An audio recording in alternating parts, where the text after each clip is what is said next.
Hey everybody, welcome to day 2 of the Reimagining Justice Conference. I could not be more excited to be with you today. My name's Neil Voles. I'm the Deputy Director of the Florida Rights Restoration Coalition. I'm a returning citizen, somebody with a past felony conviction. And we're really excited about the conversations that are going to take place today with our panels. We have some innovative videos and conversations that are going to inform us, educate us, encourage us, and ultimately encourage us to get involved and advocate on behalf of policies that can change lives and change communities. What do you think, Tanisha? Neil, I think that yesterday's conversation really put me in a place where I really want to get out there and get involved in my community. I'm ready to start going to those commission meetings. I'm ready to go sit down and talk with my mayor and my senator and tell them what changes I'm ready to be made, what changes I'm ready to have made in my community. Let's get day 2 started.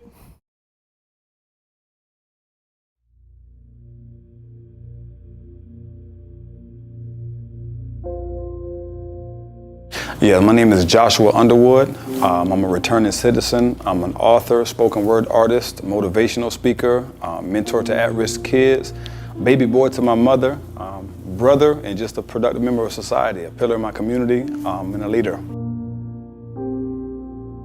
Part of it was what inspired me to get involved in activism, and more specifically the FRRC movement, is number one is I noticed, because I've been acquainted, I'm directly impacted, I'm acquainted with the judicial system. I noticed that there are 3 stages in which there is a breach. It means something's broken in the system, and that is through the juvenile department.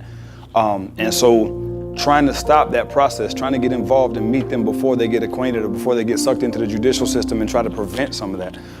What's the saying? An ounce of prevention is better than a pound of cure. So part of just my experience as a juvenile, being broken, coming up in broken homes, being in a juvenile detention center, understanding what it was like to need somebody, an influence, a positive role model, not having guidance, having talents and gifts, but not knowing where to apply them. And so looking back over my own story and seeing how having that would have made a tremendous difference made me want to go back and see what I can do to contribute on the juvenile level.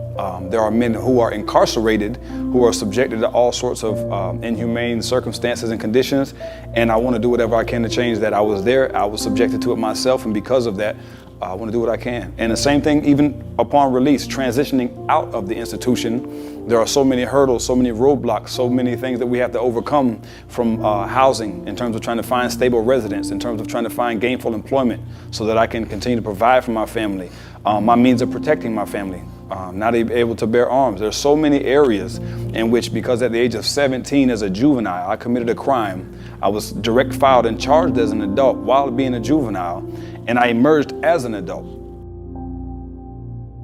I was never really defined by my conviction. I played baseball, and I was very good, considerably good.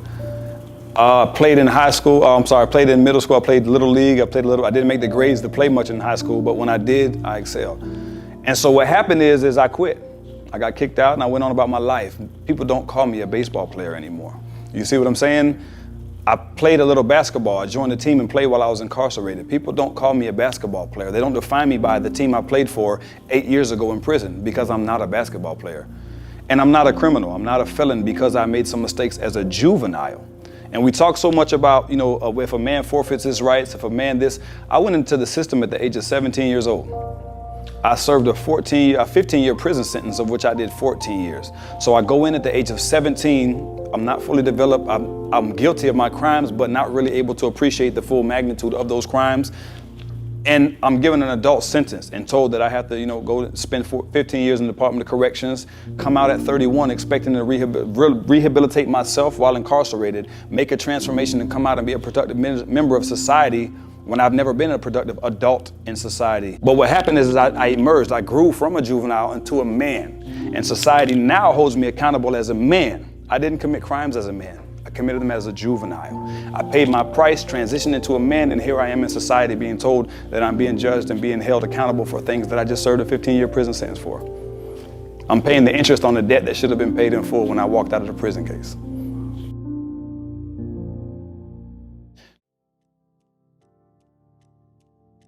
I'm super excited for this next panel. It's called Reimagining Decarceration and Sentencing.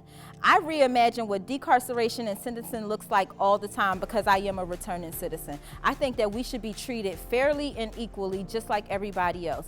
It's also going to be hosted by my colleague, Marquis Mckenzie. Neil, would you like to do the introductions for the panelists? Thank you so much, Tanisha. I'm fired up because I know Marquis is going to lead a great conversation. He's going to be joined by some incredible leaders in the criminal justice reform space, including Katie Bohnett from the Reform Alliance, Shon Hopwood from Georgetown Law, Christian Miner, who helps to lead the Florida Juvenile Justice Association, and Greg Newburn from FAM. This is going to be a knockout of a conversation. You do not want to miss this one. Reimagining Decarceration and Sentencing is coming your way next.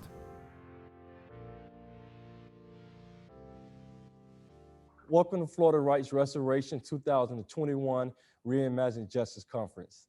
Did you know that the state of Florida sent more juveniles to adult prison than any other state in the U.S.? And did you know that 49% of those youth who are transferred to the adult system reoffend, compared to 35% of the youth who are kept in the juvenile system? Unfortunately, because of the state that I live in, I was one of those youth. But because of the support system I had from my family that many youth who are transferred to the adult system don't have, I was able to reimagine justice. In 2014, I became a proud member of Florida Rights Restoration Coalition. In 2015, I started Dirtmaster, a residential, commercial, and construction cleaning company. In 2018, I started Community Outreach Enterprise, a nonprofit organization geared to teaching entrepreneurship to at-risk youth who've been transferred to the adult system. And in 2019, I became a registered voter, all under the leadership of Desmond Meade and Neil Volz and many great returning citizens across the state. I'm honored to have a well-needed conversation with four great panelists around decarceration and sentencing.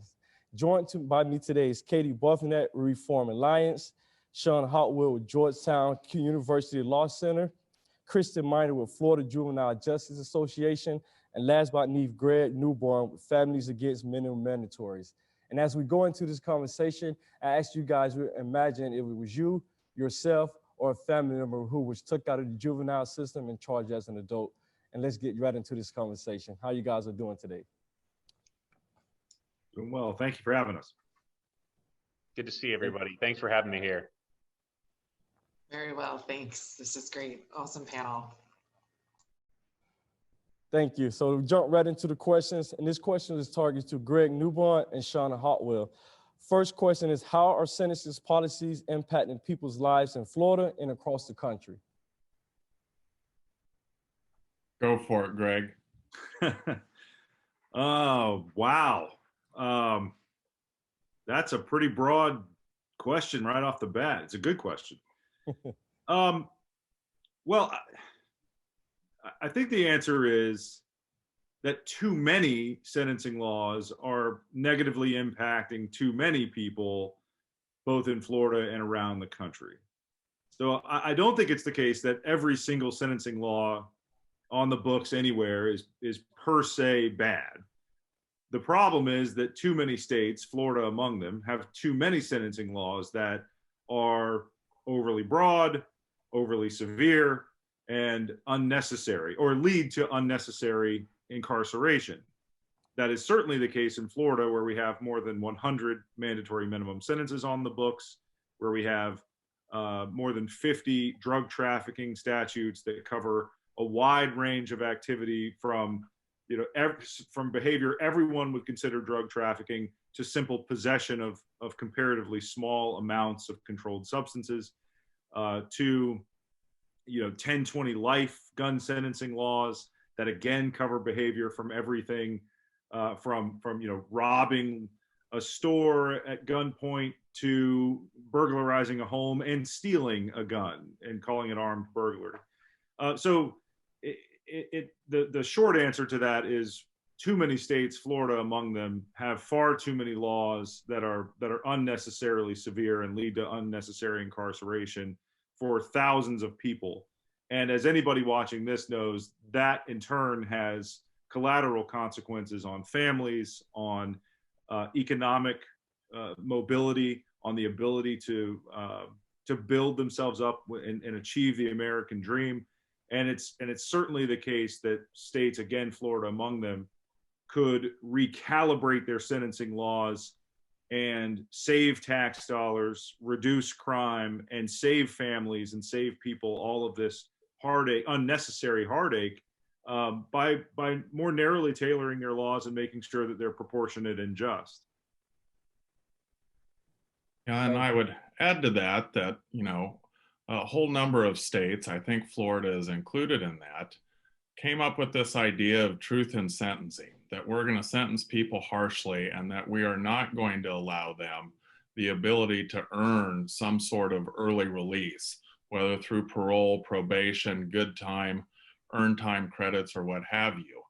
And that, what it did was created a whole lot more people in our prisons than we ever had before. And the hope is that we have now seen data that says that, the length of our sentences are longer than almost every other country in the world. This doesn't actually make us safer. In fact, people would say that the social cost of incarceration outweighs the sentence we often give to people. And then there's this idea that, one of the things we don't do very well is include, when we sentence people, the entire plate of punishment. So many of the punishments that people receive when they go to prison are what I call extrajudicial punishments, and that they're not even supposed to happen. People are sexually assaulted, people are physically assaulted, people are not treated adequately for mental health and medical issues in prison. And then we never think about the punishment that the person faces when they're out of prison. But, everyone faces punishment when they are released from prison. It just is a different kind of punishment. As Floridians know, prior to a couple of years ago, you could be legally discriminated against in voting rights once you're out of prison. You can still be legally discriminated against on employment, housing, public benefits, and so many things that will impact someone's life long after they leave prison. And my view is that at the very least, we need to tailor those sentencing laws so that we take into consideration all this punishment that, honestly, I'm not certain judges and prosecutors, and certainly not the average American, understands. The one thing I hope that more Americans will understand after COVID is that things like home confinement, which now everyone has experienced, is a punishment and can be used to hold people accountable. And I would hope that more Americans would acknowledge that that could be used in place of prison in many of the cases where we decide to send someone to prison for a long time.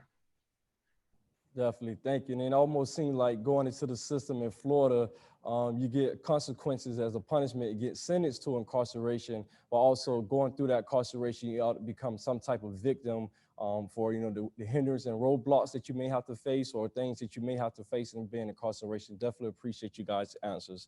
This next question is directed to everyone. What policy changes related to decarceration and sentencing should we implement, and how do we get there? And we can just go around the room with it. One recent win for criminal justice reform, and something I'd like to see not just in Florida but elsewhere, is getting rid of cash bail.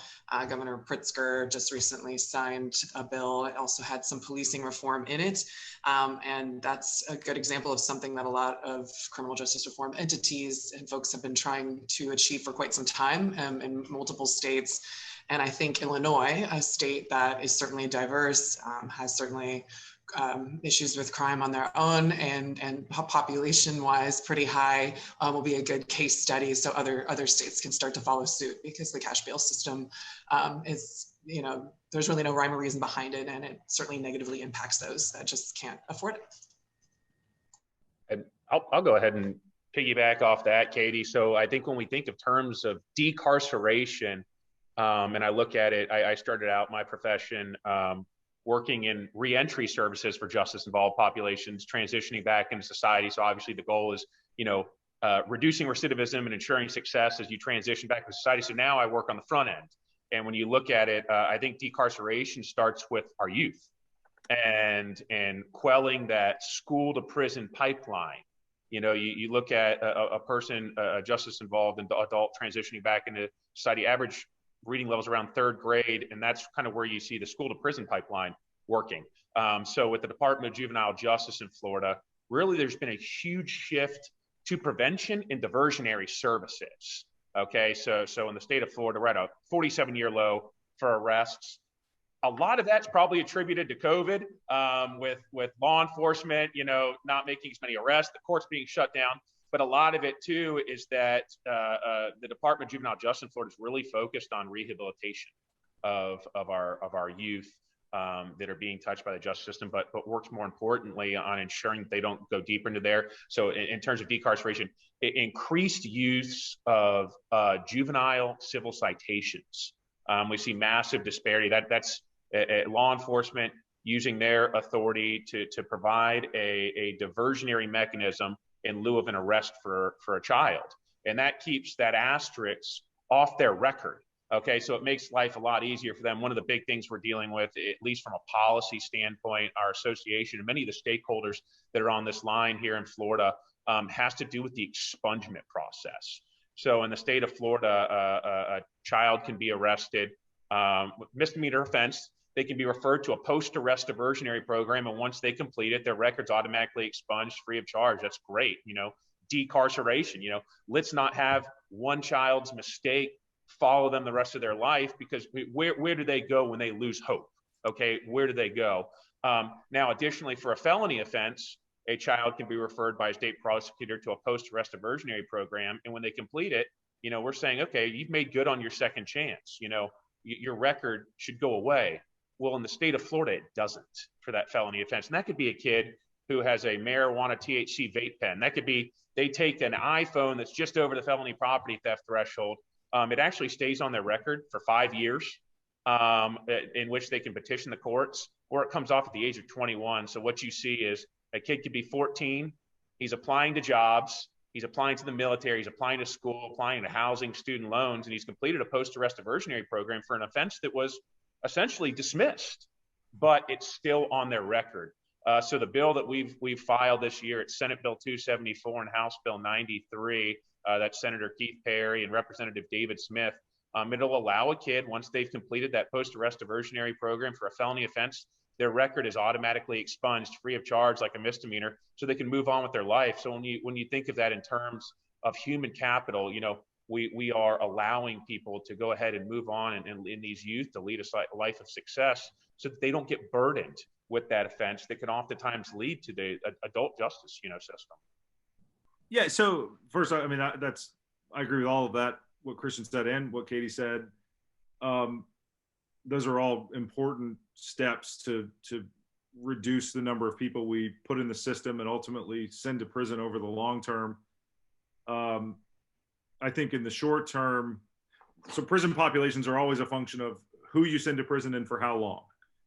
And for the better part of, say, 3 decades now, Florida's approach to sentencing policy has been to err on the side of sending more people to prison than fewer, and for longer than necessary rather than shorter for necessary. So basically the idea is like, let's put everybody in prison for a really long time, and that way we can be reasonably sure that the crime rate's going to fall.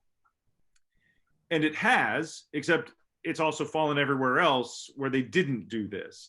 So while I reject the idea that you can know in advance what the right prison population is, it is likely the case that our reliance on overly severe and excessively punitive sentencing laws has led to a prison population that is unnecessarily high, stubbornly high in Florida's case, because we have stubbornly refused to reform any of them. So if you can be reasonably sure that the prison population you have now is artificially high because it's a function of your unnecessarily severe sentencing laws left unchecked for several decades. And I think we certainly can have that reasonable belief about Florida now, given the fact that 1 out of 4 of our prisoners is elderly, and growing as a percentage every year. Given the fact that we've got 7,000 people plus serving life sentences under something like PRR and other long sentencing statutes, we can be reasonably sure that we've got people in prison unnecessarily. And that, again, is a function of our sentencing laws. So if you want to rein that in, then you have to change the sentencing laws. You have to change the length of time to which any of these people is sent to prison, and you have to change the people who are sent to prison in the first place. So the easiest way to achieve decarceration in the short term is to change your sentencing laws. This is something that dozens of states have already done. This is something that the federal government has recently done, all to great success. We don't have to guess about what the result of these things is going to be, because other states have already paved the way. We know that the objections are not based in fact. We know that any of these objections are ultimately fruitless because other states have already done these things, and it's worked. Then the objections have proven not to have come true. So there are several things that Florida could do to rein in the prison population through sentencing reform, and these are easy, right? Oh, they should be easy because other states have done them, and then they're all evidence-based, they're data-based. These are things that should be no-brainers. The first, of course, is repeal our mandatory minimum laws. Like I said, we've got more than 100 of them. We should have 0. We should make those repeals retroactive. We should adopt second look legislation, which allows people to have resentencing hearings after they've served some portion of their sentence to ensure that the sentence remains appropriate, or if it was never appropriate in the first place, so they can take a second look. We need to adopt elderly release mechanisms that Florida doesn't have. We need to empower the Department of Corrections to take a census of its people and say who needs to be here and who doesn't. And if someone is elderly and is no threat to public safety, the DOC should have the authority to release that person. We need to expand access to conditional medical release. If someone is infirm, but not necessarily completely incapacitated or permanently incapacitated or nearing death, but again, their health problems make them such that they are no threat to anybody, well, the DOC should know those people, should be able to identify them, and should be able to release them. I think we need to establish emergency furlough authority. This is something that the Department of Corrections can already do, but they pretend that they can't. So the statute should read that the DOC should have emergency furlough authority or emergency release authority. And then finally, as Shon mentioned earlier, we need to establish a more robust system of rehabilitation credits to incentivize the participation in rehabilitation programming and recidivism reducing programming. And, you know, just like on the outside, nobody works unless they get a paycheck. You need to incentivize these things for people inside by giving them a little time off their sentence if they complete the things that we know that will help them upon reentry. So there is absolutely no shortage of things that are evidence-based and common sense and would have unambiguous improvements on outcomes both inside the system and outside the system. It just takes the political will to do it. And so far, the legislature hasn't had that political will, but it doesn't mean that it's not the right thing to do. It's obvious. And as soon as they find the courage to do it, they'll do it, and then it'll work. Yeah, piggybacking off what Greg said, I mean, ideally, what you'd want is the state legislature to go through first before they even get to sentencing and decide how many of these thousands of state statutes, how many of these thousands of criminal laws do we actually need? For the bulk of our history as a country, we relied on civil penalties to get people to do the right things. It's only been the last 40 years where we have turned everything into a crime.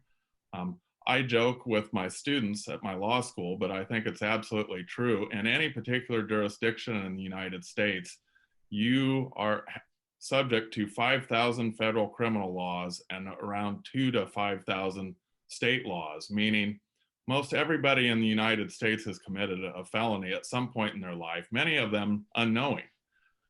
And ideally, if you were going to go back and re-examine which laws still need to be criminal and which don't, you would want to go back and reevaluate the statutory minimum and maximum, as Greg said, for every offense. The problem, of course, is that state legislatures rarely want to do this. And so, you know, my view is having overlapping second look remedies on the back end is probably the easiest fix today that we can get. in that you need a second look provision that allows a judge to go back and reevaluate a sentence. But sometimes people have very bad sentencing judges who think that the harsher the sentence, the better. And so you would want not just a judicial second look, you would want an executive second look in the form of a robust clemency apparatus where the governor and the executive branch is looking at cases to decide who no longer needs this long punishment and who has rehabilitated themselves and would not be a threat to public safety if released. And then again, as Greg noted, you know, there should be mechanisms for more good time in Florida. I recently spoke to all of the wardens in Florida's prisons at the Department of Corrections, and I told them, like, there should be no group of people in the state of Florida that should want the Florida legislature to pass a law providing more good time, because the result of that would be less violent prisons and a less violent working area for those people who are working in prisons. And, you know, extra good time has shown that if you incentivize people in prison to take programs, meaningful rehabilitation programs, you lower their risk of recidivism, making it less likely that they're going to come out and commit a new offense. These are common sense approaches that have happened in states around the country. 34 states from 2010 to 2017, 34 states both reduced their prison populations and watched crime go down. And so there is definitely a precedent set for doing these common sense reforms. Thank you. All great responses. And if I could add something to it, and what I get from it is that we all agree that the sentencing laws need to be revisited.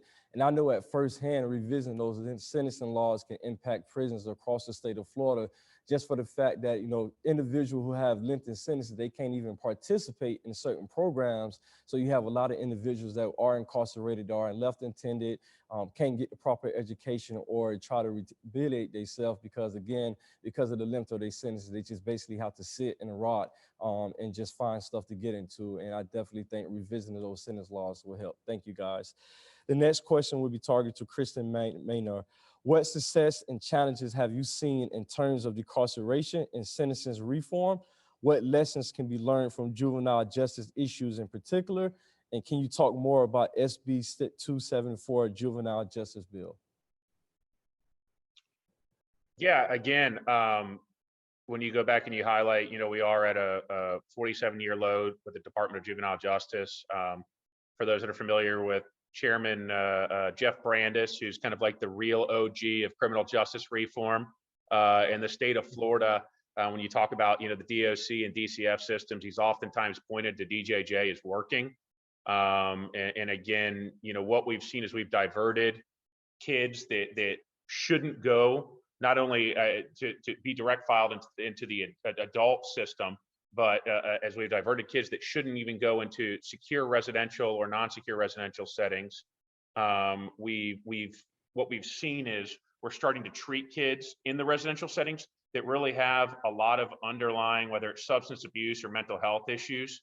So with that being said, we're starting to serve all of the right populations. And with that, that's where we've really seen the successes. So, you know, keep kids that don't need certain treatments out of that system, you know, and get those that need it in there. Again, 274 was born out of success stories on kids that were completing post-arrest diversionary programs.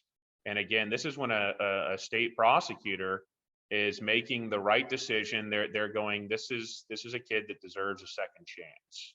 And you know, what we had was a number of the kids that had gone through such programs. They came back to us and they talked about their struggles. And having, you know, been told that they got a second chance, they completed a diversionary program for a felony offense, but it was still haunting them. If it's a drug offense, oftentimes they won't give student loans. When it's a military, they oftentimes have to go through a waiver process. Housing is even harder, and we have to keep in mind, like, this is not even a young person that's been convicted of anything. This has been when you complete that program, that's a dismissal. So I mean, you can only imagine what kids are dealing with you know, that have had convictions. But more importantly, SB 274, it would open it up for 26,000 kids. That's 26,000 kids that would be eligible under this premise. to have their records automatically expunged. That's 26,000 kids that can move on, and they can actually look at an employer when you know there's questions regarding arrests and records, that they can sit there with a straight face and they can say, you know, absolutely not. I've not been convicted of anything. You know, that this has been, I don't have an arrest record. And again, that really speaks volumes as to keeping kids from going one way or the other, because the real overarching thing that we were dealing with when kids were coming to us with relation to this bill, and the word that they constantly used, they said that they felt hopeless. And, you know, we had one young man said, well, I had a college scholarship. I lost that. Well, I tried to get housing, but the arrest was still on my record, so I couldn't get housing. Then I tried to get grants and I tried to get student loans, and I couldn't get that, and I couldn't get a job, so I sold drugs. So what are we doing? You know, what are we doing if we're telling kids, okay, you get a second chance, and then we're allowing an asterisk to follow them? You know, what are we doing? And this bill last year made it all the way. It went all the way through the process. It went to the floor, and it was on its way to the governor's desk, and some last minute back and forth between the House and Senate. It died. I'm happy this year. What we've seen is a massive bipartisan coalition in both the Florida House and the Florida Senate, and really a lot of coalition building, you know, from you know, groups at the ACLU, you know, working with like the James Madison Institute, you know, just and what we're seeing amongst legislators is that everybody knows a kid that's been touched by the justice system. Everyone knows that these are kids whose brains are still developing, that, you know, that frontal cortex is still developing. They're acting more reactively, you know, and while that brain's developing, should we punish these kids? And really, you know, that's the success of this bill. I think that this year we've got a good chance at sending it to the governor's desk for signature. Again, great bipartisan support. I think this is really just kind of the tip of the iceberg, though, still at what can be done with the juvenile justice system. There's still a lot of work to do. Like Katie said, I think cash bail is something that has to be tackled, and the impact that has on the entire system itself.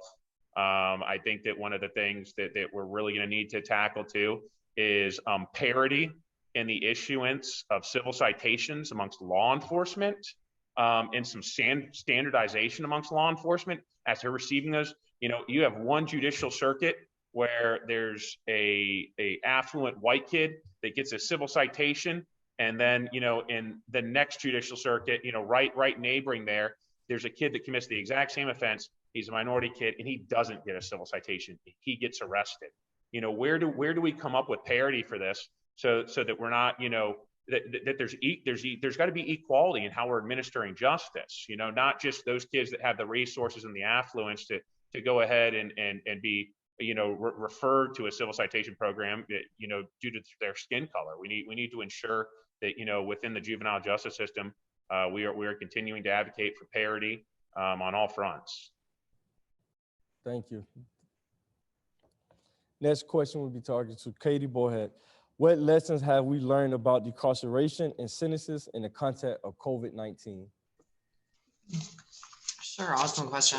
And I'm sure some of my fellow panelists will have some insight here too. But I do think that things like decarceration and the plight of those that are currently incarcerated certainly saw a magnifying glass with COVID-19.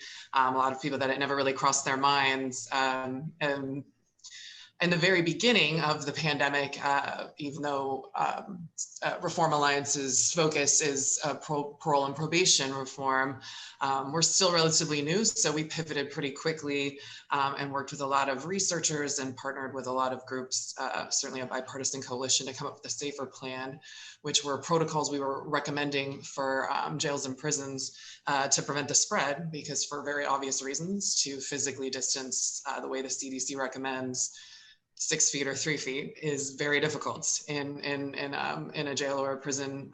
So spreading the disease could obviously spread very quickly.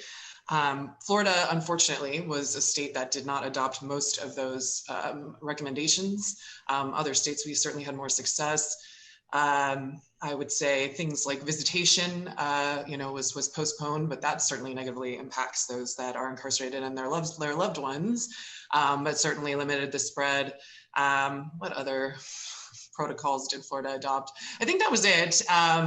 Even transfers, they picked back up in the middle of April, and we certainly saw a serious uptick in those that are incarcerated and those correctional officers that work in jails and prisons, a huge uptick in the summertime in Florida. I think we also saw that there weren't really a lot of changes that occurred in the way that they were operating as a result in that uptick. But that being said, some of the recommendations that Greg touched on earlier, things like compassionate release, certainly as it relates to parole and probation, things like remote reporting when it comes to those that are under supervision have been done out of necessity in a lot of places, whether it's federal or state, because of COVID-19. And just as also Greg mentioned, nothing really bad happened. And even those on the correctional side or parole and probation officer side of things really enjoyed those too, because they were protected as well. We also were very fortunate to just fulfill an immediate need. Jack Dorsey, who founded Twitter, gave us $10 million earmarked to just distribute PPE to jails and prisons. A little over 400,000 of those just went to Florida. But we did make sure that every facility that did receive this PPE signed something that said that they were going to be equally distributed for those that are incarcerated and those working there. So that it wasn't just going to the correctional officers. I know we saw in the very beginning of the pandemic, Pride, which is a company that employs those that are incarcerated, was making masks just for those COs. So we saw the disparity there and did our best to make sure that there was equality in distribution. I think that, so anyway, I do think, this session, we don't have a bill currently, like some of my partners here, but next year, I hope we can piggyback on some things, again, like out of necessity that COVID-19 has had us do as it relates to supervision, certainly remote reporting being one. Tech violations is really core to how we were founded by Meek Mill and his issue with this going back and forth. And that had a lot to do too with the judge that he was assigned, as Christian mentioned earlier. There is a lot of disparity between the sentences that are given because of just the judge that you're in front of. So that is all I have to say there. If anyone has anything else to say, COVID-19, a lot going on with criminal justice reform for sure. Yeah, Katie, just real quick, I love that you touched on like technical violations, because the Department of Juvenile Justice is actually running a bill, and a lot of it was born out of COVID, but also on ensuring that we're not further damaging kids. So their agency bill actually would allow for, kids that have committed failures to appear or a violation of probation, technical violations. They've actually added an extra layer of review, which would take, judges, state attorneys, criminal defense, and all the public defenders, bring them together. And so instead of a kid being picked up and just thrown into detention setting for like a technical violation or a failure to appear, they're actually going to go before a judge and get a hearing to actually consider those. Because I think what we've seen, a lot of these kids, it's like they go home, they take 4 steps forward and 8 steps back. And they get these technical violations for things that are outside of their control, whether it's like their family setting, they go home to, just turbulent family settings. A lot of them don't have transportation because they're from economically disadvantaged backgrounds. So you see these technical violations and you see these failures to appear. And, in the past protocols been pick the kid up, put him in detention, and let's deal with him after that. It's like, how are we further traumatizing this kid by arresting him for a technical violation or a failure to appear because something that was out of his control, and putting him back in a detention setting where you could be there on like you could have violated probation for a rather, onerous and very low level offense, and you're put back in detention with some kids that can commit some pretty serious offenses. So their agency bill this year would actually allow that extra layer of review. It also will help relieve the burden, the fiscal burden on detention right now. We're seeing massive budget cuts here in the state. So it's a really good move that the Department of Juvenile Justice here has really championed, and the bill is moving, and I really think it'll help take into account a lot of the factors that impact kids when it comes to technical violations and failures to appear, and it's really it's what's going to work best on their behalf and their well-being, and ensuring that they're moving forward and not being set back by rather simple offenses. Definitely. Thank you Christian, so much. what's that bill number, if you don't mind? I feel like I'm moderately familiar, but just for my Yeah, it is. knowledge. It is House Bill 885 by Rene Placencia, and then criminal justice champion Jeff Brandis has Senate Bill 1166. Great. And the next question will be targeted to Kristen Miner and Greg Newburn. Policies around decarceration and sentences can be controversial issues. How do we reshape people's perceptions on sentences and decarceration when you're the goal of reform?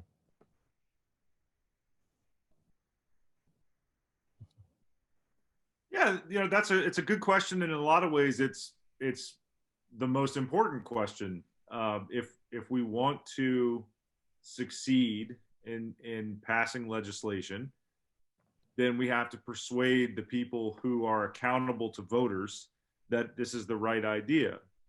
I think we have a lot of assumptions that are baked into people's responses when they hear something like, let's revisit sentencing laws. I think there are decades of just reflexive, mindless bits of things that you pick up here and there that don't really amount to a coherent or intellectually consistent worldview, but they're just like little bits that you hear, and you kind of, they shape your intuition when you hear something like, we should repeal mandatory minimums. And that can be difficult to overcome. I think the most effective way to overcome that is by telling stories of people who are negatively impacted by these laws. It's certainly been the case that, in my experience in Florida, those stories have been the most compelling.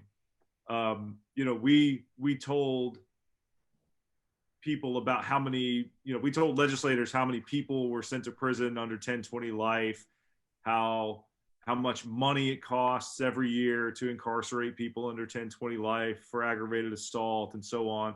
But it was only until I walked into Neil Cumby's office and told him about Marissa Alexander, and told him about Eric Wyant, and told him about a handful of real people who were going through the nightmare of being sentenced to 20 years in prison for firing a warning shot, that we finally gained traction in passing that legislation.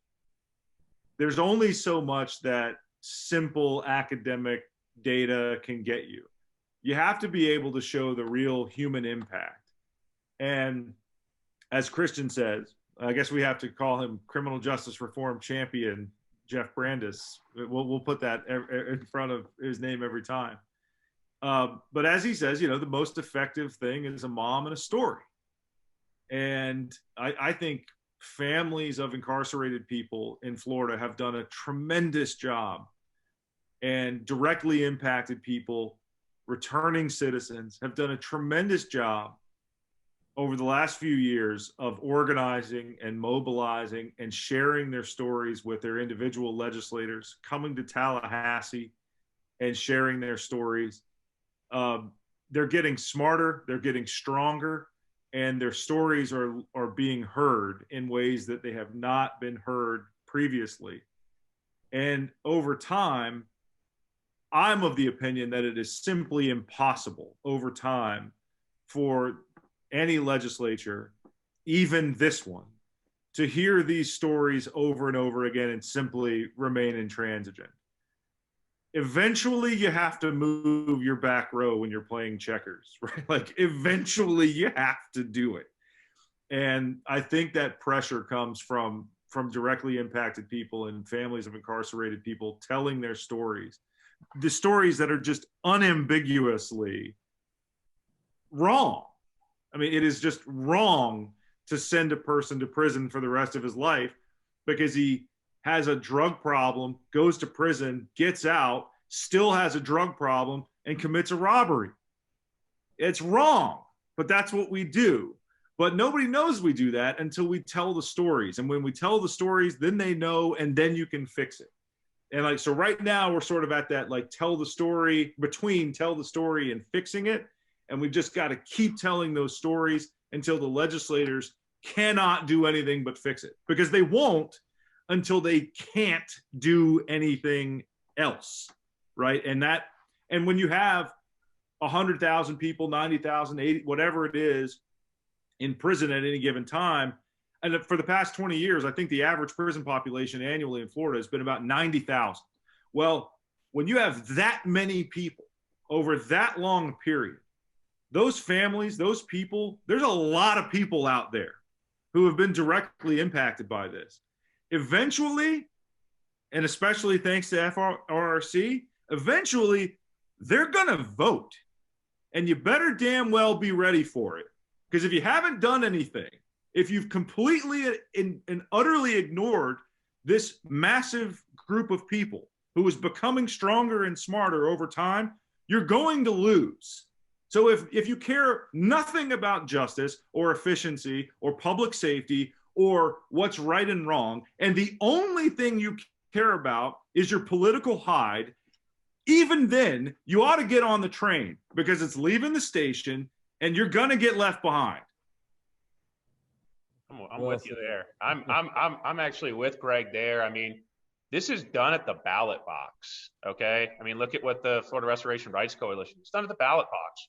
And I think oftentimes we see people fixated on like senatorial races, presidential races. How about the ballot box for local positions in your community? State prosecutors, sheriffs, school superintendents. These are the people, I mean, when we talk about things in terms of criminal justice reform, of course, you have the legislature, the members of the House and Senate, they make laws. They make laws that we can change. But how about the people that are directly there on the front lines and that are the safeguards and control that valve as to who those laws are being executed on? That's your state prosecutors, and that's your sheriffs in the community. I mean, people oftentimes don't understand in rural areas here in the state of Florida, sheriffs have more power than the members of the House and the Senate. I mean, look at Broward County. We elected a young, progressive, great state prosecutor there, Harold Pryor. He's talking about diversion, decriminalization of marijuana offenses, diversion for marijuana offenses, driver's license suspension issues, so on and so forth. You look at, Angela Corey in Duval County was direct filing more youth into the adult system than like every state prosecutor in Florida combined. Well, we voted her out. Okay.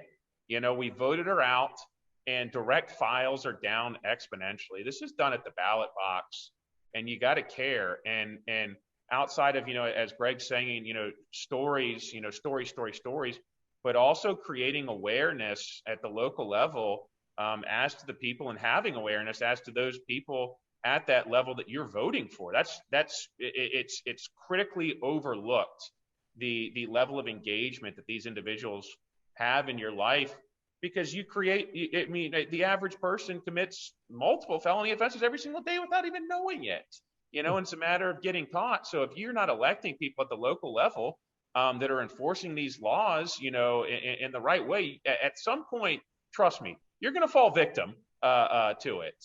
At some point, you will. And again, the ballot box, I can't agree with Greg more.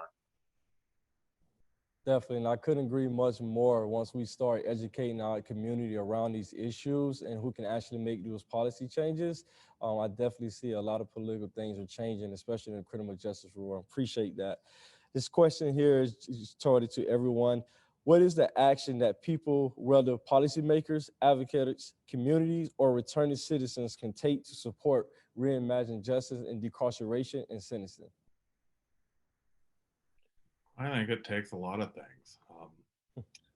Educating more American people on why you cannot say we are the land of liberty on the one hand, and on the other hand, know that we incarcerate people at a greater rate than any other country on the planet. How to explain to them that doesn't make us safer. In many ways, it perpetuates intergenerational cycles of incarceration. and creates new crime victims every day.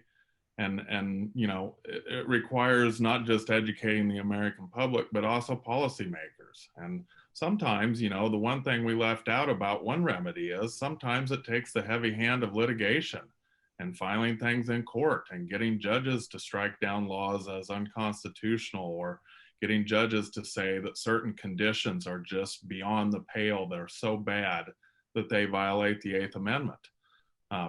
So, you know, it takes people pushing from all sorts of directions. It takes advocates to lobby policymakers. It takes pro bono lawyers to bring lawsuits, but it also just takes all of us to talk to our friends and neighbors.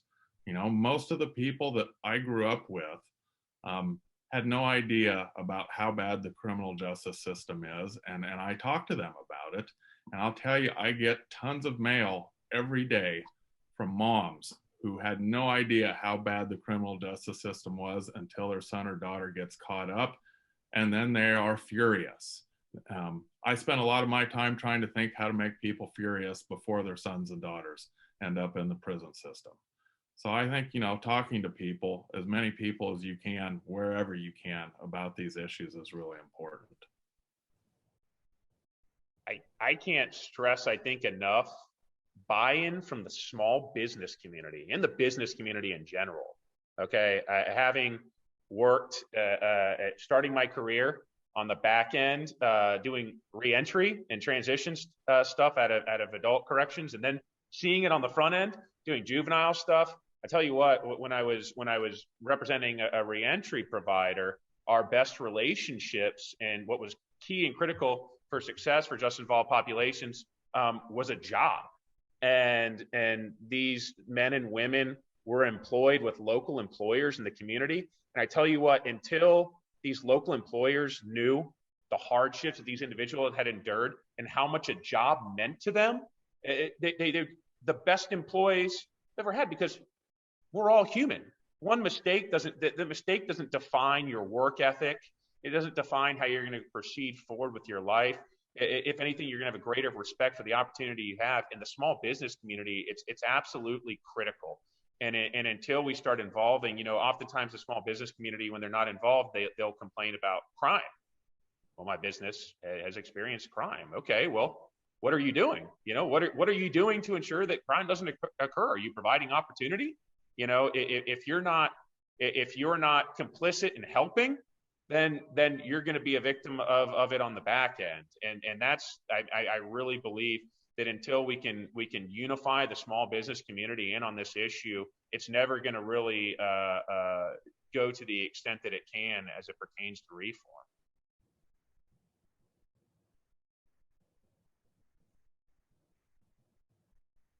Yeah. Anyone else want to add anything to it? I think both Shon and Christian definitely highlighted two important points, and also even to harken back to the stories as well. Cut 50, which still exists, and Van Jones was a part of that, as well as Dream Corps, and was a big part of the First Step Act. You know, to cut the incarcerated population by 50% in 10 years. They came up with Day of Empathy, and that happened to coincide this year with the first day of session, but still a big deal nationally. And I think when we talk about the stories, which, by the way, all of you all do such a very amazing job, it's really hard to get folks to share some of their stories, especially publicly or even just with a legislator. Like, that takes a lot of trust building and really carving out your own space as advocates and allies. So congratulations on that, because that is not something that happens overnight either. But just, you know, I think that's one place where COVID-19 has been helpful. A lot more like these things that we don't think about in our day-to-day. Just try to think about being in someone else's shoes, you know, what that must feel like, how frightening that must be if you're an immunocompromised, you know, over 65 person that's already been in for 20, 30 years, and that's probably where you'll remain. You're frightened. I mean, there's already so many things that you're facing if you're incarcerated. So I do think COVID-19 in a lot of ways has been an equalizer and helping us understand one another, and same thing with the job too. I mean, what a great example. You know, a lot of us know and are very familiar with Operation New Hope. that do a really awesome job in the Jacksonville area, and a few others for reentry and employment. And the vote, that's such a huge one. I serve on the board of the League of Women Voters proudly. Voter participation is so huge, and FRRC, you guys really wrote the book on it. You're not just really well respected here in Florida, nationwide. My partners in other states with reform are really excited about this conference. So thanks for having me and for putting this together. Yeah, and one good piece of news about voting, at least in another state, my good friend and formerly incarcerated state legislature, Tara Simmons, who's a representative, just got a bill passed yesterday in Washington that automatically renews the right to people to vote the second they get out of prison. So, FRRC has made it possible for other states to go down that route as well. Definitely. Well, I definitely appreciate you guys for joining this panel today. And the last question I have for you guys, if you can reimagine justice in one word, what would it mean to you?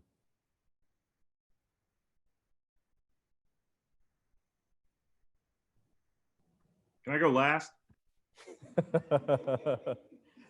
I can go first. I've got one. If you ask me what the criminal justice system needs top to bottom, the word that always comes to my mind is grace. We need to have grace for people that make mistakes, and the goal should be to hold them accountable and punish them, but not cripple them, because that doesn't serve any of us very well. And, I'd tell you that I've had federal judges, FBI agents, federal prosecutors, a number of different people in various professions come to me over the years and say, you know what, if I had gotten caught for the things I did in my teens and 20s, I would not have this job today. So I feel like people just need to giving grace in the form of second chances, even to people that commit crimes, is a necessary thing for the justice system.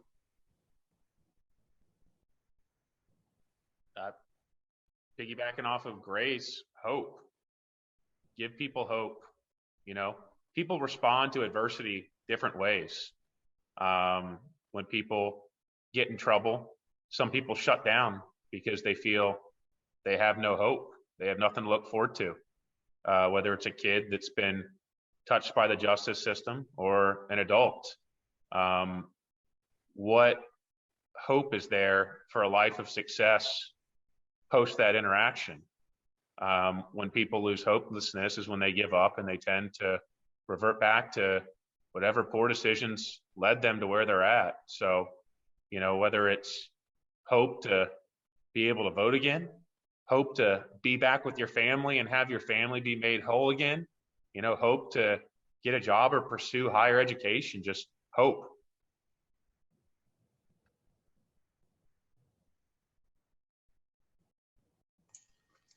Since Greg wanted to go last, I'll borrow from Dream Corps and say empathy, but I do think that that's through multiple lenses, not just for those that are incarcerated or returning citizens. That's also for those working in correctional facilities. That's also those doing the policing. That's also those in the courts system, for families that have, or others that have loved ones that are currently incarcerated. I think empathy will create some better balance in this trinity that is, the criminal justice system. All right, I'm gonna reject the premise of the question, because I don't think that justice needs to be reimagined. Justice is just fine. We need to reimagine the ways that we do things that lead us away from traditional conceptions of justice. Justice, in my estimation at least, includes things like grace and hope and empathy and proportionality and all of these things. Collectively, that's what we just call justice, due process and fairness and making sure that rights are respected throughout the process and so on. A system that is routinely over-criminalized is not a just system. A system that routinely and structurally leads to unnecessary incarceration is not a just system. a system that routinely and structurally throws people away and never gives them any opportunity to redeem themselves is not a just system. So it's not justice that needs reimagining, it's us. Like, we need to reimagine ourselves so that we can orient our structures more closely to traditional conceptions of justice. So I mean, I don't know if that, I know that's not one word, but I mean, that's what I would suggest that we do. Look inward rather than outward. Definitely. And again, I thank you guys so much for joining me on this well-needed conversation, and we appreciate all of the things that you guys are doing to contribute to these efforts. Thank you. Wow, that was a panel. The way Greg just kind of took our reimagining justice theme and turned it on its head. That's exactly what we were hoping to see from these panels, is that we want folks making us think, encouraging us to get involved, and helping us all reimagine justice together so that we can move forward in the state of Florida. I want to thank all the panelists and Marquis for that wonderful, wonderful panel discussion that we just had. What'd you think, Tanisha? Neil, I have to agree. That was definitely a powerful, powerful panel. Like you said, Greg just took our whole theme and turned it upside down. That was the best part. I truly enjoyed that. If you guys enjoyed that too, drop some emojis or some thumbs up in the chat. I was sentenced to 180 days, I believe, of jail, county jail, and 2 years of house arrest. Prior to my conviction, I voted all the time. I was charged with drug trafficking and possession, I believe, of marijuana. I used drugs, and I used different types of drugs. I drank alcohol, and I lived a double life. And I was functioning. I held a really good position. I worked for the federal government, and I did well. And but it was a double life. It wasn't straight and narrow. It was two different people. I would say it started when my little brother passed away. His death propelled my drug use, and I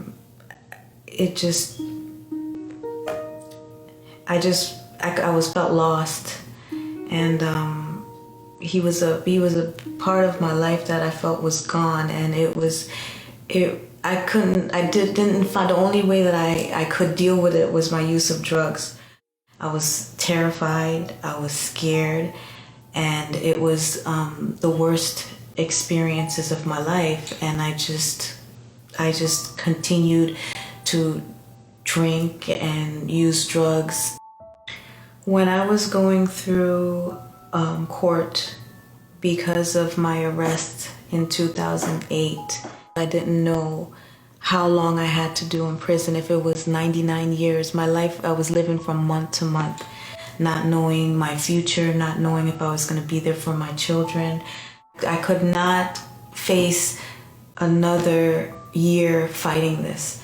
So I spoke to my attorney, and we ended up that's when the plea bargain came in, and I just pled, and I pled out to a purchase of cocaine, which is a second-degree felony. It made me a convicted felon. I was adjudicated guilty.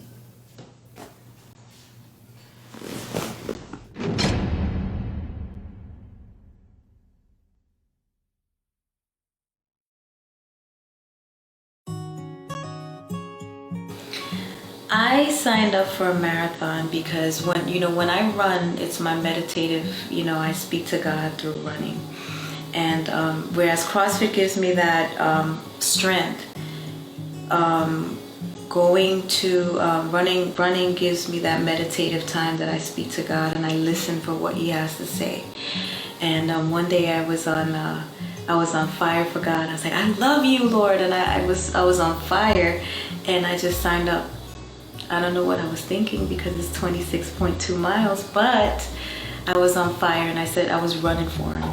So I said, I will run those 26 miles for you. And, you know, I served my time. I did what I've had to do. And the policies that they have in place make it difficult for you to get your rights restored in a timely manner. It takes forever, and I cannot vote, and that is, I feel like I don't have a voice. She has obtained a master's degree, and she's moving on in a very progressive way. And everyone deserves a second chance.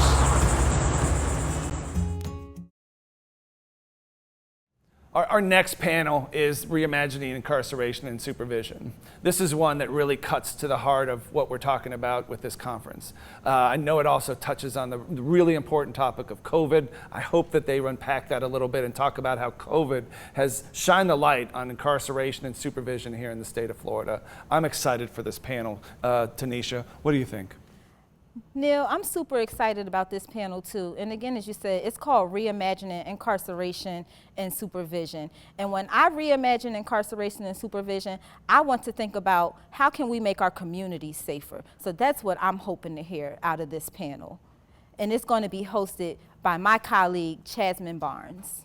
Oh, Tanisha, I'm so excited to see Chasman lead a conversation about incarceration and supervision with some incredible leaders like Samantha, Carlo from the Miami-Dade College, Mark Levin from the Council on Criminal Justice, Denise Rock, who leads Florida Cares, Robert Rooks, who leads the Reform Alliance, and Kate Trammell from Prison Fellowship. This is a must-see conversation, so tune in. It's coming your way right now. Welcome to Reimagining Incarceration and Supervision. I'm Chasman Barnes, Policy Assistant in the Policy Department at the Florida Rights Restoration Coalition. I'll be your moderator for this session, and we have a well-gathered group of panelists joining us today. On our panel today, we have Samantha Carlo, professor in the Criminal Justice Department at Miami-Dade College. We have Robert Rooks, one of the premier criminal justice campaign operatives in the country. Robert is the CEO of Reform Alliance. Denise Rock, the executive director of Florida Cares, a nonprofit organization dedicated to improving the lives of incarcerated men and women through programs, legislation, and advocacy.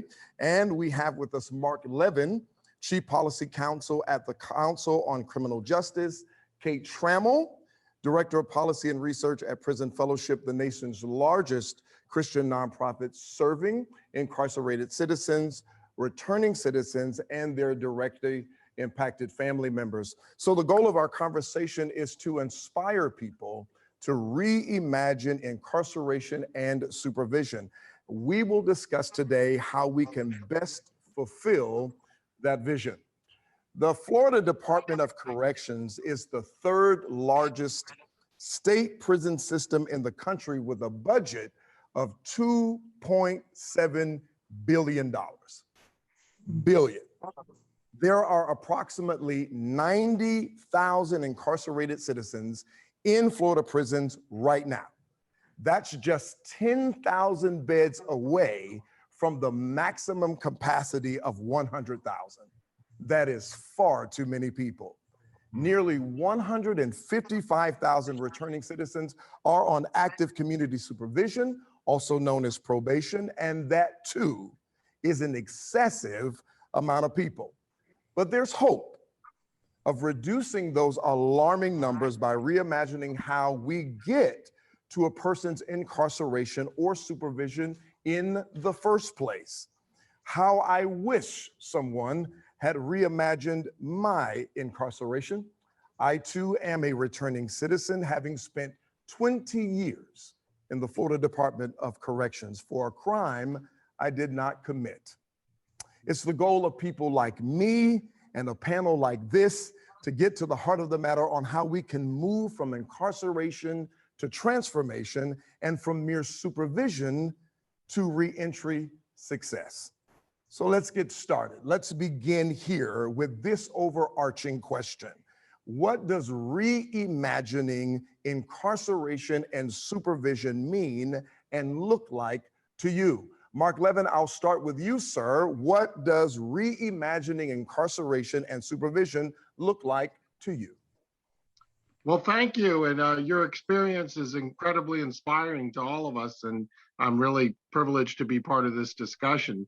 First of all, of course, we have to shrink the system. We have many more people incarcerated than necessary. We have people on supervision longer than necessary. All the evidence shows if you do well in your first year or two on community supervision, there's little or no benefit to continuing people for many years thereafter on probation or parole. Of course, Florida actually needs to reinstate parole, which is another challenge, but many other states have successful parole systems. There's no crystal ball, no system is perfect, but parole boards are able to have more and more information at their fingertips to identify people who can be safely released. So shrinking the system is number one. And then number two is really better aligning it with the real world and with human dignity and with how people are our own way in which humans think and feel. And so just to give you an example of that, I took a tour of prisons in Germany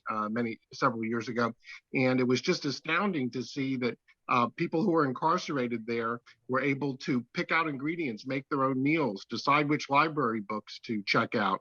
They decided whether to go to work in the morning. And if they did, they got about 18 euros for building bumpers that day. But the autonomy that they had as individuals, because in the German Constitution, it says the prisons should be as much as possible like the real world.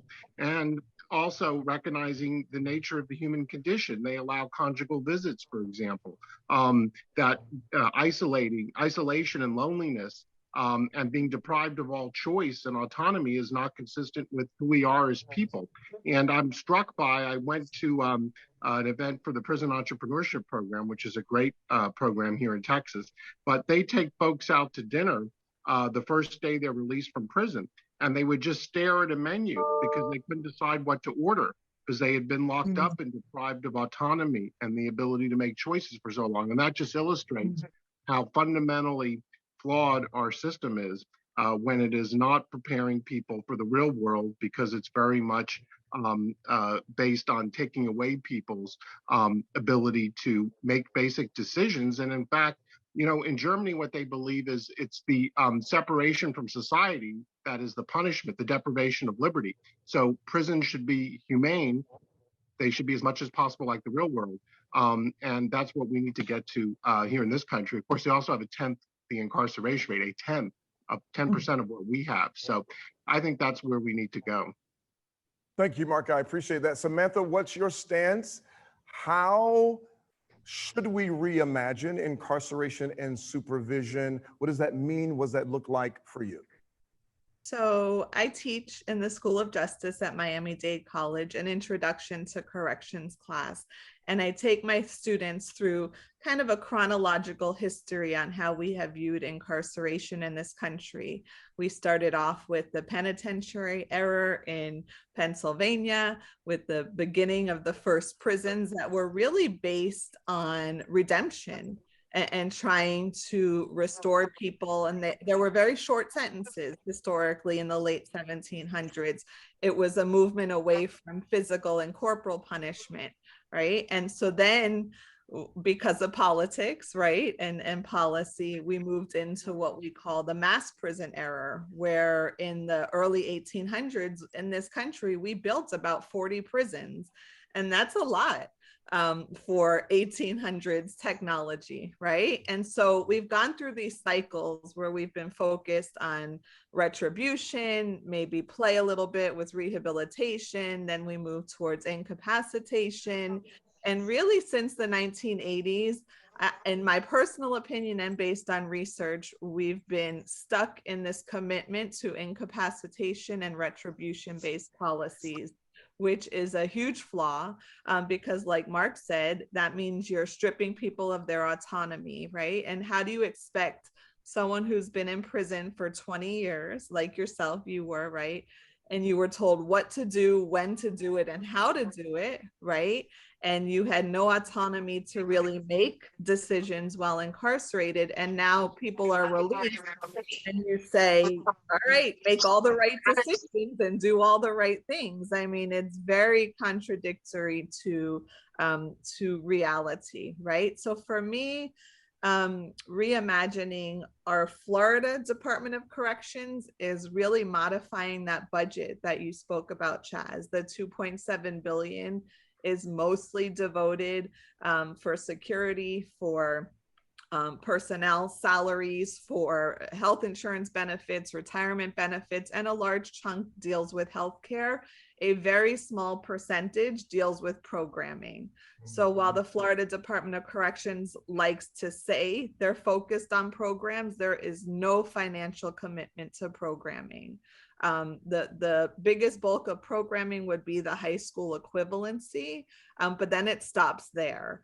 So I work with people in other states who their Department of Corrections, they have line items for higher education where they pay tuition for people who are incarcerated. There are line items for quality programming. Florida is, in my opinion, the last in the country when it comes to financing strong quality programs. So they say they're open to programs, and they are, because I've been going into Florida prisons for over 20 years, but not at their expense, right? I think we also need better training with officers and staff who work in the facilities to not be so much focused on an us against them mentality, and that respect is a huge part of reimagining justice. You can respect someone who's been convicted of a crime, right? That is possible. And if you respect them and treat them well, then there'll be an easier relationship inside corrections. And then finally, I'll close with, to me, reimagining justice is providing higher education opportunities for everyone in prison who wants an opportunity to go past high school. Because we all know that college, or at least vocational training, is mandatory now to earn a living wage and to re-enter society successfully. So thank you for having me. You are so welcome. Thank you, Professor Carlo. We appreciate you being here. Denise, let me move to you. I personally, as a formerly incarcerated person, know you to be a champion of compassion and also justice for incarcerated citizens. Let me ask you, when you reimagine incarceration and supervision, what does that mean? How does it look to you? Sure, but thank you for having me today and for even asking the question. I echo Mark and Samantha's sentiments and their thoughts. All of that is inclusive of my vision. I think it's so important to properly sentence the defendant in the first place. You know, our prisons should be made to keep society safe from people that can hurt them. And I'm not convinced that that's what we're doing. I see many men and women in there in walkers and wheelchairs, and that is not the environment that they need to be into. I don't feel that they are dangerous. And I think that we need to look at that and properly sentence somebody to their sentence. I think we should put judges back in the driver's seat, and with the mandatory minimums and being the state's responsibility, I think it should be able to be looked at by the judges more often.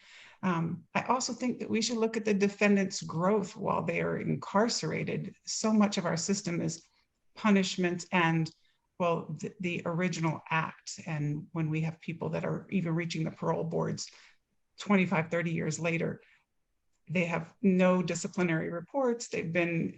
They're an asset to the prison administration, and yet they are told, well, it's still the act that you committed 30 some odd years ago. And I think that is the inability to grant grace as a human being really concerns me with our state. I reimagine the system being one like Samantha was saying, they don't put any money into education or programs, then let the volunteers do more. I think that volunteers are restricted in what we're able to do for security purposes.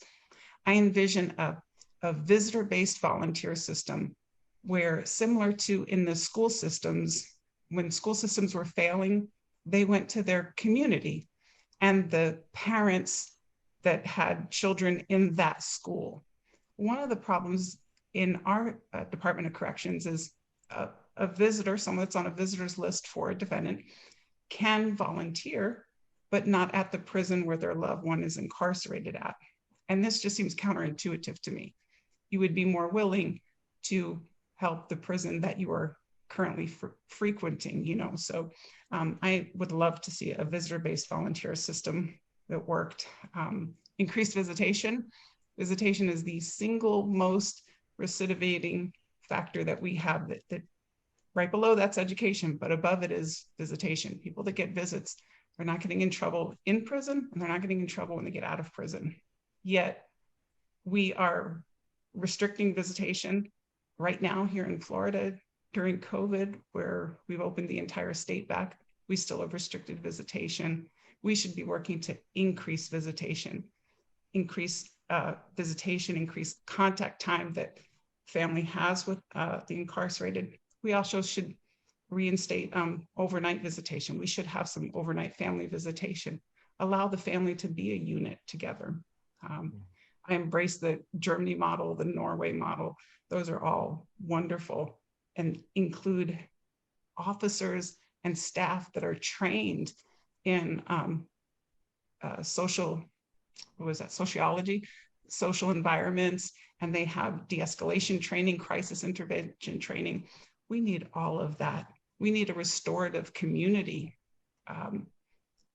Restorative justice is not just about victim and offender dialogue. We could have a restorative community within the pods of everybody, and have officers that work on the floors and know the prisoners rather than officers that are working in air-conditioned bubbles. So that's how I envision our incarceration changing, and would love to see.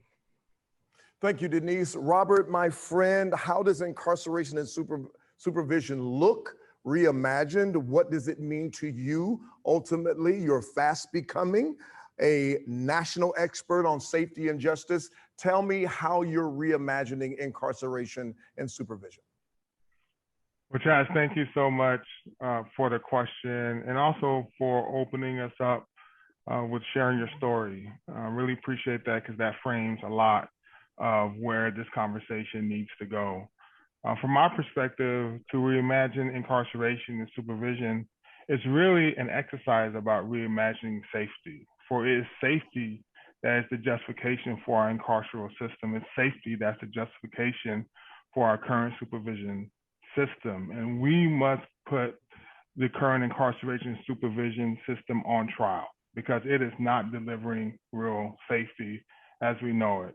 Another important piece I want to bring up in this context is, on March 24th, Pat Sharkey was interviewed by The Atlantic. And in that interview, Pat talked about how 2020 was a year that had the most crimes involving violence in this century. We have experienced a decreasing crime rate for the last 15 or so years. He believes that's no more. And it's important for us in the justice reform community to understand this and understand how we should be talking about this issue of safety.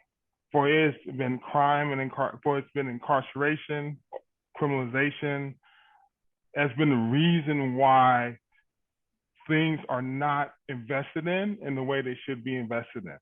It's been over-policing, has taken resources away from critical things in community that we can be invested in, like addressing root causes of crime and root causes of violence. We need to address how people get involved in the justice system, both on the justice system side and also in the community side. We need to think about safety from the perspective of, are we meeting the needs of people in our community? Are we meeting the needs of crime victims? Are we meeting the needs of parents who's having challenges with young people? Are we meeting the needs of young people in our schools, are we meeting our needs? And if we did that, I believe we would have a totally different system altogether. We would have a safety system that doesn't center law enforcement, but that centers everyday people. A safety system that invests in the types of things that help people heal and help people connect. We'll invest in a safety system that facilitates treatment for addiction and mental health.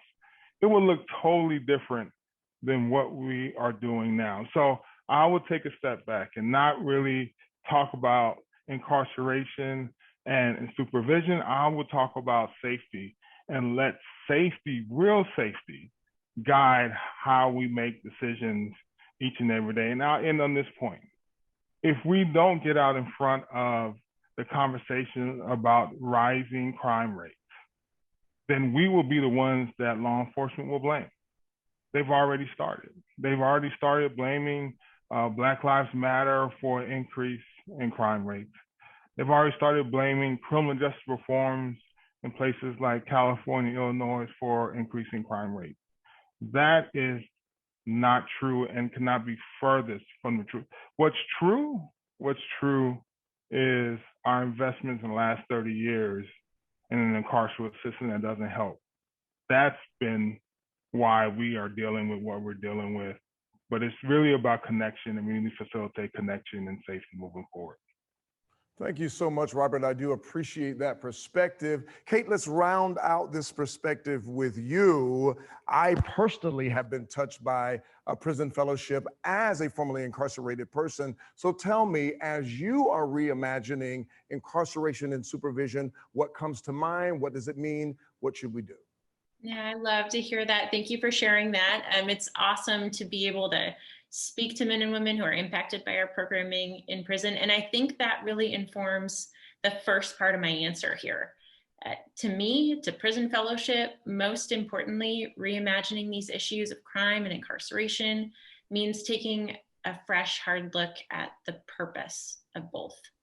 So for us, that means working towards justice systems that deal honestly with the needs of people, whether those are victims of crime, communities who've been harmed by crime, communities who've lost trust in their system of justice, the people who've committed crimes themselves, and viewing that through a lens that pursues justice without losing sight of the dignity of the people involved.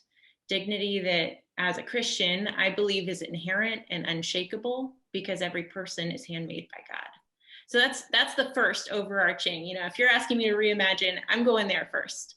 The second is from a policy perspective, as people who work on legislation and policy and how these systems work, that we would treat the criminal justice system the same way we do other policy issues. Study what works and implement it. Don't avoid change, cultivate impact. Commit to oversight and accountability. Encourage transformational leadership. And acknowledge that crime and incarceration, safety, are issues that in some way touch every single one of us. So it's incumbent on us, whether we work in policy or communities, education, are sitting in a pew at our church, to step up and get close to the problems we're trying to solve, and to care enough to craft solutions that really improve lives. Thanks so much, Kate. So it's interesting that you would mention the Imago Dei, right? The image and likeness of God, particularly for people of faith. FRRC believes in the human dignity of people. We believe those who are incarcerated or have been incarcerated or convicted are people too. We recognize that they come from and they're still a part of our communities as a whole. But COVID-19 has exposed and exacerbated a range of concerning conditions that incarcerated individuals are experiencing. Robert, I'll pose this question to you. What lessons about incarceration have we learned from COVID-19? Where should we be focusing our reform efforts going forward? COVID-19 has shed a light on what many of us has known for a very long time. and that is incarceration spreads poor health. We learned that, and in a moment's instance, systems started to change as a result of COVID-19. Many of the changes that we had been asking for years. For example, let's take probation visits or probation meetings, meetings with probation officers. All of a sudden, Zoom became, possible when many of us been asking for that. And so I think that COVID-19 has shown poor health.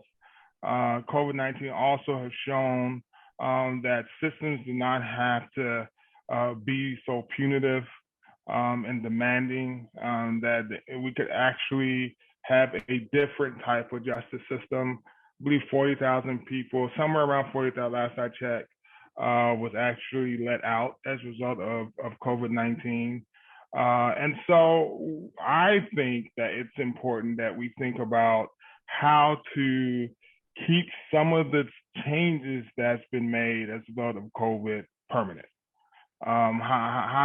Going back to prior COVID doesn't work for state budgets and doesn't work for people and families with someone in the justice system. And so I would love for states to take a look at those things that they've changed, those things that actually allow for people to go home and be connected to family and begin re-entering back into society in ways that works for everyone. Let's prioritize that moving forward. So, COVID has been a disaster. It has shown fault lines that we knew were there, but they're also forced many systems to change, and we need to keep those changes permanent.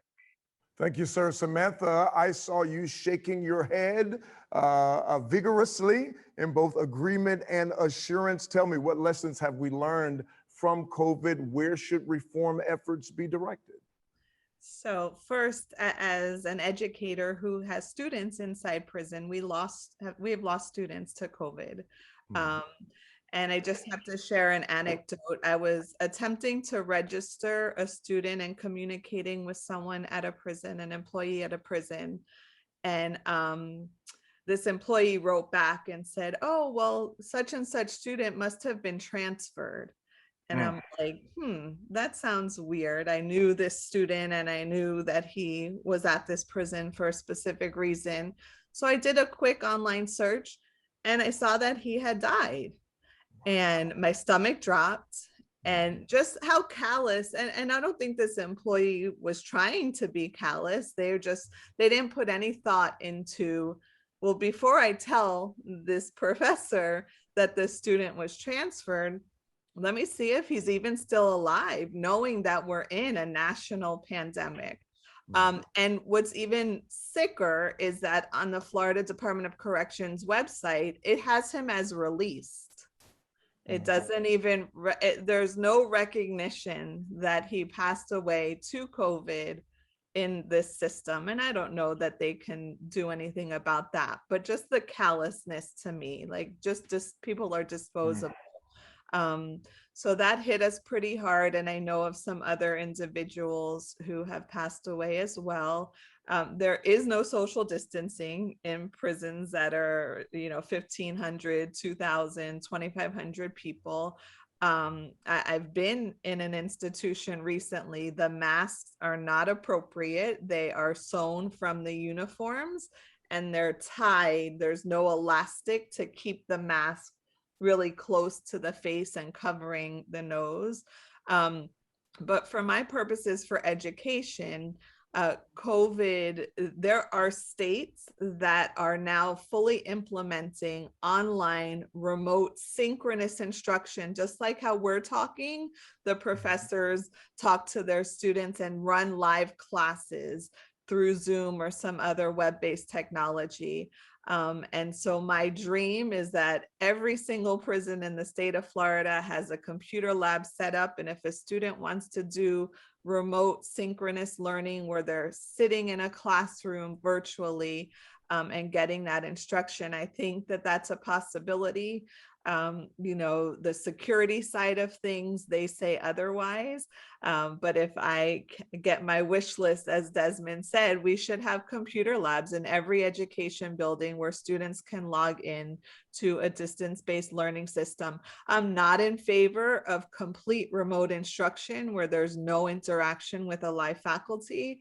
I think we've all seen that in COVID, where some of us have students who are now home learning virtually. You still need that face-to-face instruction, but I really think that the Florida Department of Corrections needs to accommodate educational institutions to be able to offer those distance learning synchronous programming.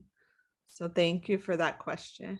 Absolutely. Thank you, Samantha. Again, thank you, Robert, because what I hear from your comments, Robert, you're saying health is priority one. Samantha, you're saying wholeness is equal priority, and I appreciate both of you. So while we're talking about reformation, when it comes to incarceration, we're also forming our conversation around supervision as well. So probation and supervision are an integral part of the criminal legal system.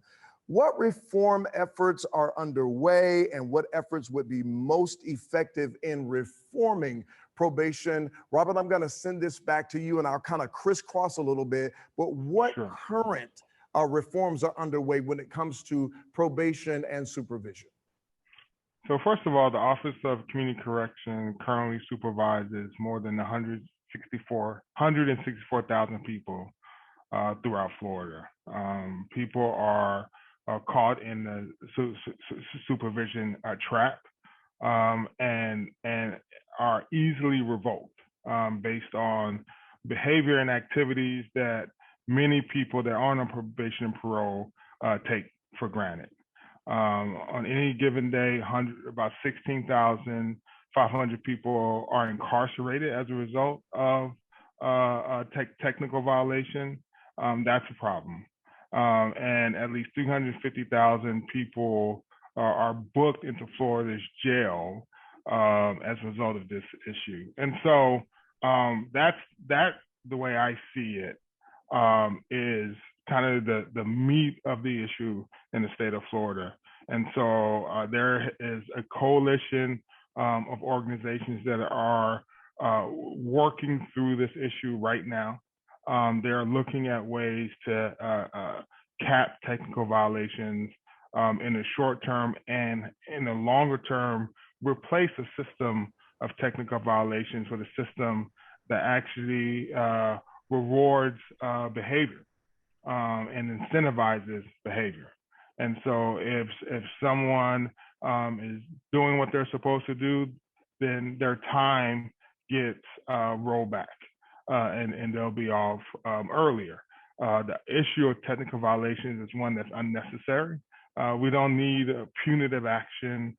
We need for people to be invested in and supported and help to make good decisions for themselves and for their family. That's what they want to do. Oftentimes, they just need the resources and the connections in order to do it. So we need to get at technical violations. We need to get at lengthy supervisions. And also, we need to make sure that when people are brought back in court, that they have proper and appropriate defense. We are hearing far too many stories that people are being revoked without counsel, that there's no one speaking on behalf of folks during that process, as if it's a system underneath the justice system, and that's not fair. That's not right. That's not how we should be doing. We should bring it above board and actually allow people counsel to defend themselves. Thank you, Robert. So let's widen the lens just a little bit, Kate, and I'm going to ask you, based on your national experience and exposure, what's happening with probation and supervision? What reforms are underway? What changes do we need to see? Sure, thanks. I just want to circle back to the impact of COVID for just a minute, because there's one thread that I think is so relevant to this conversation on probation that we didn't touch on, and that's the impact on reentry, which is really similar to the path that people walk when they're on probation or other community corrections as well. Reentry is hard, and during COVID, it's harder.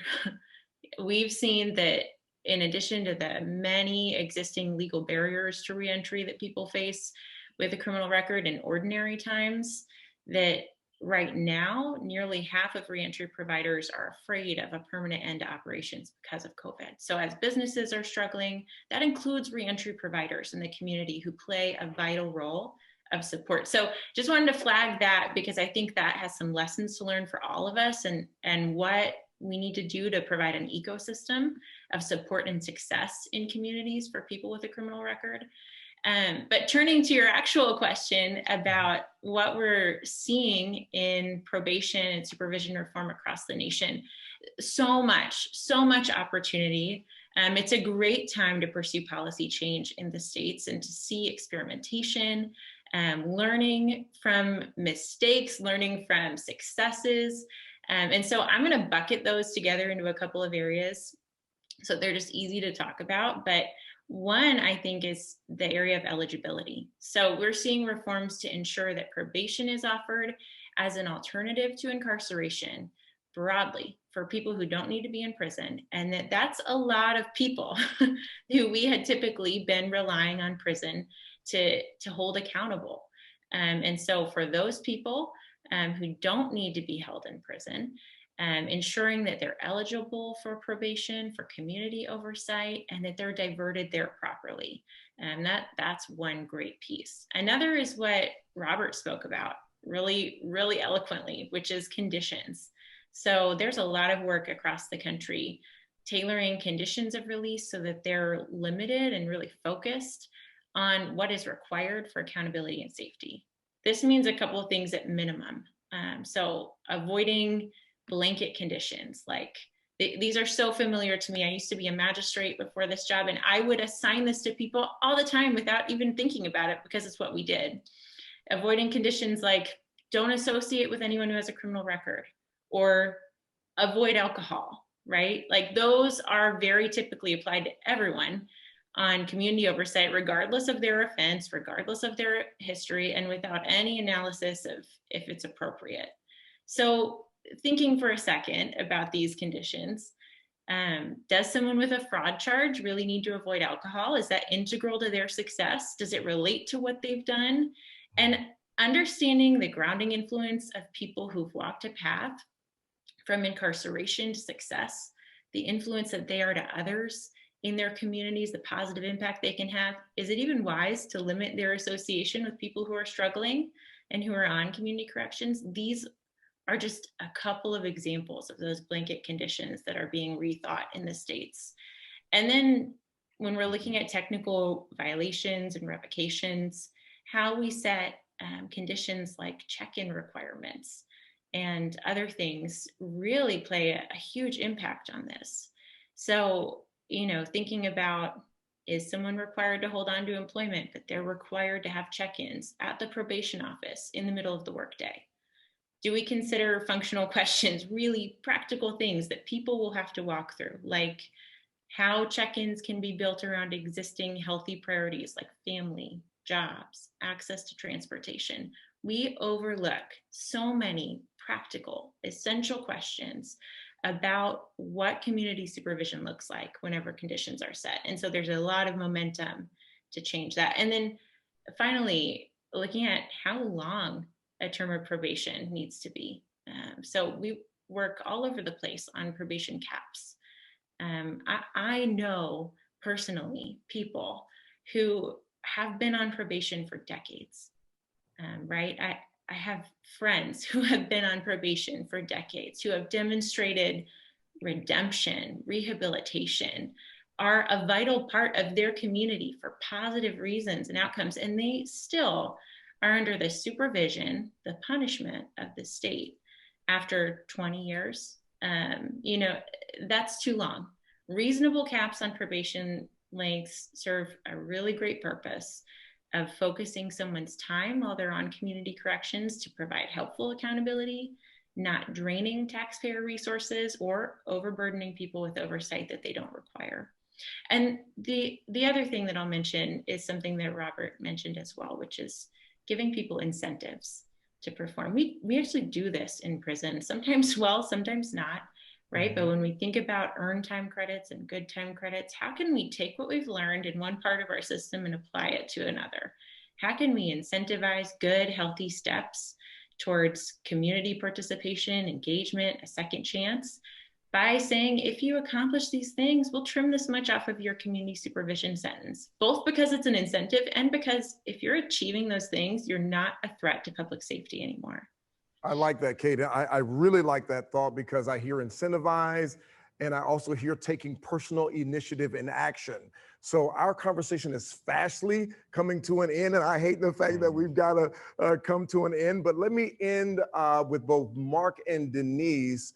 Mark, you talk to me from a wider angle. Denise, you speak to me from both the local and the regional angle, but the Department of Corrections used to be the Department of Reoffender Rehabilitation.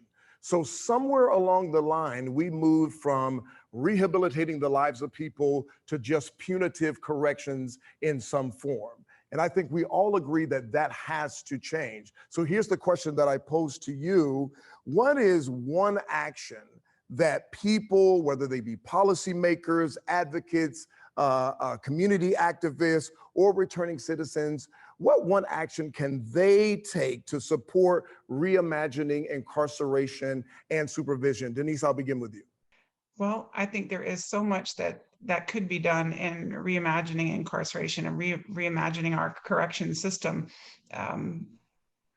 to stop warehousing people and give them something to do, whether it be a program or education or a job. The Department of Corrections has everybody assigned to a job, but they're not jobs. They're just something that's written on a piece of paper. And I think that as allowing in visitor-based volunteers, allowing in more volunteers for volunteer programming, you would get incarcerated people engaged and working on their rehabilitation and working on learning how to, once they're released, how to live in society again versus what we're doing right now by warehousing people that are incarcerated and keeping them from, we don't even let them speak to other people. You're at visitation and you can't turn around and speak to the person behind you in line. That's odd because when we're in society and you're at Publix buying your groceries, you would turn around and speak to the other person in line. So I think it's also important for us to teach what we would be doing in society rather than this odd third world country thing that we're teaching in the Department of Corrections right now. Thank you so much, Denise. So I'm so sorry. I do want to get Mark in before we end. So Mark, let me ask you this. Give me one encapsulated action that people can take right now in their reimagination of incarceration and supervision. One action. Well, I think I would say talk to your state legislators. And, this organization, the Florida Rights Restoration Coalition, has really brought the voices of so many formerly incarcerated people, their family members, to Tallahassee. And we need to do that around the country because the reality is that there's vested interests, obviously, in terms of whether it's police unions or other folks that, have their own interests in the system and they make their voice heard. So I think it's important that policymakers get a firsthand experience from people in their district. That's who they really listen to about what we need to do to address the conditions in prison. The lack of natural light alone. We've seen the crowding during COVID. And these are things that for those people that if we had a smaller system, we could actually, those people that are incarcerated, we could treat them in a humane way and get much better outcomes for public safety and for our values. Thank you so much, Mark. So here is what I have heard in this exciting and stimulating conversation. From Robert Rooks, I hear that we got to get our head back in the game. We've got to really rethink how we see incarceration and supervision. From Denise Rock, I hear heart. Like we got to feel again, and we need to be compassionate and empathetic toward people again. From Samantha, Carlo, I hear habits. We got to keep learning. We've got to keep growing. We've got to keep developing. And ultimately from Mark and from also Kate, I hear this wholeness involved in the work as well, that we collectively as a nation, as states, as counties, as cities, have to get involved in reimagining incarceration and supervision. Ladies and gentlemen, thank you so much for being with us today. We appreciate you. Thank you, Samantha. Thank you, Robert. Thank you, Denise. Thank you, Mark, and thank you, Kate. We are so grateful for you joining us in this conversation. All returning citizens just want to do is be freely accepted, fully restored, and finally redeemed. When we reimagine justice, I think we'll get there sooner than later. Thank you so much, everybody. Support from a society and allowing us to vote again is so important. Is saying that we belong and that we're okay and that we're accepted. I'm Coral Nichols and I'm a returning citizen. I am the third of 4 children. My father was a 2-tour Vietnam vet, wounded in action. He was very abusive emotionally, physically. I learned at a very young age to pretend and to lie. And to not talk about issues and to not talk about the things that were happening. I started like spending a lot of money that I could get my hands on and bouncing checks and things like that. I just became a whole bunch of different people. My family had no idea. I didn't want to do what I was doing, but I could not make it stop. They picked me up and I was in jail. When I got out, I'd gotten a degree and worked really hard and was trying to do some internship. Nobody would hire me at this point because I'm a convicted felon with a charge. But I had years behind my charge and proved that I had changed. But every time I went for an interview to do my internship, they were all excited. They loved me. They loved my personality. They loved my passion. But as soon as they said, we're gonna have to do a background check, I would say, okay, well, you need to know this. And their facial expressions would change and they would say, well, we're sorry. We're, really glad of all your hard work and everything that you've done, but you can't intern here. Roadblock after roadblock. Years later, roadblock after roadblock. Still judgment and continued conviction. Your name is all you have. And today, I've worked really hard to have a name that has integrity behind it. I've worked really hard that when people see a mugshot or they hear my story, they don't even recognize the person that I was 17, 18 years ago. They have no idea. They can't even believe that that's who I was because they know who I am today, which is a person of integrity. Man, if I say I'm gonna do it, I'm gonna do it. And if the law says don't, then I don't. When I got out and I came home and I found out that I couldn't vote, I felt like I had been silenced. So I try to educate everybody that I know on my convictions and why I believe the way that I do. I'm not some fluke that changed. I changed and so can other people. I did it, so can they. Redemption is real and redemption is alive. And that girl, man, she's dead and I don't visit her grave anymore. She has nothing to do with my future. And she's finished just like my past is.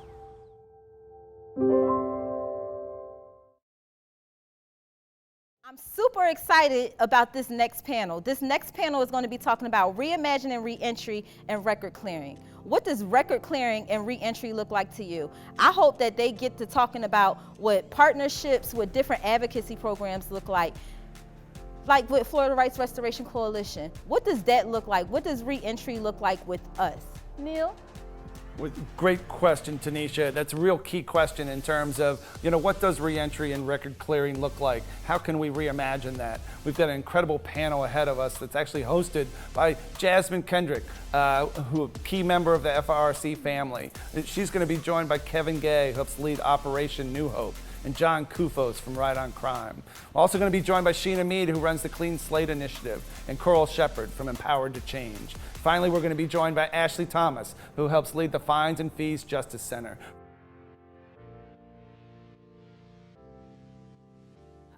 Hi, welcome to RJC 2021. Thank you, Neil and Tanisha, so much for those introductions. Again, my name is Jasmine Kendrick. I am the data manager at the Florida Rights Restoration Coalition and the moderator for today's panel around reentry and record clearing.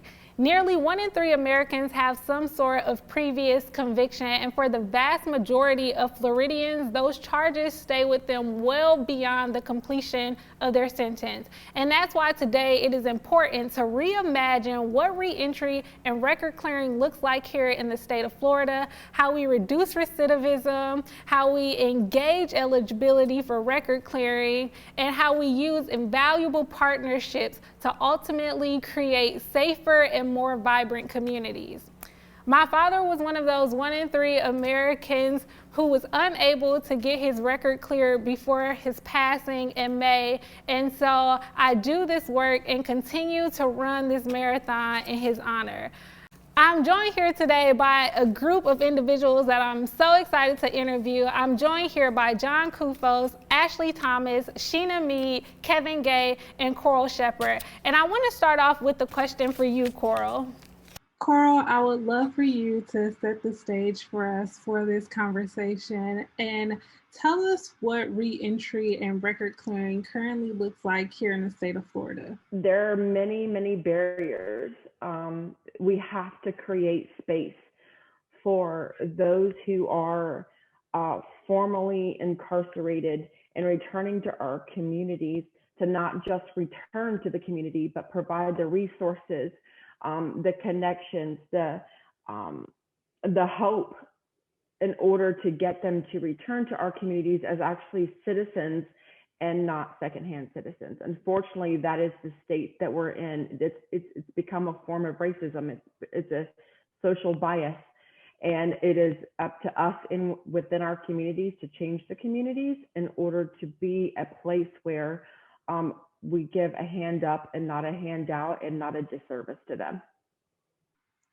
Yeah, absolutely. And I think it's also important to say that 90% of people who are incarcerated come home at some point. So it's important. They need these resources. We know they need the help, and it only benefits us to do so.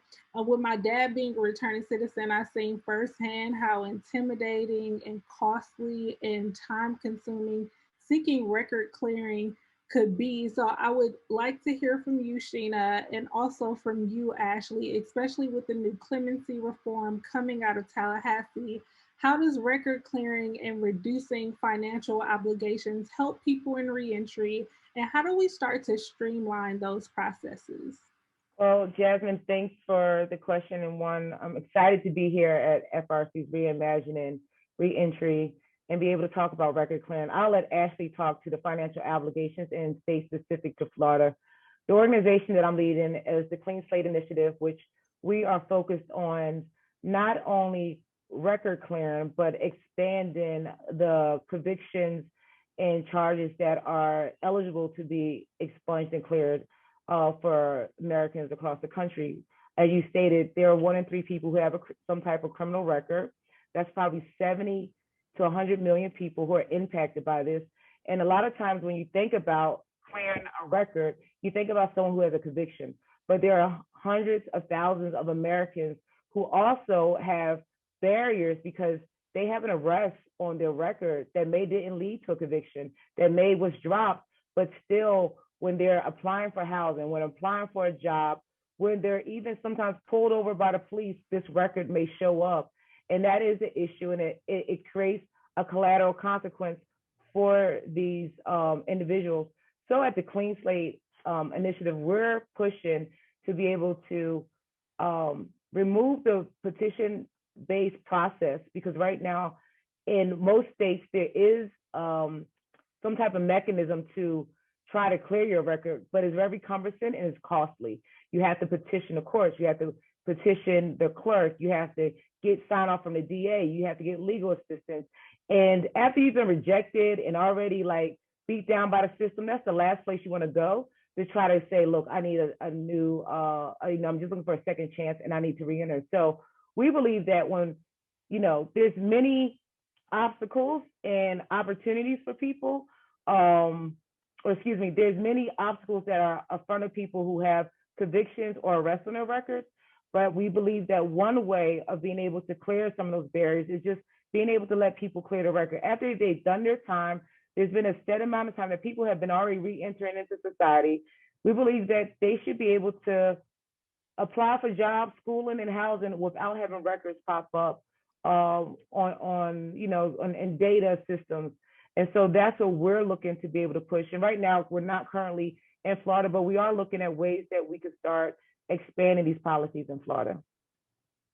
Thank you for that, Sheena. And what about you, Ashley? Can you talk a little bit about financial obligations? Yeah, certainly. And thank you so much for having me here. I am thrilled to be a part of this conversation. And just by way of background, I work with the Fines and Fees Justice Center, and we're focused on the premise that there is really no place for fees in the justice system, period. Here in Florida, where I work, it's impossible currently to get around hundreds of dollars of fees being attached every step of the way. And honestly, a person's ability to pay these legal financial obligations, these fines and fees, is completely unrelated to sort of the underlying goals of the criminal legal system. And I've had plenty of conversations with policymakers, and there seems to be this mentality that payment of fines and fees is some sort of barometer for whether or not people have truly turned their lives around. That as long as they're making payments, they're deserving of grace. And this is it's impossible for a lot of people to ever pay off the fines and fees that are issued here in Florida. And it's a pretty arbitrary standard as well for anyone other than people who are financially well off. So we just need to decouple the legal financial obligations that are assessed at conviction, or even without there being a conviction, sometimes there's financial assessments, and just completely decouple it from record clearing and driver's license suspensions and access to credit and clemency and all of it. Technology in the current system, where basically everybody's history is on the internet, record clearing is vital for folks to be able to access employment and jobs. Yeah, absolutely. In our 2021 policy platform, we outlined that the ability to get records so easily online is sort of this digital punishment that really does follow you throughout the rest of your life, well beyond the completion of your sentence. And then there's a small amount that people actually owe, right? Majority of people with legal financial obligations owe less than $1,000. And there's a statistic that majority of Americans can't even afford a $400 emergency. So we really are criminalizing people who are poor. So I wanted to just highlight that. Thank you so much, Ashley. John, I want to ask you, how can we even improve reentry before a returning citizen is released? What type of programs have you seen that work, and what best practices have you seen that work? Thank you for that question, and thank you for having me. This is truly honored to be here. I've followed the work of every panelist here for some time, including Kevin Gay, who Kevin, you missed all the great things I just said about you when your face showed up. I come from the great state of New Jersey, like Sheena, although I now live in DC, and the first thing we have to remember is that for reentry to work, there needs to be an individualized reentry plan on day one of incarceration, right? Maybe even before, maybe even built into the pre-sentence report, right? Because the problem is, think of it like from a healthcare perspective, right? If you were to wait until an ailment, a cancer, takes over your whole body to say, you know what, I think now we're going to start treating it, you're obviously not going to do as well as if the first time you had the problem, you started to treat it. Now, what treatment looks like can be a lot of different things inside a prison, right? In some states, New Jersey being one of them, one of the things Chris Christie did was close a prison and turn it into a drug treatment facility to make sure that people in prison that were not eligible for halfway houses but had drug and behavioral health addiction could get things like medication-assisted treatment and things like that. But some of the key things, it all begins with an individualized reentry plan. And that has to diagnose some serious things in your life that the pre-sentence report misses. Number one, if you're one of those states that essentially holds people for ransom with fines and fees, right, that needs to be dealt with upfront. And the way you deal with that is at least start to get people court hearings so they don't leave with all of these things when, 10 years down the road or 5 years down the road or 2 years down the road. There needs to be a real educational assessment. So often we see things misdiagnosed as we think of school to prison pipelines with people who are neurodiverse that end up in prison system, just get classified as illiterate, and they might be dyslexic or have dyslexia, excuse me, or suffer from some other neurodiverse issue. And that, of course, becomes the inability to train people to get the educational credentials one would need.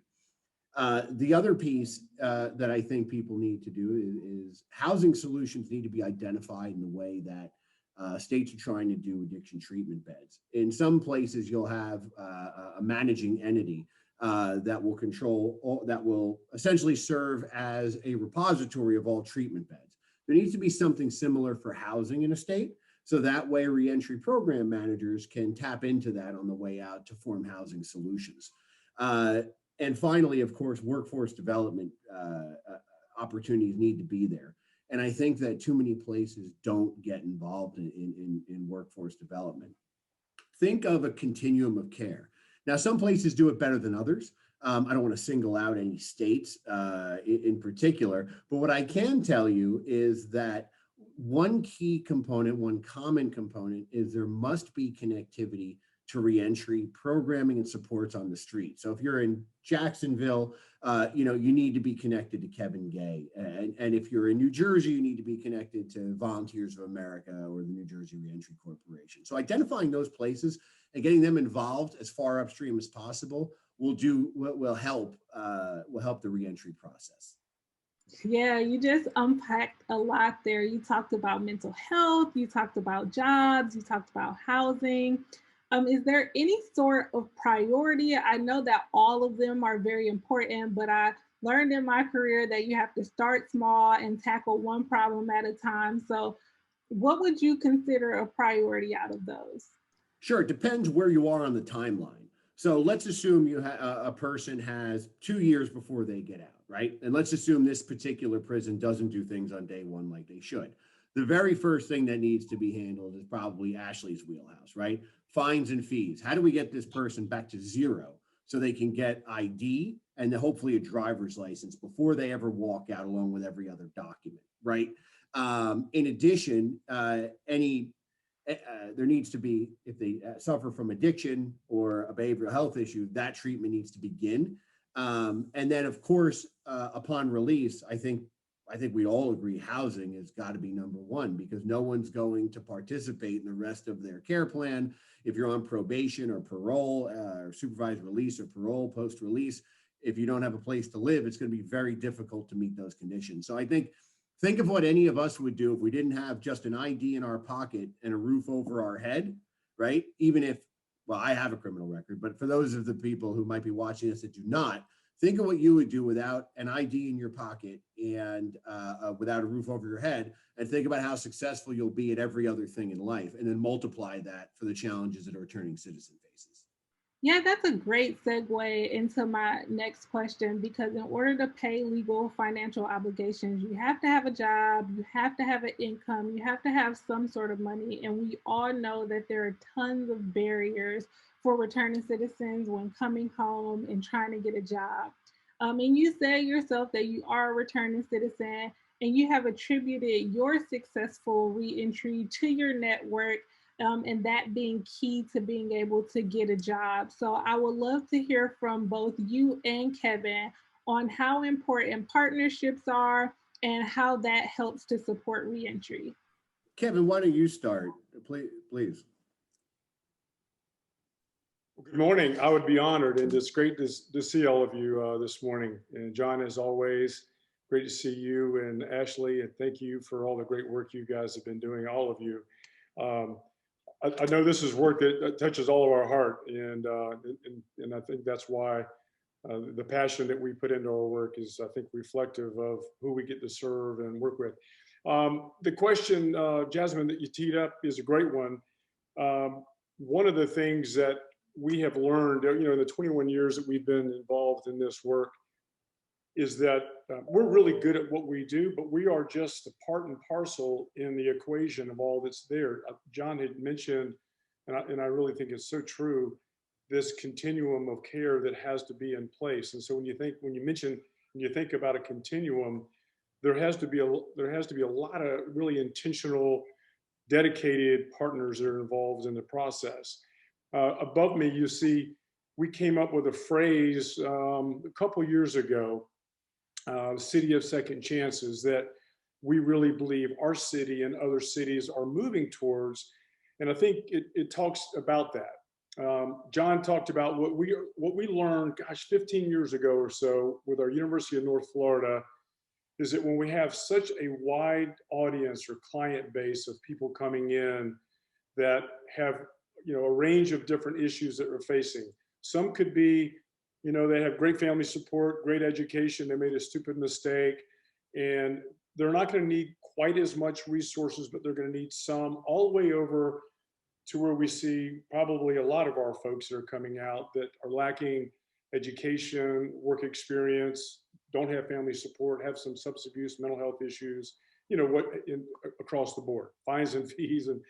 And so the protocol of care has got to be different. And to John's point, an individualized plan of care gives everybody an idea of where that starting point will be. As the question was asked to John about, well, where would you start it? His answer was right on.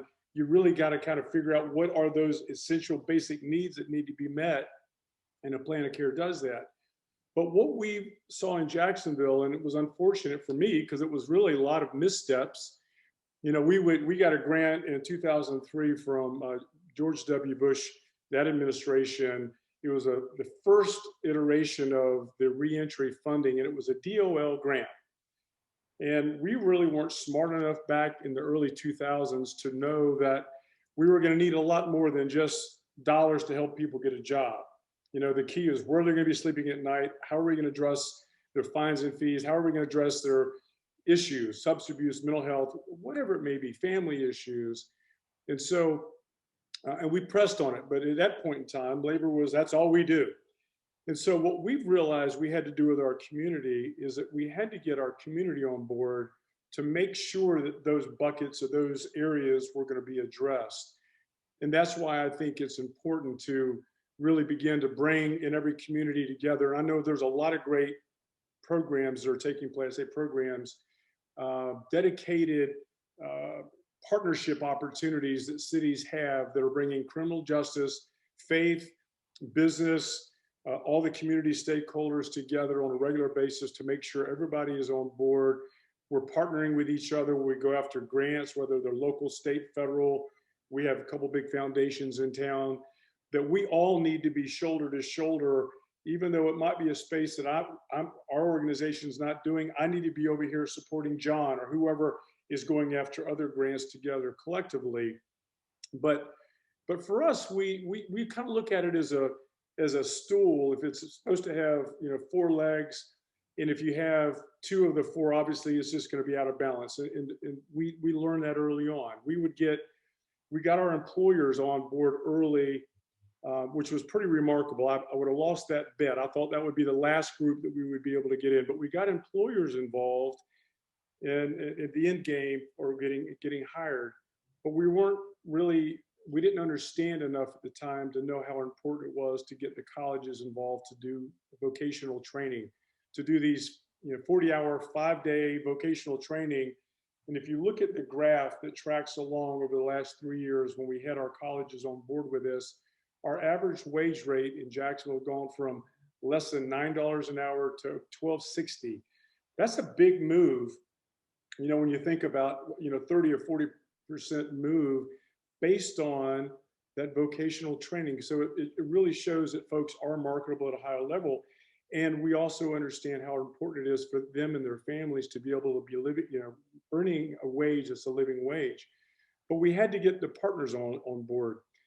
We've got a state attorney on the criminal justice partnership that I was just working on this morning we have worked together to put together we call it a playbook, and how we get our state attorney, the public defender's office, and our judiciary all singing out of the same hymnal with regards to what we can do with diversion and pretrial intervention.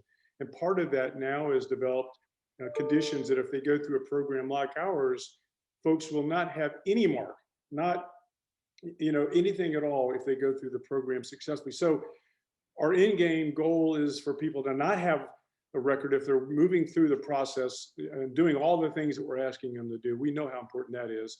All of this for me, though, is driven at the end game that I believe that drives all of the conversation in this space, is the ability to earn a wage. And that is being able to get a job that can support a person to achieve the goals, our dreams that we all have of owning a home and being a part of the American dream.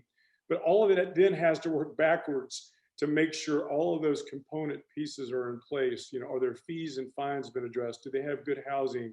Have we been able to, John, and you work a little closely on this, have we been able to really dig in and see what a lot of those emotional, there's so much trauma, and I wish I would have understood this years ago, but with it, close to 9,000 people that we've worked with, having the deep conversation with most, the trauma that happened as a young kid or in the process of incarceration has really had long-term effects on our population, and being able to get the help that folks need just helps them be successful at the end of being able to get a job and hold on to a job. And so I would say that the partnership piece on this is really important because they're building blocks. They all kind of line themselves well.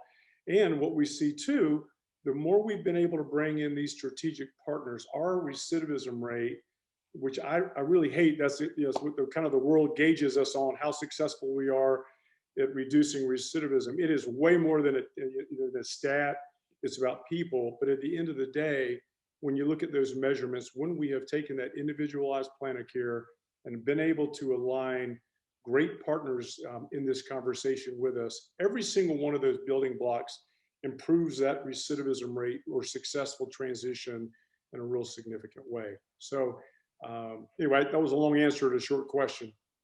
And I'll just briefly, I'm sorry, Sheena. Yeah, no, I just wanted to jump in there and just, when Kevin's talking about partnerships, what is important, I believe, is making sure that at the center of partnerships are people who are directly impacted. The people who is closest to the solution are the people who has been pained. And so thinking about like Coral, she's someone who's directly impacted, who's taken her pain points and been able to really dig in deep around reentry with women coming out of prison and making sure that she's engaging them at the entry point of arrest, because reentry starts there, right? And so I just want to lift that up because Coral has been doing great work in the state of Florida as well. And she's someone who's directly impacted, who's leading that work. And it's important when we're doing partnerships that we're not excluding organizations that's led by directly impacted people like FRRC, like Coral. So I just want to lift that up. I think that's also important to name. Yeah, thank you for that, Sheena. That's a great point. I want to point out something important that Kevin said, which was about trauma, right? These are traumatized people. And I just want to have you speak, Coral, on the work that you're doing here in Florida and what you've specifically been doing around mental health and how that is really important to reentry. Well, that's actually a really amazing topic. The most, I believe, the stunning factor that we don't deal with is upon arrest. We're not looking from a trauma-informed point of arrest. We're arresting based upon a crime and not the actual individual and the story of where they even come from and how they've even been affected by crime in the home life, in the community, whatever their situation is. We look at the crime that's committed instead of seeing the individual. And we have to begin to take our communities, the arrests, the PTI, the diversionary programs, if we're not looking at things from a trauma-informed perspective to see the individual person, then we're missing a key component of part of their healing journey. We're not addressing it while they're incarcerated. We're not addressing it while they're being sentenced. we're believing that they're going to receive all the help that they need while they're in the Department of Corrections. And unfortunately, until we get to the point where they actually are being addressed, if they are in the Department of Corrections, then we continue to fail returning citizens when they come out into our communities, because the community itself is not trauma informed. So we have to create space for those of us that are closest to the issue, that have been traumatized in life, that have healed, that are directly impacted. And what did that process even look like for us, in order to create space to say, I healed, you can too. You may not be responsible for the trauma that happened to you, but you are responsible for healing from that trauma. How do we create environments and spaces and home life communities that say you can heal, this is possible, and you can move on with your life, and you can even stop the cycle within your own families? Yeah, can we specifically talk about some of those alternatives and things that we can do to avoid some of this trauma? Sheena, you actually jumped me on the question, because I was gonna say that you often say those closest, those most impacted are closest to the solution. So how do we engage with these communities? How do we engage with their families, and not only educate them, but get them to get out in the streets and take action to create safer communities for themselves? Yeah, that's a lot. That's a long question. I'm trying to figure out which piece I could take. I would say, well, one, yes. So let me remember. Yes, that was long. So the first question was, yeah, let's start with, how do we engage our communities to take action? Yeah. So depends. Well, there's two ways. So if we're talking about the community that is impacted, or we're talking about the community who don't understand how impacted people, are impacted. So those are two different things, because a lot of times, the people who are closest to that pain, who are impacted, are usually not at the center of policy decisions. They're not at the table when lawmakers are talking about how laws or policies that's going to impact their lives. When you think about, even when they're talking about sentencing, how many times do you see directly impacted people at the table when they're even talking about sentencing, right? Who can inform the impact that long sentences, or the disparities in sentences, how it impacts families? I think we need to engage. I think it's up to our community, our partners, as Kevin said, the church, faith communities, civil organizations, to be the ones who are being intentional about saying, if they're at the table having a conversation and they realize that no one at the table has been impacted, then there's a problem. That is like having a table full of men talking about issues around pregnancy, issues around, women issues, but yet there's not a woman in the room. That is like a table full of straight heterosexual people talking about LGBTQ issues or trying to impact policy. I think it's up to us who are saying we are committed to this, who are allies, to make sure that we're bringing people in that fold, and lifting that up and pushing back. And there's sometimes where we are not maybe able to bring, those people may not be able to be at that space, but we make sure that we can bring their voices and their stories to the space and make sure that we're centering that. And so I think that's how we engage. On the part of how we get other folks engaged, it's important for us to tell the stories of directly impacted people in our communities and make sure that we're messaging it. At the end of the day, no matter what issue that's out there, it is always connected to, other safety net issues, whether we're talking about housing, education, childcare, healthcare, employment.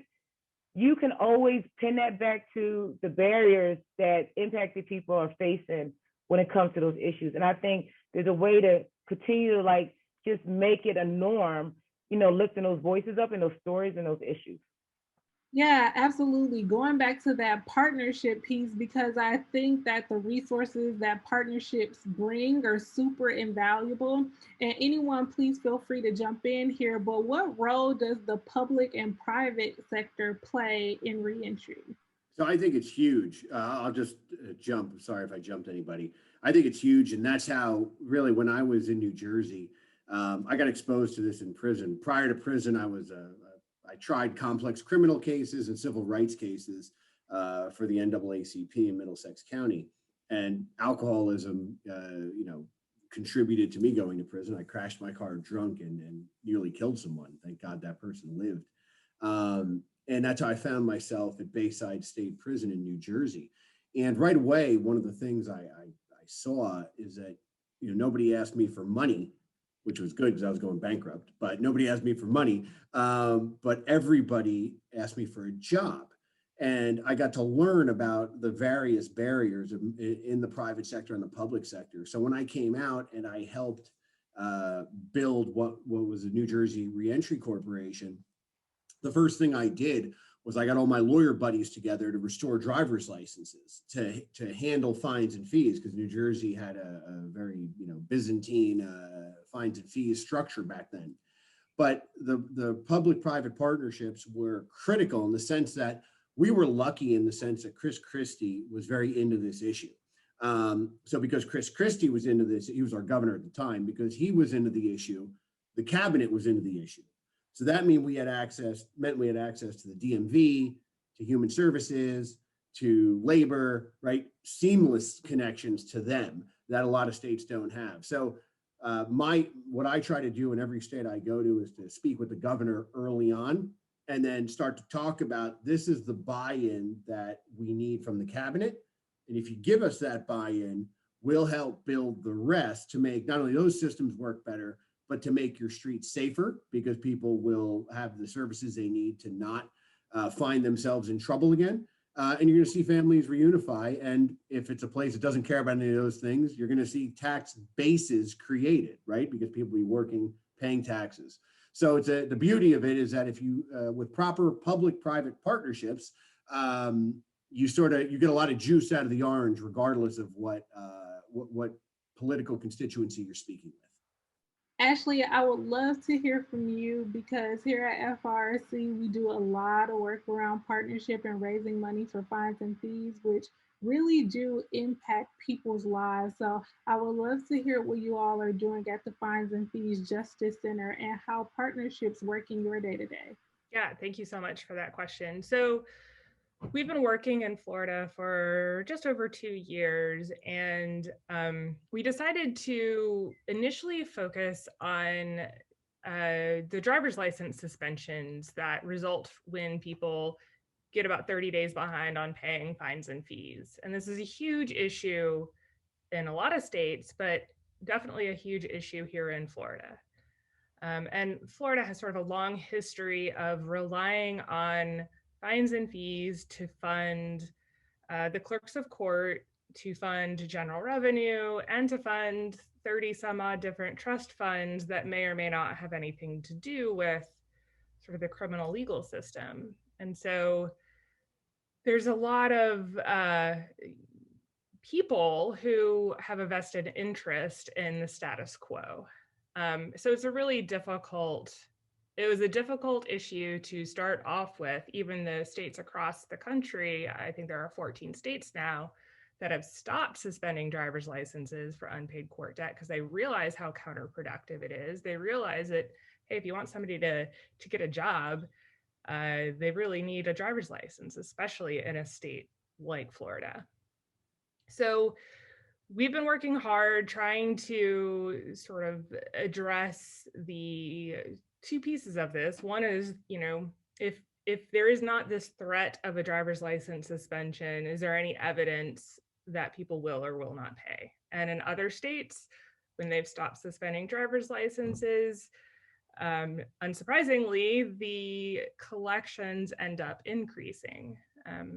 So we're trying to just show that, the world will not end, if we give people their driver's licenses back. And a lot of these offenses that people are, that led to the fines and fees were not driving related. They're just, here in Florida, it could be any sort of criminal conviction as well as any sort of traffic fine or fee. But the interesting thing is the business community has really gotten engaged in this issue, especially folks in sort of the trucking industries and other industries where they need people who can drive. And so that's been really beneficial because, some people are swayed by, sort of the business-based argument that, we need employees who can drive. And then working, of course, with FRRC and so many other partners, we have a very diverse group of individuals from both sides of the aisle, and nonprofit organizations, folks who've really seen the impact that these license suspensions have had. Another thing that we want to look at is the fines and fees that are charged in the juvenile justice system. Believe it or not, young kids who are in the juvenile system are charged essentially the same fees and fines that adults are charged. And so, especially in the juvenile system, it's problematic because these are young people who legally may not even be able to work. And here we are saddling them with hundreds of dollars in debt, or their parents, which is kind of creating, some family issues potentially. And so our goal is really to just look closely at how do we fund core government services in a way that is functional and sustainable. And there's really no place in the criminal legal system for these, financial obligations to be built up. We also know that they generally aren't payable. Here in Florida, I think the clerk's goal in collections is merely like 9% is what their goal is to collect in felony fines and fees. So they know this isn't money that they're going to get, yet they continually assess these dollars on folks, which makes me wonder, like, what is the ultimate point? And it really does keep folks from being able to get their driver's license, obtain credit, get a house, take care of their families, take care of themselves. We're just, basically creating this insurmountable hurdle that folks aren't going to be able to get out of. So that's a lot of what our work is around, is just trying to give people like the dignity of work. I want to skip to Sheena really quick because I have a very specific question for her, and I know she has to jump soon, but I do want to hold the note on economic impact, especially here in the state of Florida, knowing that the majority of fines and fees are not paid.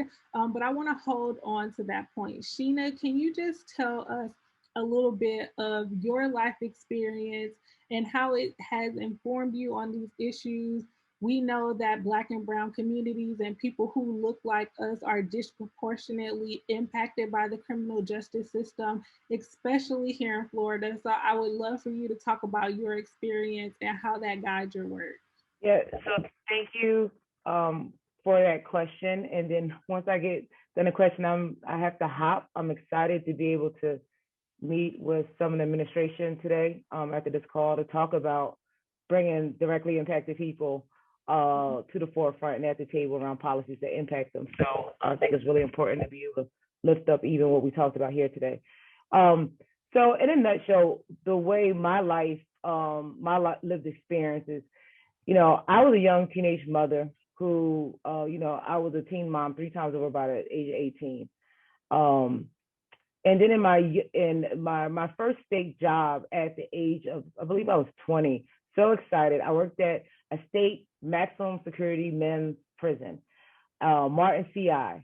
And this was, my first experience understanding or seeing the system. I really didn't know anything about prison. I know people went to jail, I know people went to prison, but I worked in classification as a clerk. And that's when I realized that, oh my God, this is a whole new world. It's a whole different, I didn't even fully was able to take in what I was seeing or trying to understand. And that was one experience that I had. And, when I worked there, and my job was to kind of read the files, and I saw the disproportionate ways people were sentenced, and I saw, my job was as a sentencing clerk, so I helped do the game time and all that. And so I would see people who had, who was a habitual driver, I think they call it when you get pulled over several times for driving on a suspended license. doing more time than I've seen people doing for maybe manslaughter. Like, it was just really crazy. It was like people are doing 15 years for driving on a suspended license, mind you, no bodily harm, just getting pulled over. And you think about what Ashley just talked about, people have fines and fees, they can't get their license, they can't do this. And so, you know, if you have, you know, with suspended license, you have to get a special insurance that could cost $400 a month. And, you know, you're like, well, I still got to go to my job. I got to pay my child support. If I don't pay my child support, they're going to cut my license. It's just like a cycle. And so I started seeing that, and I just saw like people who looked like a lot of more people that looked like me that was in the prison. And I had a cousin who was in there who was a close management inmate. That's what they referred to him as. And I remember not telling the institution that that was my cousin because I was scared that they were moving to another facility and I wouldn't be able to have eyes on them. And so that was one experience. And then in my 20s, I got, you know, trying to feed my children. I wrote a check for $75 at Publix, $10 over their amount so I could get gas to get my children to childcare and I could get to work. Not knowing about financial literacy, you know, I'm like, you know, those folks that get their money when they get it, I guess the bank will pay them.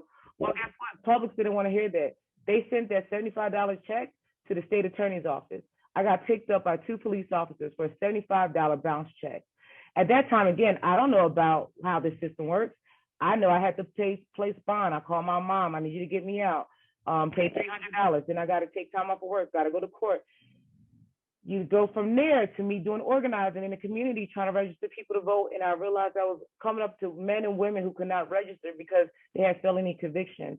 And then I looked to 2012 when I meet this guy, you know, kind of smooth guy, and ended up getting married to him named Meade, who was looking to like pass it, like talk about restoring voting rights.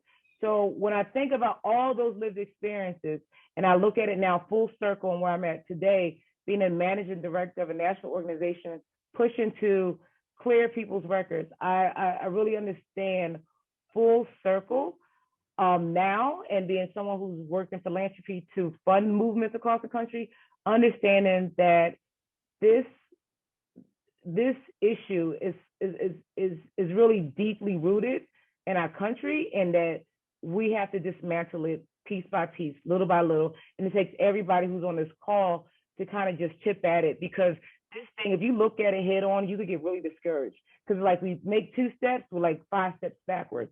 And so kind of forgot a little bit of how the question, because I went on kind of just show you kind of full circle how my lived experience has shaped the work that I'm doing today and who I am and why I'm so committed to this.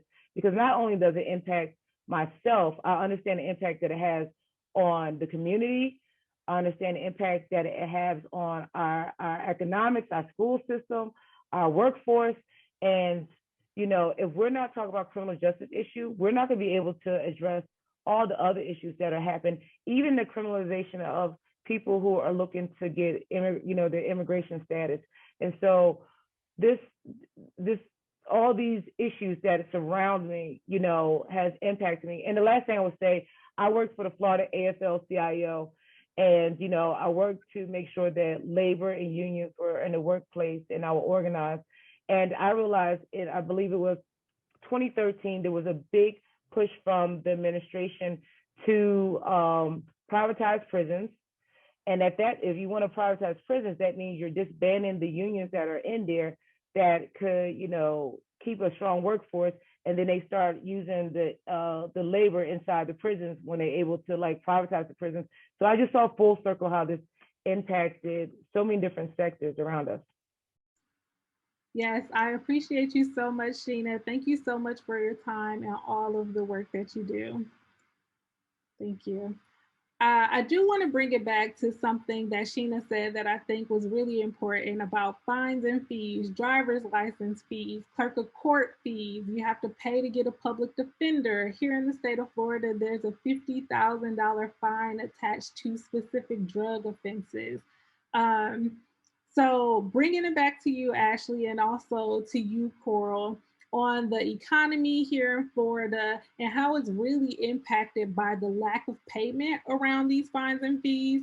To your point earlier, Ashley, the clerk of court's goal is only for 9% of those to be paid back.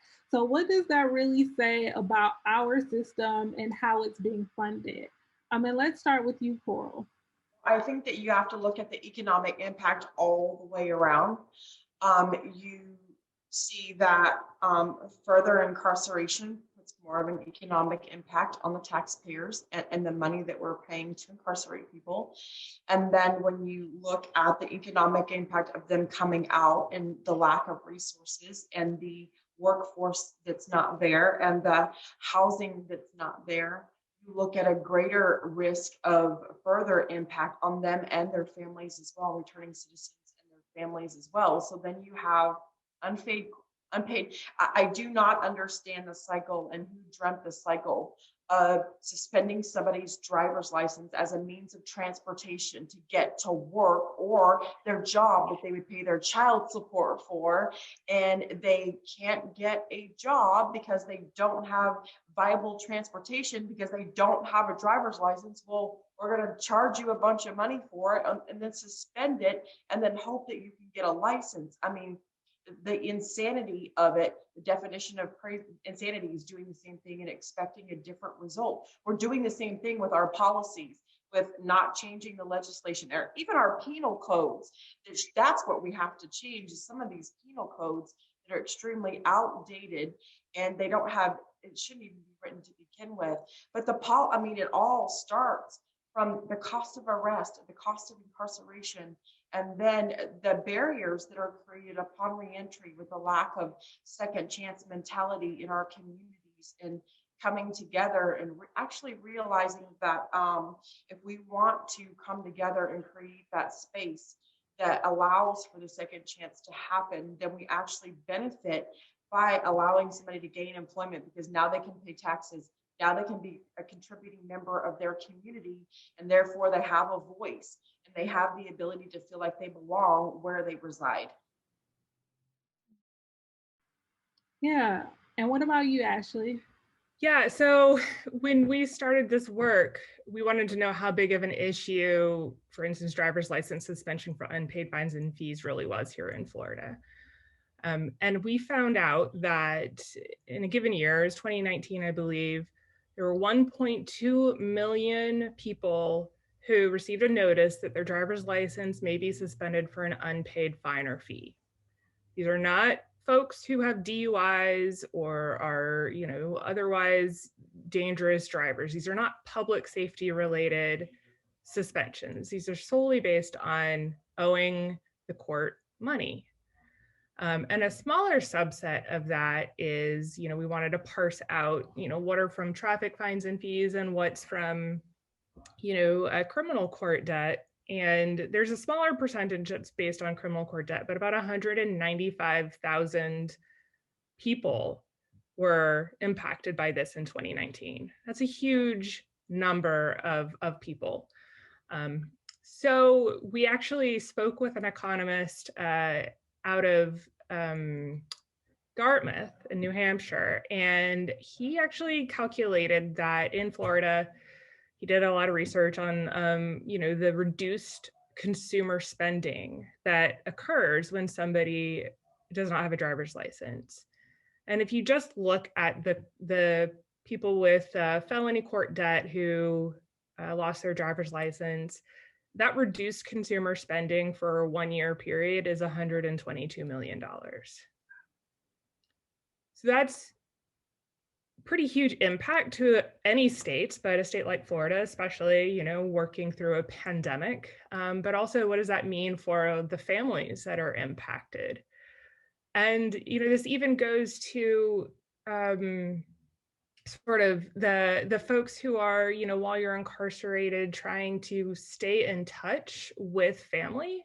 That's expensive. That costs money. And, this is a little beyond the scope of the question, but if you are trying to remain in contact with your community, with your family, then having access to speak to your family without having to pay an arm and a leg is key.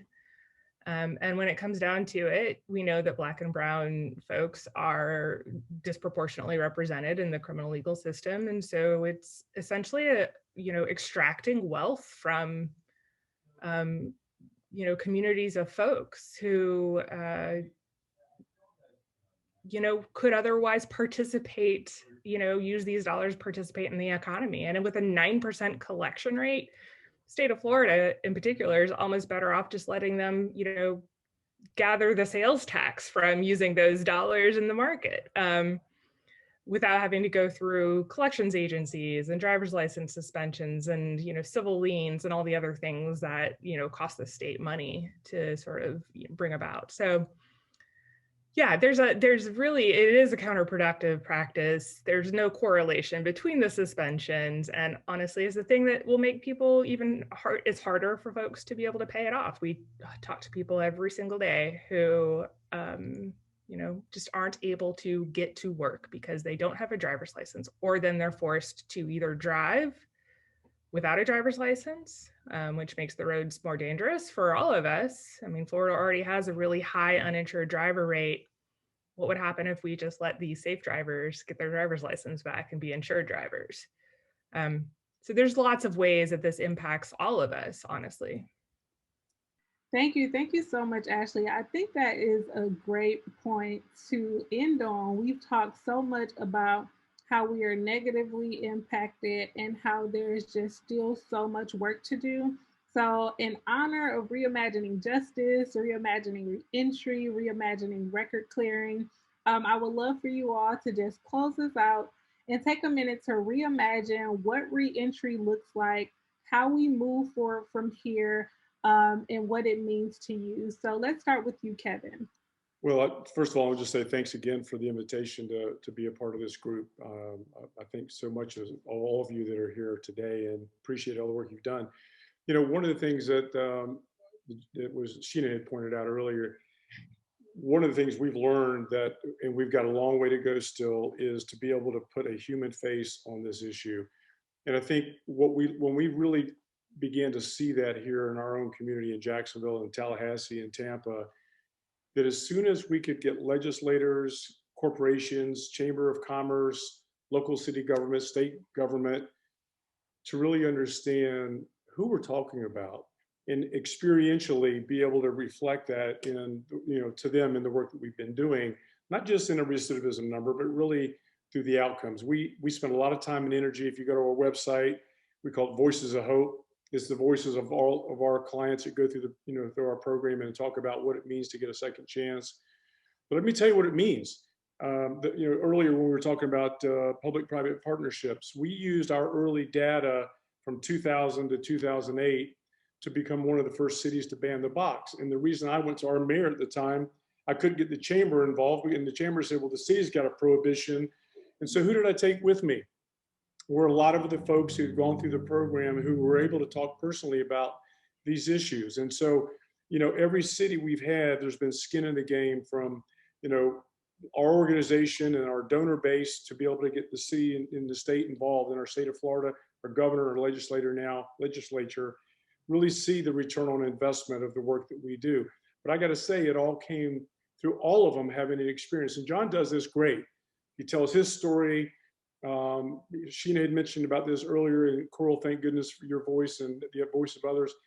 The most important voice at the table in these conversations around policy and around getting people to have this aha moment, or people to begin to see, wow, this is a person who's really transformed me just in the conversation. And so I think it's really important that every city really is mindful about how important it is to connect those of influence, whether it's companies, corporations, legislators in this mix. And that's where we're going to continue to move the needle on policy and all those important pieces. And I know it's what's happened with us. Thank you so much, Kevin. John, can you reimagine what reentry and record clearing looks like, and how do we move forward from here? Yeah, I think in addition to what Kevin said, I think that, everything that we've heard in this panel are the elements, right? What Coral was talking about addressing trauma, right? And making sure that the healing process begins at that point, right? I mean, we talk a lot about soft skills when we're talking about employment, but one of the most critical soft skills you can have is if you have the emotional intelligence to deal with life. And if you've never addressed your trauma and no one's ever helped you address your trauma, and then you get thrown into a facility that does nothing but amplify your trauma, you're not necessarily going to have the soft skills that you need to be successful at anything, whether it be a relationship, parenting, or trying to function in a job, if you're lucky enough to get one. Sitting right behind Coral is Ashley's great work, right? Which is to make sure that people don't come out saddled with a mountain of debt. And I think that especially in some states, they bond against that debt. So they'll claim, how much money is owed to the town for fines and fees, and then go get loans against it on something that'll never be paid. But so Ashley's work is very important, because part of this is bringing people back to zero, right? That's a big part of it. And Ashley's work, for the states that have joined on with what Ashley and her team are doing, so they don't need, some John in the state to try to clear licenses and go through that 100 times. When Ashley gets those legislative fixes, I mean, people can then focus on addressing their trauma, reconnecting with family, and of course, then connecting with the Kevins of the world and their organizations. So you really put together a nice panel. And the final piece of it, of course, is Sheena's piece. I can tell you, because of the clean slate and expungement work led by people like Sheena Meade, I'm eligible to get my record expunged this year. And that's a privilege that a lot of people in our state simply do not have. So the idea here is that if the continuum was formed properly, really from Coral, Ashley, Kevin, let John be in there a little bit. I just want to get a picture taken with you guys. And then, of course, concluding with Sheena's great work, what you have a fighting chance, and you have a recipe for success instead of a recipe for failure. So I think that Jasmine, the way you put this panel together, has reimagined reentry just by the people and the voices here. And I thank you all for allowing me to be a small part of it. Yes, thank you so much, John. Coral, be bold for us. Reimagine what reentry and record clearing looks like here in the state of Florida for us. Well, I want to be like everybody else and just say thank you for allowing me to be a voice at the table today. I really appreciate speaking from, like others on here, just being directly impacted in the obstacles that I personally faced, upon reentry. I think it's very simple that we actually begin to transform our communities by transforming one life at a time, of every returning citizen that gets the help that they need, the resources they need, the support that they need, the network that they need upon reentry. And as we transform one life at a time, we will begin to see our communities change and our society change. And they are the people, as their lives are transformed, begin to put a different face to what those that don't understand what it means to be directly impacted, to what some people would consider monsters. I've heard it said that before. And when I tell people that I'm directly impacted in my story, they look at me like I'm crazy because I look like the average woman. That's because I am the average woman. The average woman probably has a prior felony conviction that we're afraid to talk about because it's considered a source of shame. Well, shame says I am a bad thing, not that I did a bad thing. And we have to step away from that stigma in our societies and say, you made a poor choice. How do we help you make new choices and overcome the trauma or whatever the choices were that you made, so that we can reimagine our communities? And when we reimagine our communities is when we actually can really begin to reimagine justice alongside of it. Thank you so much, Coral. And let's end with you, Ashley. Reimagine what reentry and record clearing looks like here in the state of Florida moving forward. Yeah, and thank you. Same with everybody else. I am thrilled to be on this panel, and I think so much of the work that everybody here is doing. And as I'm listening to everybody talk and thinking about this question, it seems like all of us are addressing, some sort of failure in the current system. And so when I think about reimagining, what reentry could look like, is I think about where are we trying to go? And I think Kevin alluded to this earlier, like what is our ultimate goal, and what are the natural checkpoints that we can put up to see if we're actually doing things that will help take us to our goal. Saddling people with hundreds or thousands of dollars of debt is not going to get us to our goals. We're just so used to sort of doing the same thing over and over again and trying to fix what we're currently doing. And I think it's not working in a lot of ways. Some things are working, and we just need to be brave and sort of restructure our own views of what's possible. Because I think a lot is possible. I think people have tremendous, they have so much to contribute to society. And like, I think all of us just want to open up a world to everyone where they can live their life to the fullest, and take care of their families, take care of themselves, enjoy life, and participate. Like, you know, I imagine what the whole point of the you know, rehabilitation piece of the criminal legal system is so that we can get to that point. But at the same time, we're putting so many barriers up that it's impossible to get to that point. So we just need to completely rethink that. Thank you all so much for joining us here today. I want to extend another thank you to my guests for joining me. That was such a great, insightful conversation.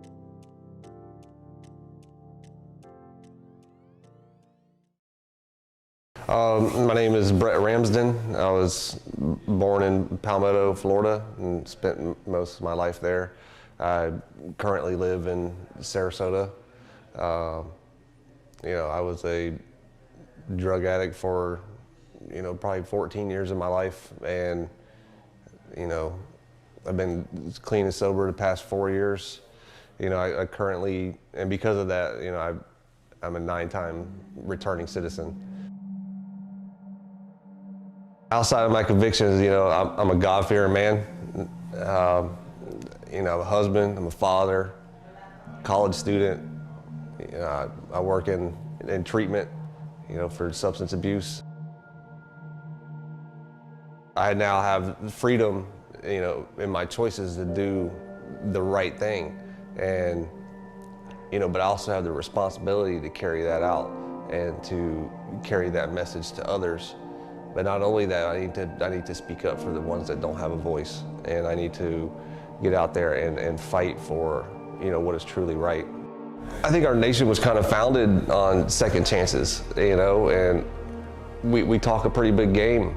You know, we say that, you know, we should give them a second chance, you know, but deep down, when it comes down to that, are people really willing to give us a second chance? You know, as we truly believe that we're a nation that does.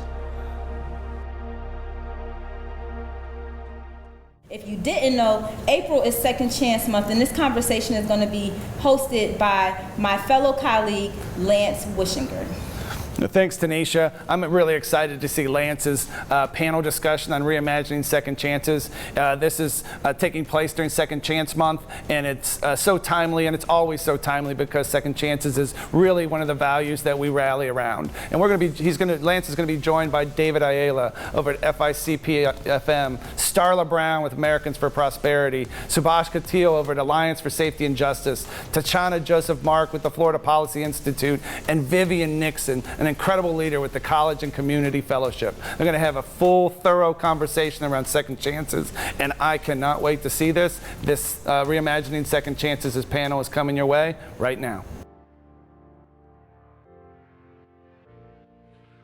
Hello, and welcome to our panel discussion on reimagining second chances. I want you to imagine for a second what it's like to be incarcerated for years, to come home, and to be with your family again. I want you to imagine what it's like, the feeling to be around those loved ones and to know that you have a second chance. Now I want you to imagine the roadblocks that are put in place for employment. I want you to imagine the obstacles that are put in place for when it comes to housing. Now finally, I want you to imagine that no matter what you do, this is the way it is. I myself am a returning citizen, and I've had to deal with a lot of these issues.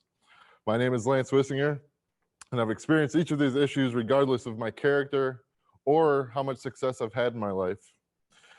Today, I want to talk about what it's like to reimagine those second chances, what it would be like to actually have second chances to come forward. Along with me today, I have an amazing panel to discuss this topic. David Ayala, whom I've had the honor to work with side by side on Amendment 4 and up in Tallahassee, is with the formerly incarcerated convicted persons and families movement. We also have Starla Brown, who is our Deputy Director for Florida Americans for Prosperity. Subhash Katil, who is our Florida State Director for the Alliance of Safety and Justice.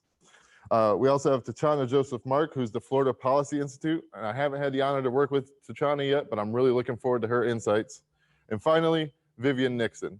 Vivian has an amazing story and is a great leader that I happen to look up to. Vivian is the Executive Director for the College and Community Fellowship. I'm super excited to be on such a great panel and can't wait to get started. So with that, I'm gonna go ahead and open it up to you guys, and I'm gonna start with Vivian. What does reimagining second chances mean and look like to you? I would like to call it imagining second chances, because we haven't been very good at giving second chances in the past. And we haven't really imagined what life can be like for people after they've been oppressed, subjugated, and marginalized by any of the many systems that are controlled by structural and systemic racism in a country that really has a caste system. So any population that has been marginalized in that way really has to imagine a second chance for themselves, because they've never really been given equal access to all of the benefits that this country has to offer, including high quality education, decent housing, economic opportunity. So we have to begin with the fact that we're not starting from that same place where we've all been given equal opportunity from birth. So what it looks like for me is acknowledging that, and acknowledging that we are kind of owed the time, the space, the resources, the education, and the opportunity that would have been available had we had good schooling, quality housing, and economic opportunity for the past several generations that we've been on this land. It looks like a fresh start, starting over from square one. Yeah, I agree with that 100%. Thank you so much. And really it is about just starting out to imagine. David, if you could share your same thoughts on that same question, what does a second chance mean, reimagining a second chance mean to you, and what would that look like? So for me, reimagining a second chance means, number one, politicians taking accountability for the millions of lives they have destroyed. And number two, finally putting in place some policies that begin to restore and heal the damage that has been caused to these lives. What this looks like to me is, number one, banning the box, and start there. But we can't just stay there. It has to be free education for all formerly incarcerated and convicted people, especially those who have been a product of the school to prison pipeline, because this will broaden their employment. And then also affordable housing. And then most importantly to me, as I look back at, stepping out into society, creating and funding a space that's led by formerly incarcerated and convicted people who have transitioned to help change the mindset of our brothers and sisters coming home.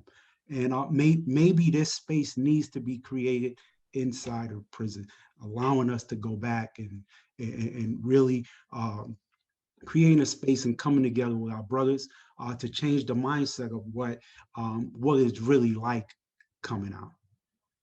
Yeah, I would love to see second chances started before you even come out the door. Like I said, I had a chance to come out, and man, it was tough. Starla, if you would mind answering that same question, what does a second chance mean, and what does it look like to you?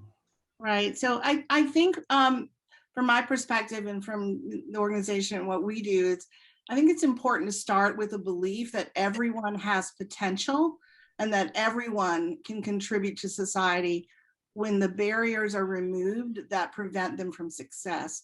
When people are truly free from these barriers, they are capable of extraordinary things. And however, returning citizens, after completing their sentences, face some of the most incredible barriers that are out there, right? They're difficult to overcome, if at all. And whether it's court-based debt or it's opportunities for employment, we talk some here about education, right? Job skills, training, affordable housing for sure. Even mentoring and community support. And by that, I mean a community that rallies around people who were formerly incarcerated. But for me, a bottom line here to reimagine second chances, we need to understand that the difference in reforming the criminal justice system versus transforming the criminal justice system. And I think when we get to the juncture of those two words and the differences of what they can mean, I think when we start to see transformation versus just reformation, I believe that's where we can have a great start. Amazing. Transformation is so important. We can talk till we're blue in the face about reforming, but until there's an actual transformation, then we're not going to get anywhere. Tachana, same to you. What does the second chance look like to you, and what does it mean? Yeah, thank you. When I think about reimagining second chances, two questions typically come to mind. The first one is, how do we as a society define corrections? And when is correction no longer correction, but a lifetime punishment? So as a result, this always leads me to think about my actions and our actions at the individual level, and as well as the micro level, the systemic issues that exist. So as an individual, how do we interact with returning citizens? How do we respond when we hear of somebody's criminal past?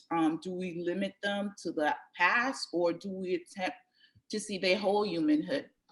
So language matters. Our interactions and our perception, they matter greatly when it comes to reimagining second chances. And also as a collective, how are we ensuring that policies that promote second chances remain at the forefront of our legislative efforts? So the bottom line for me, I see it as a two approach.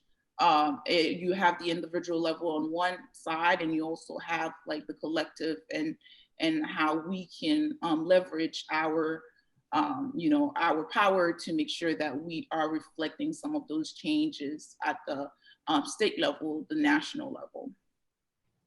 Thank you, and that totally makes sense.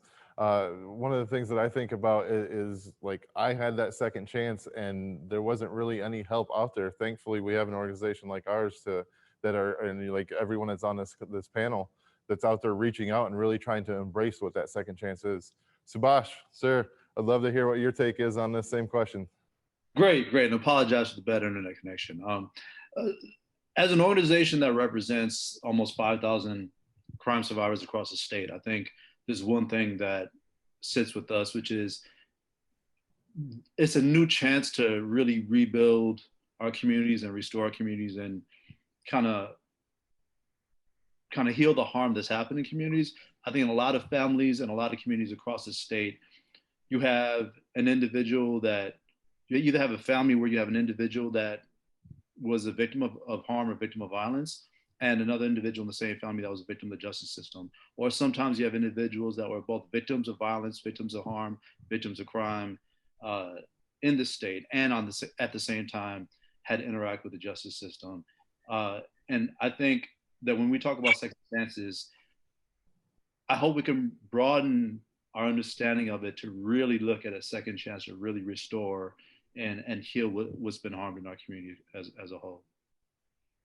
Thank you. Yeah, one of the things I like to talk about is that we are a nation built on second chances. We are a nation built of underdogs, and returning citizens, we match that. We are exactly what this nation feeds on. And so people like us take advantage of that second chance. And so for us to be able to have those changes and to reimagine what it really means to take that second chance, we're going to have so much more success once people realize what it means to actually give someone a second chance.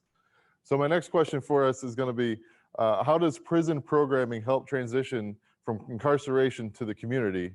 Followed up with, what are the biggest obstacles that returning citizens can face? So how does the transition from incarceration to the community, and what are the obstacles? Starla, I'm going to start with you this time on that. Okay, great. So I talked a little bit in the opening part of this about some of those obstacles, but from the perspective of us working in a great deal in that key institution of government, there are studies that have shown within the first 5 years of release that 75 or 77%, which study you want to look at, of people who were formerly incarcerated will reoffend. But when you combine that with another statistic, that 95% of people currently incarcerated are in the process of completing their sentencing and will return to their community, it becomes incredibly important that we transform prison programming. I mean, the notion that a person incarcerated for any length of time without real solutions to help them transition back into society hasn't worked. And our organization is part of a larger community called Stand Together. And one of the things that we've worked on as an organization over on that side is this bottom-up solutions we've seen that truly transform and change the purpose of the system, resulting in a different system, have the most success. So, we've got to look at programs within the prison system, knowing that, this 95% of people are going to return to society, and how do we best help them do so?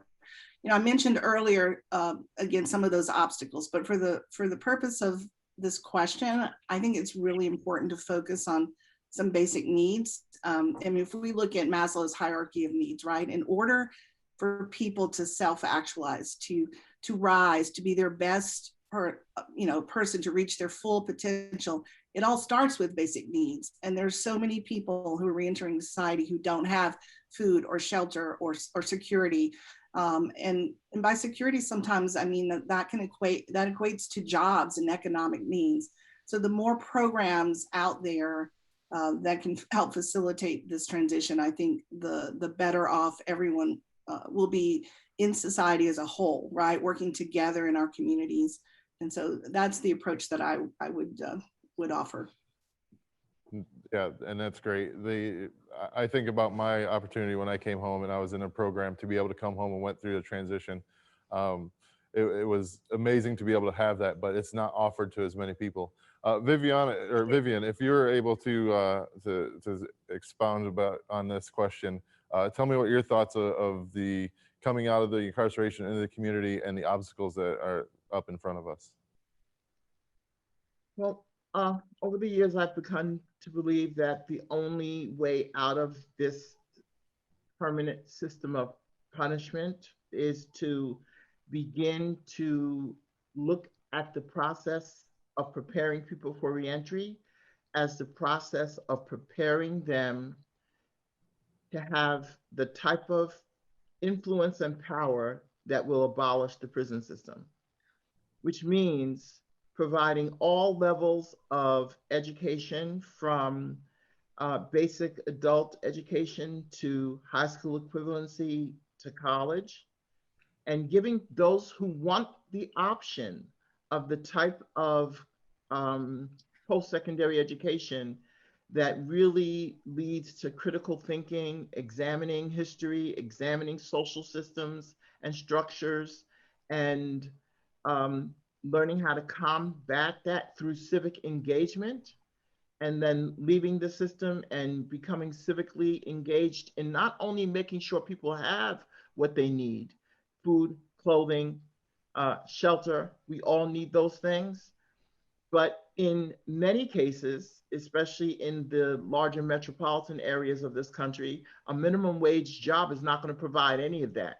You're still going to be struggling. You're still going to be subject to all of the same temptations and dangers as you were before incarceration. But if you combine training for work with training the mind to understand one's political power, and to understand that when people try to take away your vote, there's a reason they're trying to take away your vote. It's because you can vote this system to go away. You can vote a different type of system into being. And for me, preparing people to enter society is preparing them to be warriors for justice. That's awesome. Education is so important. I myself tried to get my education while I was incarcerated and wasn't able to, so I just taught myself.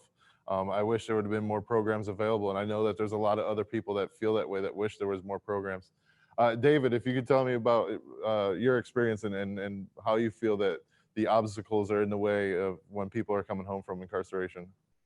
Yeah, well, first I would like to say I don't think there's any mechanism put in place to fully transition or to rehabilitate.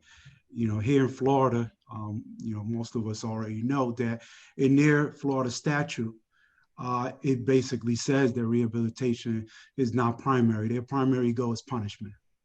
So there is no rehabilitation as you transition.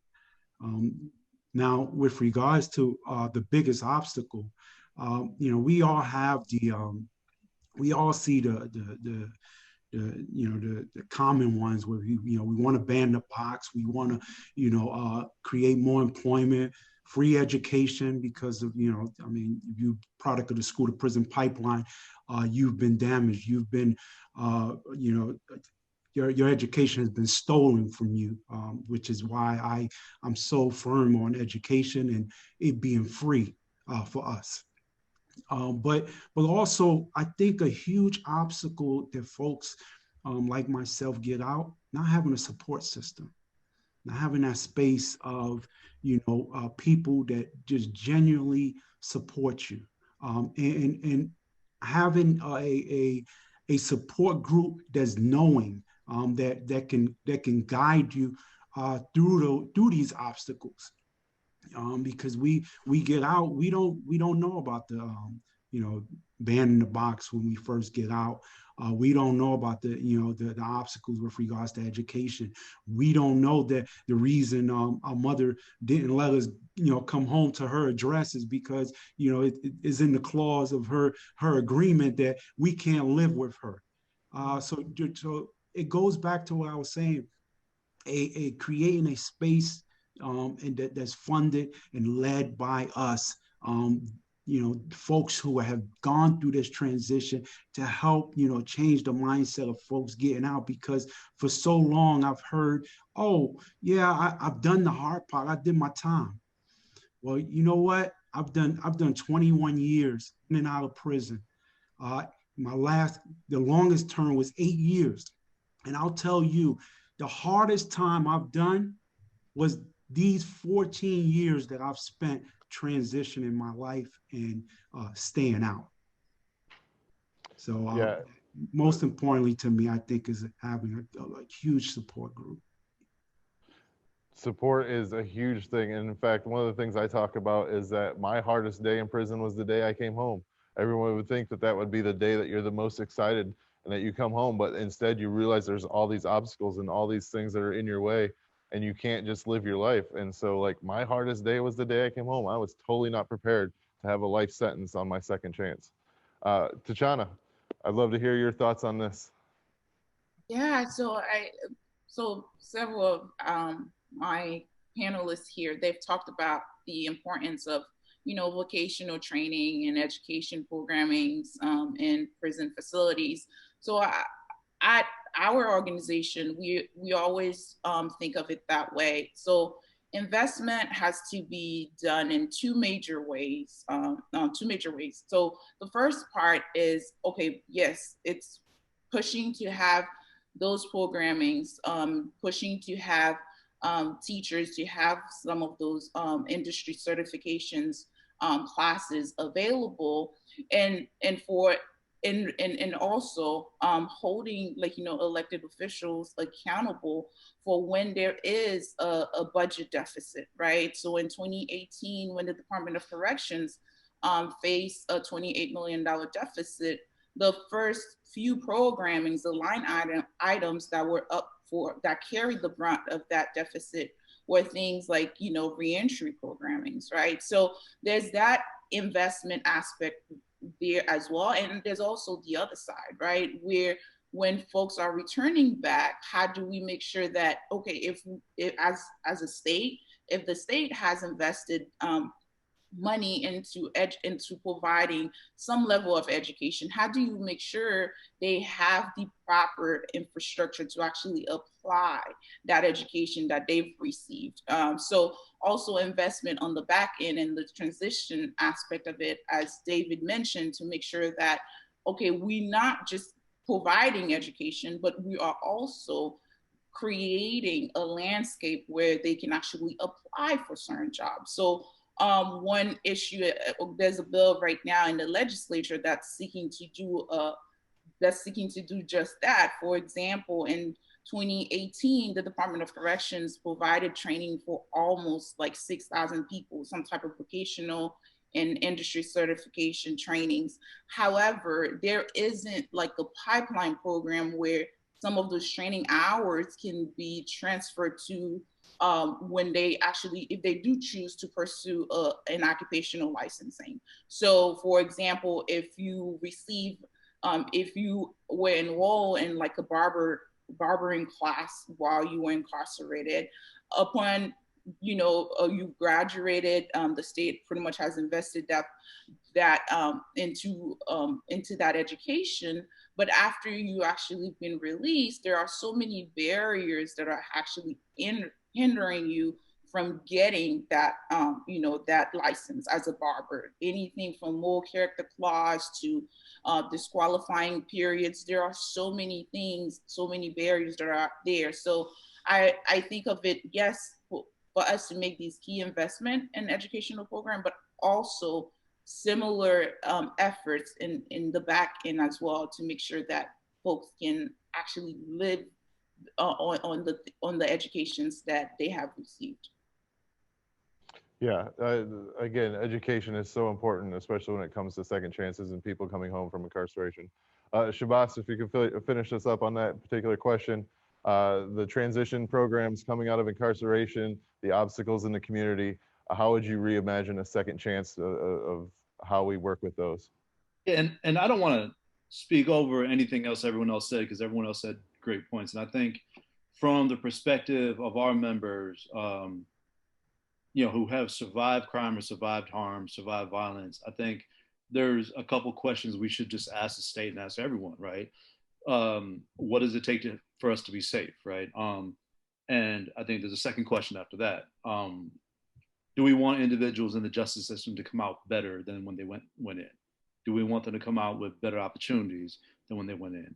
Is it better for all of us if individuals have the tools to succeed versus the tools to fail? And I feel like when we talk, as David said, and others have said, when we talk about a system where we're trying to punish or rehabilitate, and those are the key questions, I think we're avoiding the key question of what do we have to do to keep us safe and what's the best outcome. And to me, if the best outcome is understanding, as Starla had said, that most individuals in the justice system are coming out one day, then to me, the answer is we want to make sure we're answering this question right and making sure that people come out of the justice system better and with the tools to succeed versus worse. And I think most of us can agree that by and large, the state does plenty of things right, plenty of things wrong, but by and large, we don't have the right answer to that question right now. Yeah, one of my biggest fears of going through incarceration was I was going to come out worse than I went in. I mean, I was scared to death of that. And something that we've been talking about a lot lately has been, what's the best thing for public safety? And it's not incarceration, it's opportunity. That's what's going to keep people safe. So with that, we're talking about reimagining. So we're talking about digging in, getting a little deeper. And so this next question that I have for you guys, take what we've already talked about, but really think about a specific that maybe we could get into when it comes to educational, employment, other opportunities for people to avoid further incarceration. So like I said, the best thing I feel like for public safety is opportunity, not incarceration. So what's something specifically that we could work on to move forward that we could share with the rest of our organization and our other memberships here that we could work on to move forward? And Tachana, I really appreciated where you're going with the education. I'd love for you to start us off on this one. Yeah, so, and I like that you've mentioned to dig in. Honestly, I've been spending a lot of time kind of like going over the Department of Corrections, like recidivism report, right? So, and so pretty much the department tracks down for like 3 years, like the people who have been released, and kind of like see whether they have been arrested and how many of them. So like the folks who were released in 2016, 3 out of 5 of them were arrested within 36 months of being released, right? So, and they have some of the factors, right? Some of the factors that they, as like, you know, through research and through their own analysis that they kind of like highlight are some of the indicators of recidivism, right? And one of them, right, is like whether that person received a bus ticket, right? It's one of the strongest indicator of whether that person will be returning back to one of DOC's facilities. And it's interesting, and not to take away, my organization, the Florida Policy Institute, we have been doing a lot of work in occupational licensing and pushing some of these reforms, but it was really interesting to me how something as like a bus ticket, how personally as an analyst and advocate myself, I haven't taken that time to even ask myself why, right? So recently when I read this, and I'm like, this is something, right? And I've been spending more time to like research and see how, as like, of course, engaging with other folks to see, okay, how do we ask the right question, right? Why is this one of the strongest indicators, and why aren't we doing much about it, right? To making sure. So, and we know studies have been, consistent over the years by telling us that, having some of those like, visitation hours, having some of those community-based ties while you are incarcerated are like really help you with transitioning back. So when you think about somebody receiving bus tickets, does that mean they did not have that type of relationship, those type of ties while they were incarcerated? Also, it also brings the question, because we do know that here, at least here in the state of Florida, there are folks who are incarcerated, they're not necessarily, located nearby families. So the trip, I know I have a loved one who is incarcerated. His family lives down in South Florida, and he's incarcerated all the way in like almost like an hour out of Tallahassee. So when you think about the financial obligations for family members to probably take the days off, rent a car, gas, tolls, all the financial burdens that come with like just one visitation, it is a burden. And a lot of times, so it's just interesting to me. I've been really sitting there, really going over some of the research just to kind of see why hasn't this been, in the report, like in the report, it's just like, oh, this is just like one of the factors. It doesn't mean this, doesn't mean that.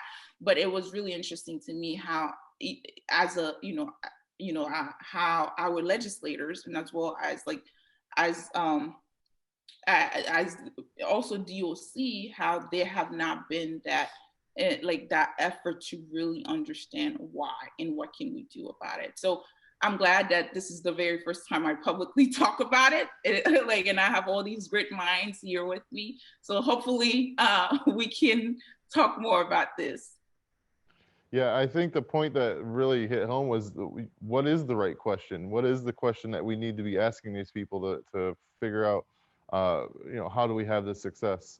Subhash, do you have some specifics that maybe we could dig into that we could share with the rest of our organization on how we can improve on employment, education, living situations? Yeah, and I think, to be fair, the legislature 2 years ago took one step forward, when they removed some of the barriers to become, a barber, beautician, septic tank worker, et cetera, 2 years ago. And I think that was positive. I would love to see more changes like that. I think there's a general understanding that, the record sealing expungement process in the state, I mean, just to be fair, the state needs a lot of workers, and the state also has a lot of people that are desperately seeking opportunity. For a state that needs a lot of workers and has a lot of good workers and has a lot of people coming out of the justice system that need a lot of opportunity, it doesn't make sense that, for example, most folks can only expunge a single arrest. That just doesn't make a lot of sense. It's not clear to me how that contributes to public safety, how that contributes to rehabilitation, how that contributes to a good workforce. And I think, in my opinion, if we were going to take a couple more steps forward, what the legislature did 2 years ago was a good thing. If we want to do more good, we could start looking at that process. Because I've heard a lot of people say that they believe the expungement record sealing process of Florida is ridiculous. So, I think that's one step. Yeah, so we got support from our family and community and organizations like you guys, but now we just need the support of the legislator to back us up and understand where we're coming from and to know what we have to go through. Vivian, if you could go ahead and tell us maybe some specifics that you have for us to share. Well, I think one of the most significant things we can do to prevent recidivism is to understand how states measure recidivism. The general public reads that statistic that, X number % of people go back to prison in this many years and thinks that, oh, they went out and did some terrible crime, when it's often technical parole violations. And what technical parole violations do is take people away from their families, from their jobs, from their homes for absolutely no reason, for being late on a curfew, for missing an appointment. That is a waste of the state's money. It is ridiculous. And a lot of this so-called recidivism can be reduced by eliminating technical violations and not setting people back all the way to zero because of a late appointment, a missed appointment, or some other arbitrary rule that's on their parole, in their parole stipulations. And the general public doesn't understand that. So they hear recidivism and all they think is new crime, when most of the time, that's not actually what's happening. Yeah, technical violations hits close to home. I got one for riding a motorcycle without eyewear, and they violated me and gave me 60 more days. So totally understand and agree with the— Stays away from your job and your family, right? Yep. I was on my way to work and I got pulled over I lost my glasses, so. But anyway, that's a whole nother story. But yeah, technical violations, like being able to eliminate that and really making, again, obstacles, roadblocks that we keep running into, and these things that are set up to help people fail. David, I'd love to hear your thoughts, buddy. Yeah, so I think when I look at, folks getting out and look at and try to pinpoint what really will get them over the hurdle. I look at college, senior students in high school, and they're a year out from graduating, and you notice how much goes into them to make sure they get to college. From the counseling at school, to the visiting of colleges, to the parents talking through them. They have that support system. If we can create that in the prisons, for our people getting out, and mind you, someone may need more than a year. I notice we may need to do a study depending on how much time they have been spent inside. It may take them more than a year for them to go through that process of some real deep counseling of what it's going to look like getting out. What is it that you want to do? Okay, how can we put you into the space of what you want to do? If it's education, you want to go to school, you want to do vocational, creating that pathway prior to them getting out and going through. Okay, these are the obstacles that you're going to come across, but this is how you can overcome them. For example, I had a difficult time getting federal grants because I never signed up for selective services. That means that you can be drafted, because at the age of 18, I was in prison. I didn't even know what selective services was until I applied for a federal grant. But because I had a support system, I had a woman in my life that had already developed her life, and you know, she come from you know, she's straight out of law school. She was able to explain to me, how can they prove that you didn't want to sign up, you know? And she had me go deeper. Okay, well, you know what? Let me write them. And they wrote back to me saying, you know what? You were in prison. We never reached out to you. So here's a letter stating that you can sign up for, you can get federal grants. And I used that letter to get my federal grants. But if I didn't have someone in my life to explain to me, hey, you know what? You were in prison. Did they reach out to you? No, they didn't. You need to write them. I would have given up right there on the spot. And that's that. So many folks get out, and the first hurdle, because they don't have someone to get them over that, they give up. Yeah, and you have an amazing family and great support. I was lucky enough to have an amazing support system when I came home, and still to this day, being with this organization, still have an amazing support system. And I hope that everyone gets the opportunity to do that. And I feel like support is really the main thing that we've kind of crossed with everybody here. Starla, if you could finish us up on this particular question and answer any specifics that you think would be beneficial for reimagining a second chance when it comes to education, employment, housing.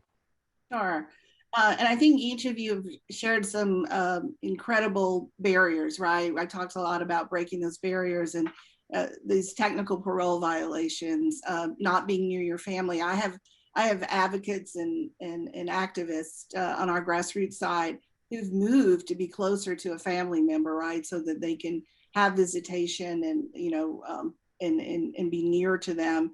And just that fact alone has helped that family member who's incarcerated. So there's story after story of all these things we need to change. And so I kind of mentioned, you know, again, this bottom-up solution, you know, for a lot of these programs, there are many of these solutions are through the nonprofit community rather than a government-based solution that's sort of top-down. And, you know, I'm probably the least proponent of a top-down government-run program, although we work primarily in that key institution to drive lasting policy changes.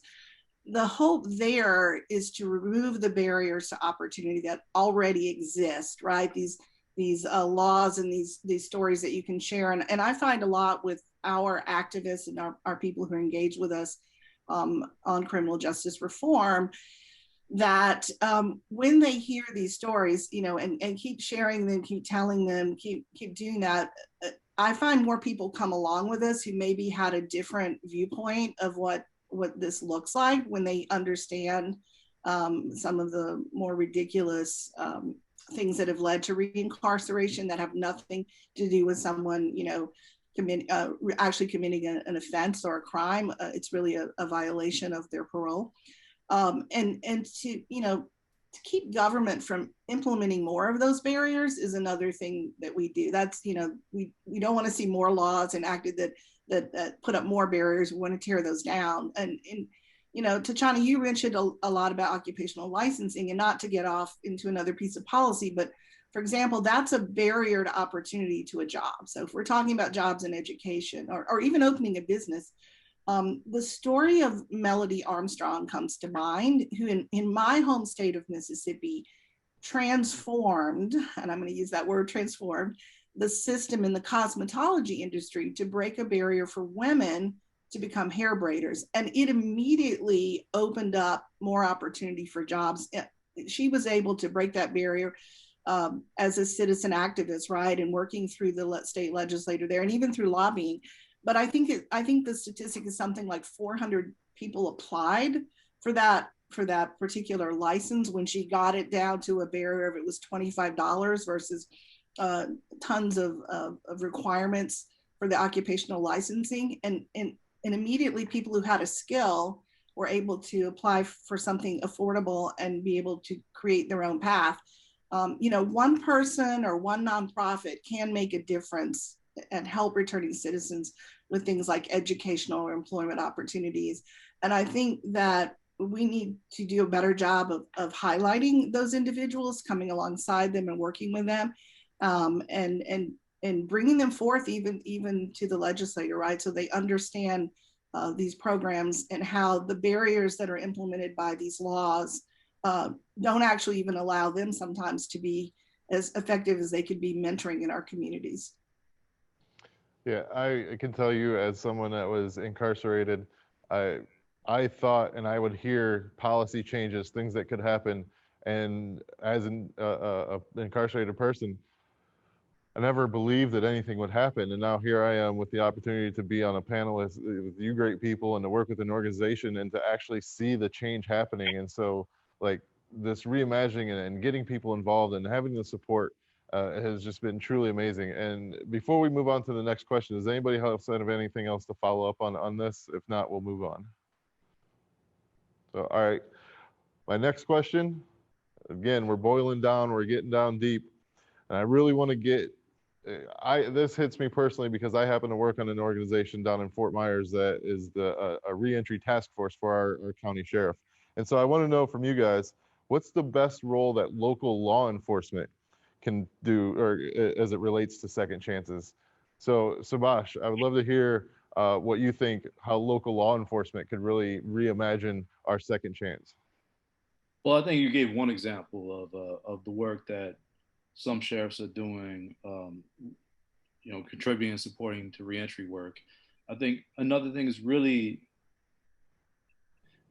in having a lot of conversations with law enforcement, I realize a lot of law enforcement leaders really do understand the need for second chances in our community and just need to, in my opinion, just echo that need a lot more and echo the firm belief and desire in second chances, because I feel like folks don't hear that enough, that there's a firm belief in second chances in Florida, and that firm belief translates to law enforcement as well. That's the first step, I'd say. Thank you. David, I'll go to you for the next answer. How can local law enforcement reimagine a second chance? I can't lie, that's a difficult question for me. I don't think they can. I don't think they even have a position in it. I think their mindset, is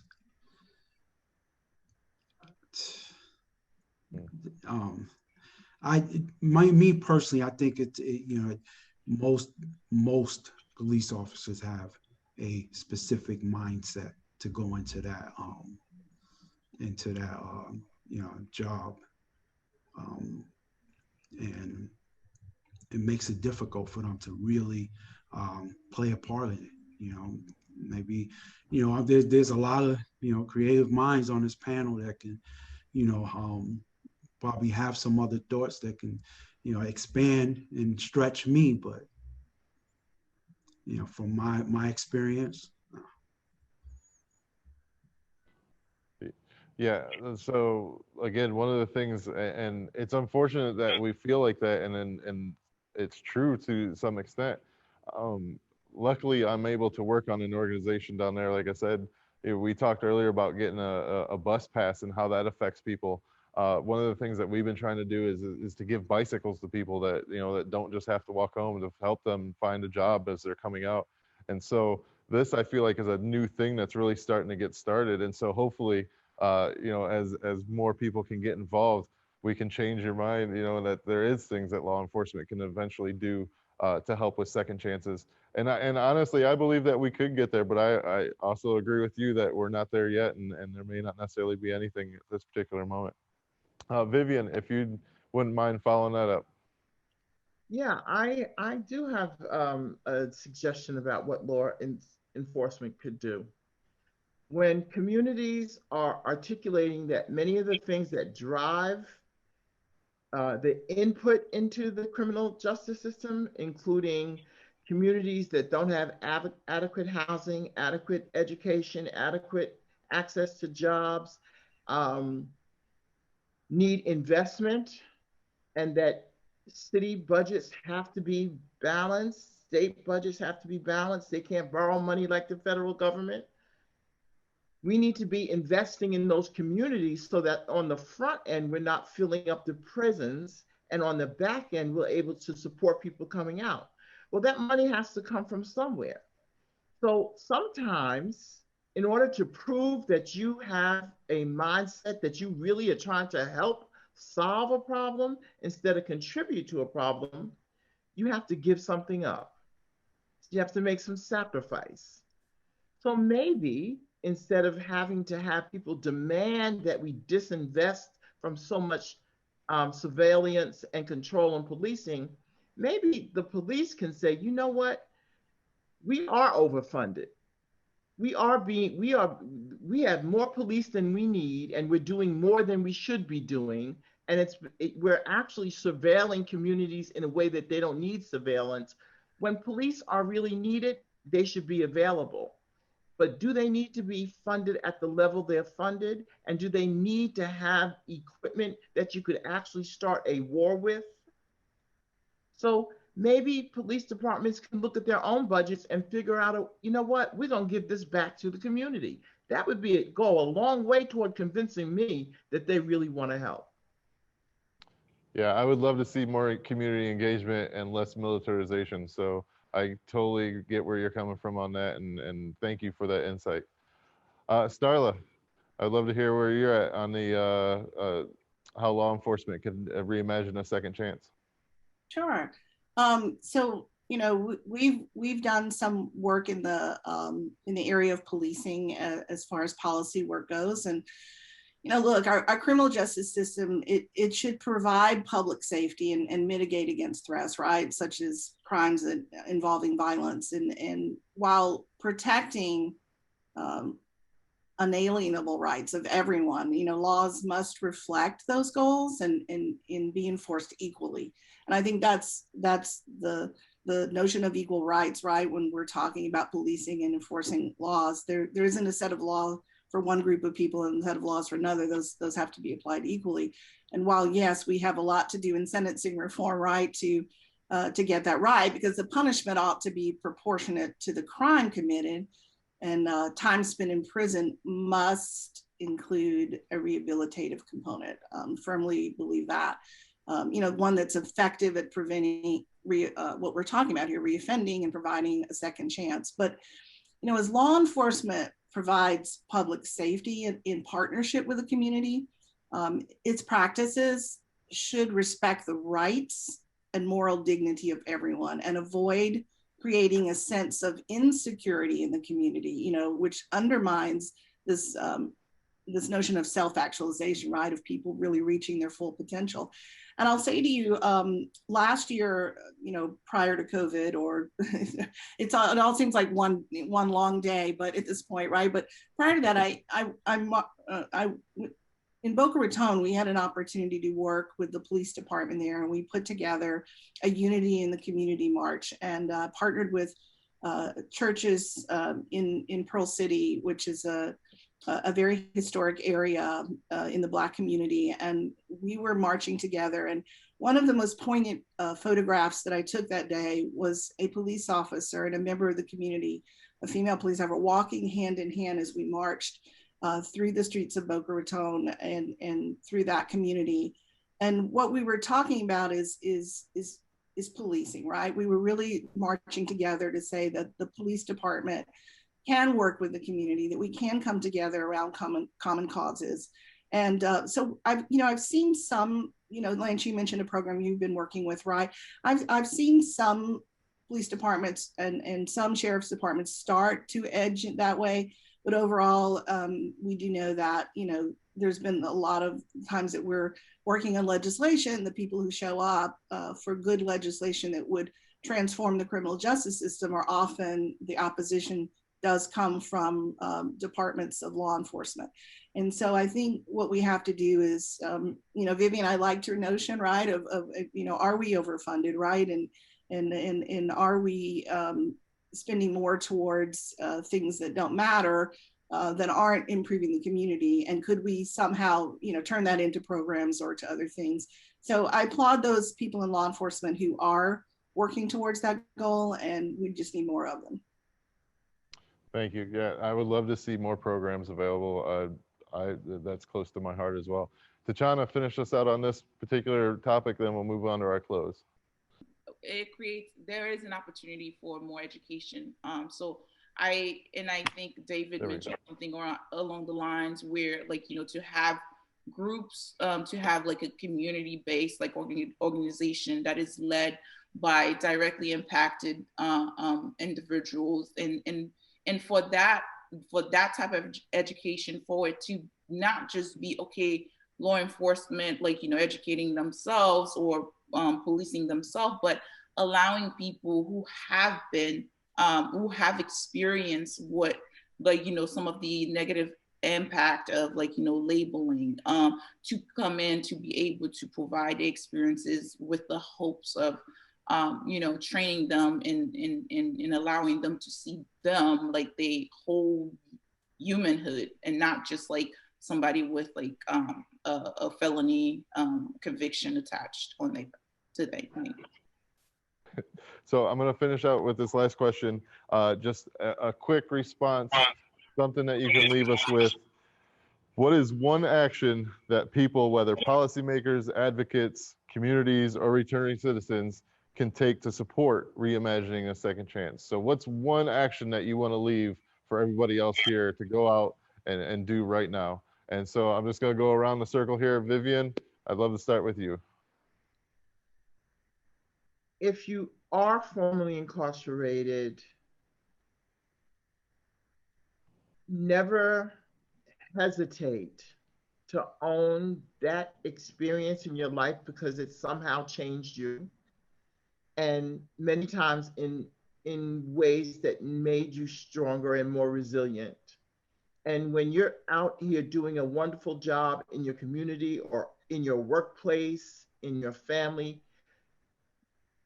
don't see that as a negative. See that as something you can share, because when people know that they're around formerly incarcerated people all the time, every day, and don't even know it, it becomes less of this thing to fear and more of, wow, if these folks get the support that they need, they're going to be good neighbors. They're going to be good family members. They're going to be good employees.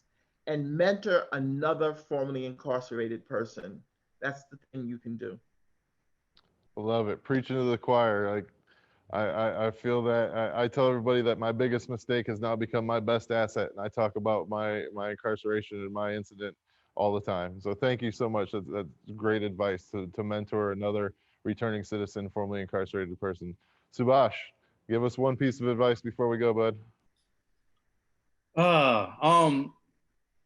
So I think it's a bigger question about what we do, right? And a lot of my work is based upon this understanding that, we always hear how hurt people, but what we don't hear is how healed people can heal people, right? And I want to, and another thing that kind of drives me thinking about the work we do, especially when I was younger, when you look at a neighborhood where there's a lot of crime and violence, people would always talk about how that's a dangerous neighborhood and that's a rough neighborhood, right? And the presumption there is a neighborhood full of perpetrators, right? When you look at who was victimized by crime and violence in those communities, the same people that lived in those communities. It wasn't a separate group of people, right? And so how do we think differently if we looked at that same community as a community that needed healing and resources to pick itself up, right? Rather than looking at a neighborhood where there was a lot of crime and violence as the neighborhood that was a rough neighborhood full of perpetrators. It was a neighborhood full of folks that were survivors that needed healing and resources. And to me, that's more a call to all of us to really lean in and start not only thinking different, but seeing different, and calling other people into that process of thinking of public safety differently in our communities. Love it. If you want to change the world, man, change your perspective. The world around you will change. Love it. Tachana, give us one piece of advice to leave on. You're on mute, Tachana.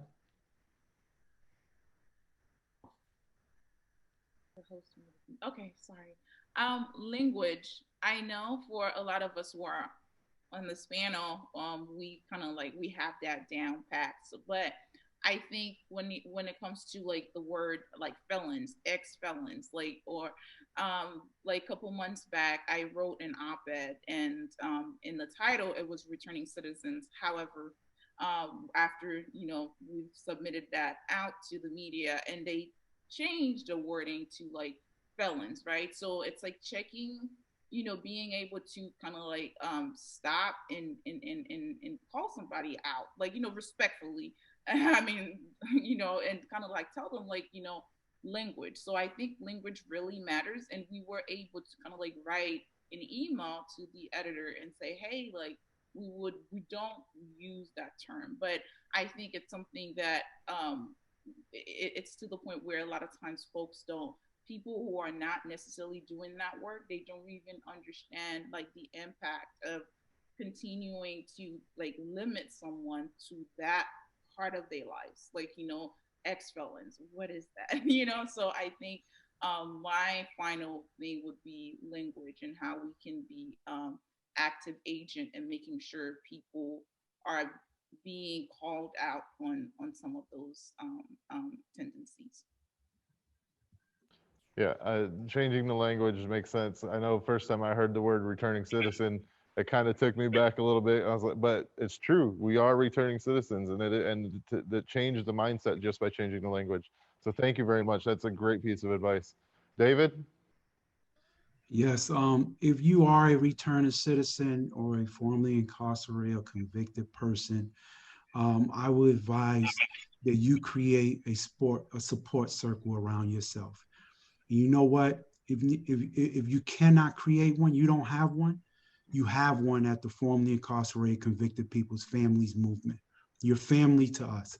So reach out to us. Go to ficpfm.org, and we'll reach right back out to you to make sure you got that support. I can attest to that, David. You have been an amazing friend and supporter whenever I've had the opportunity to sit and hang out with you, buddy. So I really appreciate that, and the reaching out to everybody else to give that support. It's a huge, huge deal. And we'll finish up with Starla. Starla, I'd love to hear the one piece of advice that you can leave for us that we can go out and make some action. So one, I'd like to thank everybody that's on this panel today, because you've taken your life's work and devoted it to this, this reformation and now transformation is the word that I love, right? So I would say to people who are returning, this was a difficult question for me, because there isn't a clear one-shot answer at this point, and I wish I had that answer, but we've talked about so many components today, but look to the community. Like David said, find those mentors, find those people to be around you to lift you up. Look to the faith-based organizations, churches, find the people in your community who want to help and who sincerely want to invest in your success. Those people who want to live in a society of mutual benefit where what we do for each other matters. And so don't give up, don't lose hope. There are people out there who believe in all people and believe that you have the potential to be your best self. That's awesome, and such a great note to end on. If I could wrap anything up with this, I would say the three main points of our discussion today was offer, give, find support, change the narrative, change your mindset, get involved, and just really go out there and try to make a difference, and just take advantage of the second chances, just like I know some of us have here today. Thank you guys so much. I really appreciate your time, and I hope that everyone out there got something out of this discussion today.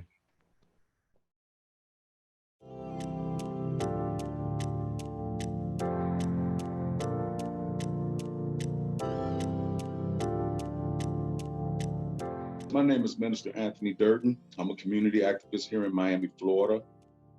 Born in Miami, grew up in Compton, California. I'm currently married. I'm a full-time employee. I'm also the president and CEO of my nonprofit organization, which is SHARE, standing for Sharing Hope, Empowerment, and Reaction. I'm also an executive member of the Circle of Brotherhood, Black Men Solving Our Own Community Problems. Our headquarters is here in Miami, Florida. And I'm just grateful to be here on this platform today to speak about my experiences as a returning citizen.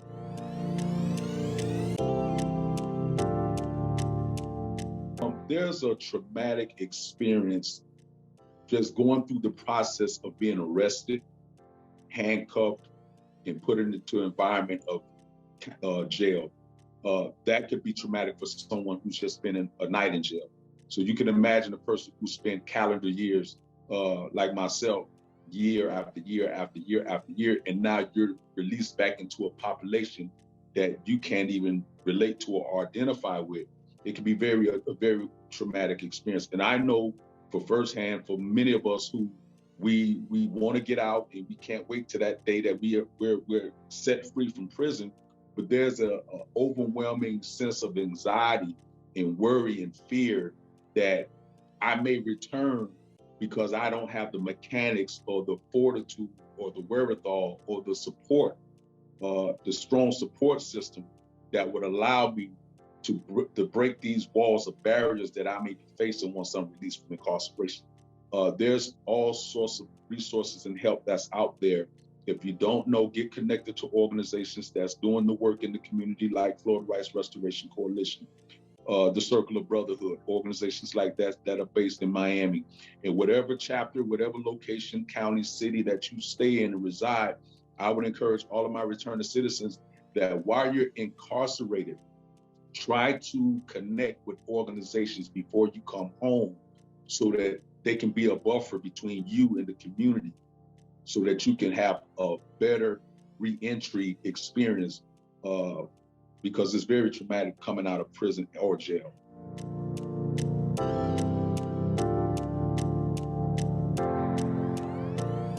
Not being able to rent an apartment, not being able to rent a home, which I was denied both opportunities, trying to relocate my family, being turned down from, landlords that was telling me, or housing associations that was telling me because I was a convicted felon that I was not eligible to rent without any valid reason other than just the fact that I'm an ex-felon.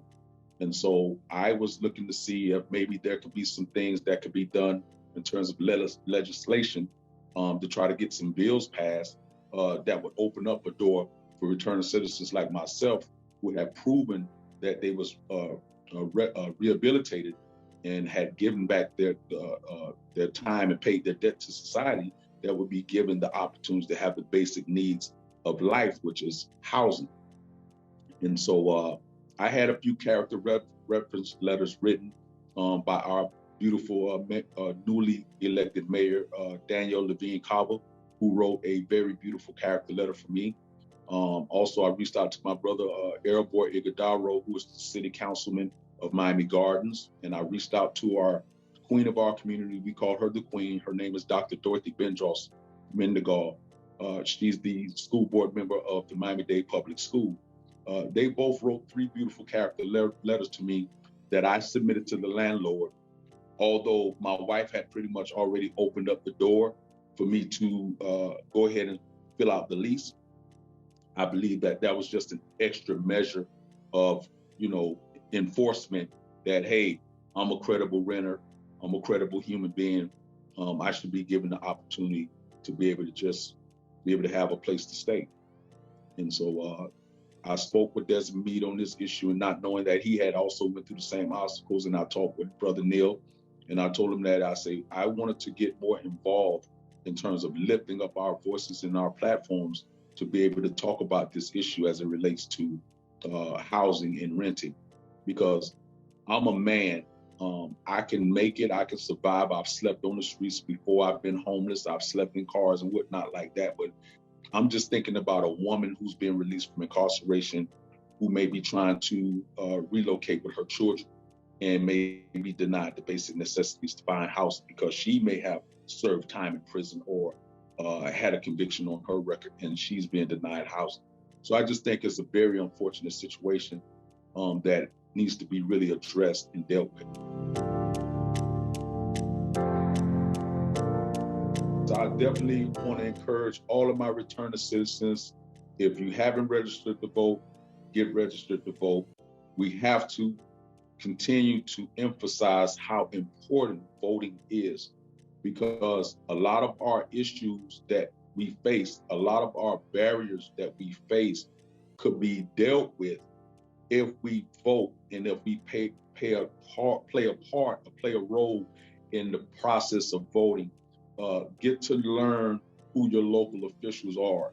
If we have people in the way that are hindering our progress, then we can use our voting power to vote them out, so that we don't have the same people sitting in positions of power that's going to use power to inflict pain and suffering on the least of these, which the Bible compels us that you do unto the least of them is like doing unto me.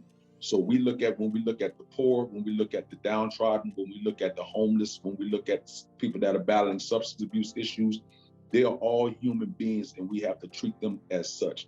And everyone, even to the worst of those that society has painted a picture of, deserves to be treated with human dignity and integrity. So I encourage all of our returning citizens to not just sit on the sidelines, but get in the game.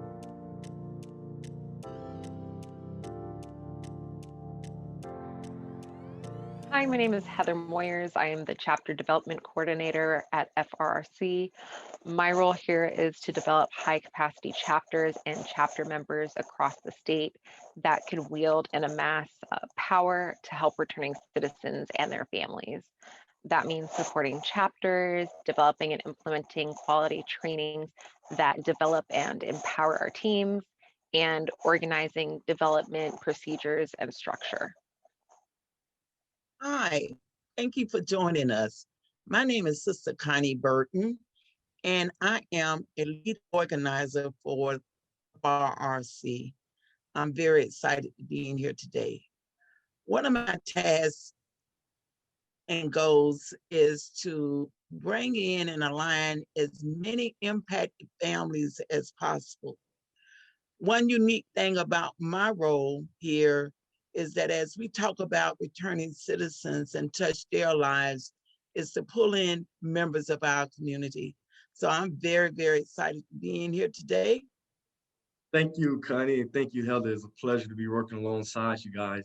My name is Marquis Mckenzie. I am a proud member of FRRC. I also is a returning citizen, and I am the Chapter Development and Training Manager, and I'll pass it over to my brother, Darren. Appreciate that, bro. Hello, FRRC family and allies. My name is Darren Mason, the Organizing and Voter Registration Manager here at FRRC, and I am super excited that we get to hang with you during Second Chance Month. And my role is just pretty much simple, is to organize returning citizens and their loved one and to give them their political power back and to build a powerhouse all across our state. So I'm excited to be here. I know that the crew is excited to be here, and we're going to just start off just this conversation about, what got you into this work. And so for me, I am directly impacted. And so throughout the course of this conference, I know you heard that directly impacted in returning citizens. So I'm not personally a returning citizen, but I have uncles that I watch come in and out the criminal justice system, and I know what it feels to be that one loved one that's left behind and wanted to see them enter back into society. So for me, this work is extremely personal on that supportive support side for those that have been incarcerated. So Ms. Connie, what about you? Like, what got you into this work of organizing? Well, I've always lived the majority of my life growing up as a young woman and then raising my children inside of public housing. I've witnessed so many social changes, policies that impacted our lives in ways in which did not give opportunities to moving forward, but stood as a constant barrier of keeping people tied to the criminal justice system. And so, in fact, young men that I raised, men that I've loved, a community that I cherished, I saw the footprint of an unjust system impacted their lives in ways in which we needed to step forward. I needed to step forward and break the chain. And so I have dedicated my whole life to working to overcoming and exposing the barriers, fighting back, pushing against policies. And in doing that, part of the overall goal for me is bringing our community along, bringing ordinary people to the table, such as myself, to say that we can live in a just society. And one way in doing that is by community sharing its story and working with inside policy guidelines to make sure that we make necessary changes. You, Brother Marquis? Thank you for that, Connie. So for you guys that listen, do you guys know that the state of Florida sends more kids to adult prison than any country?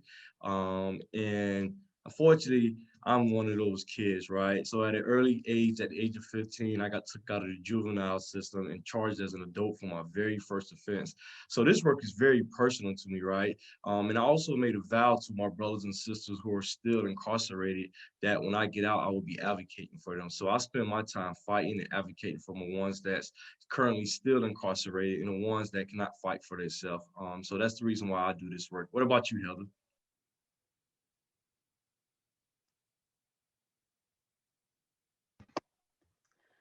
Yeah, I absolutely agree, Marquis. It's all about giving a voice to those that are constantly suppressed and silenced.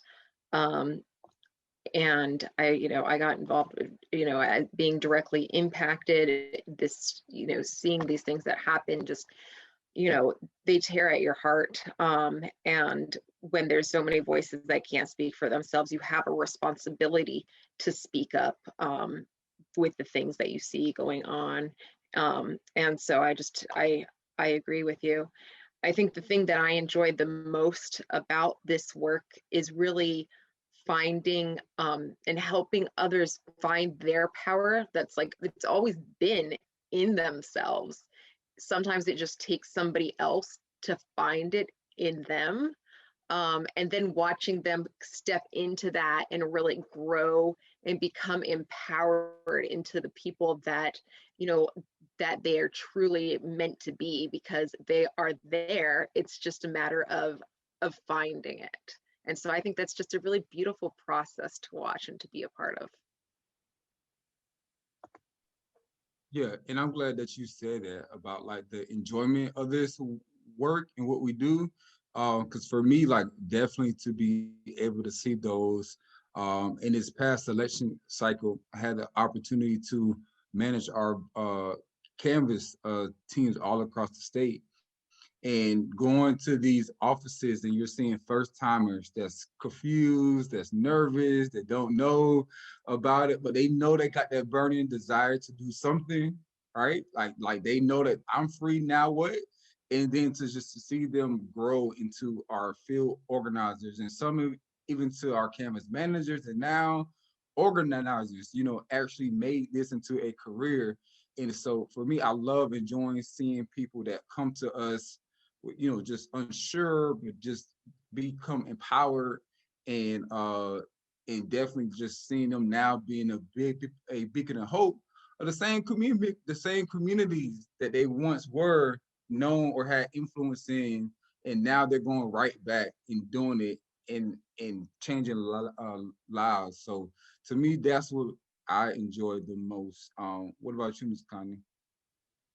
Well, again, a lot of times we have real broad discussions, but we don't know how to move that from just table talking to action. One good thing about FRRC, it has invested and poured into individuals in our communities by just giving basic updates. I remember going to the Capitol with some individuals, even though being born here in the state of Florida, had never been to the Capitol. And so that preparation of just showing people how we can go and speak to our policymakers? How do we become informed on issues so we can have key talking points? And so it had the releasing of so much of fear and the unknown. And so it became like the joy. And so from those exercises of participation, people now feel like it's their duty. It's their duty to move forward with the information that they're learning through the organizational structure, and then to take that information and implement it in an action, take it out inside of our community, and always with the invite of asking people to come and be a part of this circle. Because we always say that we can't do this work alone. In order to get, fast, swift, and correct justice, membership building and forging ahead is how we win. And that's how we should measure it.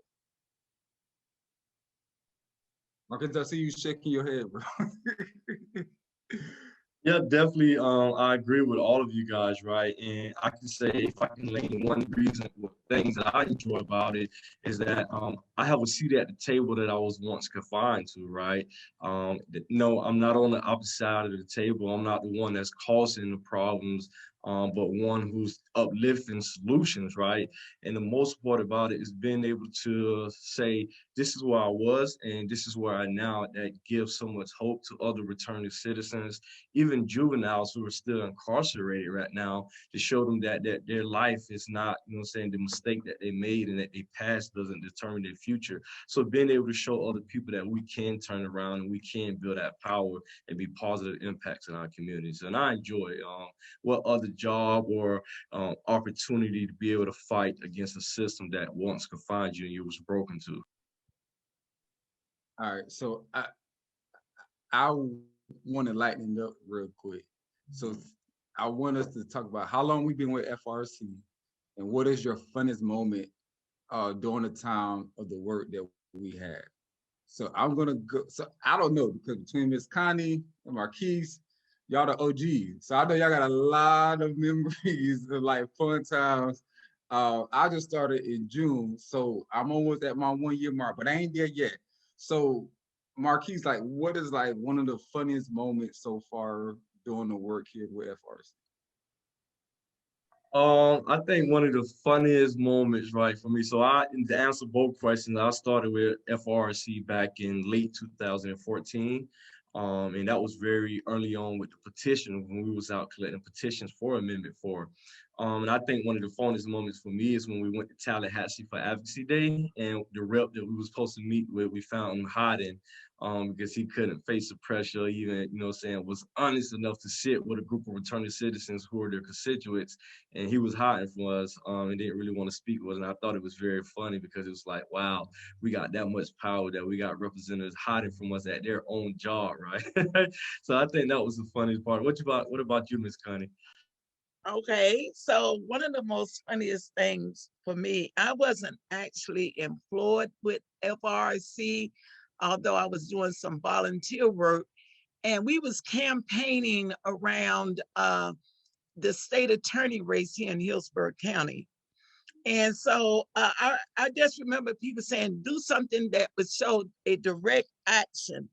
And so what we did was we went out to Party City and we purchased a coffin and, the Halloween, things there, items for Halloween, tombstone, a witch broom, shackles, gold, gold for ghosts. But we came back and decorated it, all of that stuff, and we put the former state attorney's picture on all of it. And so we went to the Soul to the Poll. It was about a ragtag group of 4 or 5 of us. And we stood all day at the polling site at Soul to the Poll with all of our gear, with the bullhorn, and we turned that election around. In fact, it became a victory for the community. And I could tell you that day it was so funny because I knew Des know me, but I was in my own moment, minding my own business, trying to make sure our community understood that a candidate that had caused us so much pain could not be supported, and very fortunately, he lost. What about you, Heather? And I remember the first time that me and Miss Connie met, and I just awestruck with every word she said. She is such a phenomenal organizer. And I remember going up to her and saying, like, how do you do what you do? I want, like, if I could do this much of it, you know, if each of us could do this much of it, we can change the world. And I remember her telling me that story and me just being blown away, like, where is she of like these ideas? But she makes things happen, right? So sometimes it's not about doing conventional things, it's about doing the unconventional, and you know, making sure that we have that changed. But yes, I remember that was our first conversation. You told me that story, Miss Connie. But I would say my I don't know that I have a funny story, but my funnest story would be definitely so I started volunteering with FRRC in 2018, and I went to Advocacy Day in 2019, and that was the first big thing I really did with FRRC. I don't even know if I had been to a meeting at that point. I had gotten a call from Miss Gail, and she said, we're going on a bus, we're going up to Tallahassee, come meet us at 4 o'clock in the morning. And I said, okay, I've never been to Tallahassee before. I got on that bus, they brought us up there, and they were like, we're going to talk to our representatives. We're going to tell them they work for us. I had never been into politics before. I truly did not realize that we could change things, that it was in our power. And I remember getting there, and they were like, you're going to go and you're going to talk to the representatives, and thinking, like, are you serious? Like, how am I going to be able to change things? Like, how am I going to be able to do this? And just learning for the first time that these are the people that work for us. They're supposed to have our issues as their issues. They're supposed to be looking out for us and our communities. That, to me, just, I think that's like where the spark was, where once I became involved, I just thought, it changes the way your mind thinks. It changes it from, this is something that somebody else controls, to something that I control. And not only can I do this, but I'm doing this. And I think that's the biggest thing, is to get up out, like, sometimes you're just sitting and you're like, oh, I wish I could change this. I wish I could change that. It's just the matter of getting up and getting out and actually taking that action and changing things. It's easier than you think. It's just getting up and starting, right? So I think that's where it all started for me. And yeah, because we're gonna talk about Advocacy Day, because all three of y'all have said it. And I'm jealous that the time I come to be a part of FRRC is COVID. But real quick, my funniest moment with FRRC was this past January at our organizers retreat. And we did an activity just starting off with like doing a funny dance that represents your personality. And Marquis, I think Marquis had the best dance. And let me see if I can remember how you did it, Marquis. And just seeing Marquis do that dance, it was just the funniest thing ever, because Marquis is always lay back, low key, and, you know, I just want everybody to have fun. And to see him do that dance, it kind of like really set the tone for the whole retreat. So that was the funniest thing ever, because I've been trying to practice that dance. And then he had on these boots. So you just imagine with those boots and his cowboy pants, it was just a hilarious thing. So, but just real quick, Marquis, can you sum up in like real quick, like what is Advocacy Day? and why it's important with us here in the FRC family, and how in the future can someone get involved? Right. So Advocacy Day, if I can sum it up in a nutshell, is a day of power and a day of influence. And what I mean by that is that we was able, and I think if I'm not mistaken, able to take over 600 returning citizens to the state capitol at once, right? And you think about power. And when you look at it, a lot of constituents across the state haven't even had an opportunity to meet with their reps at their local office, right?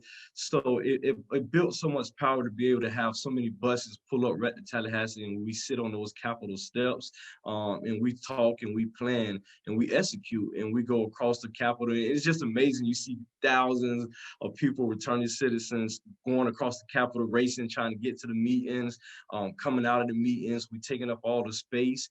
It's just a day of action where we go to the Capitol and we get to talk with our representatives right there. They can't avoid us. They can't say, hey, get with my assistant. We were right there at their front door until they open the door and allow us to speak. And I just hate that COVID came, but we switched to technology and we could do it Zoom. But Advocacy Day is a day of power, influence, and I say power because you give returning citizens power to be able to go in and talk to their reps, and the influence you show the reps that, because we all know politics, it moves by numbers, right? And if you look out your window and you see 1,000 of your constituents, I think that speak a lot of value, and it make you wonder, like, do I, make this the right decision to do the right things that my constituents want to, or do I go in the office and pack my bags because I know that's my last term? And Yeah. So about Advocacy Day, you brought up a good point when you're talking about all of us talking to our representatives and stuff.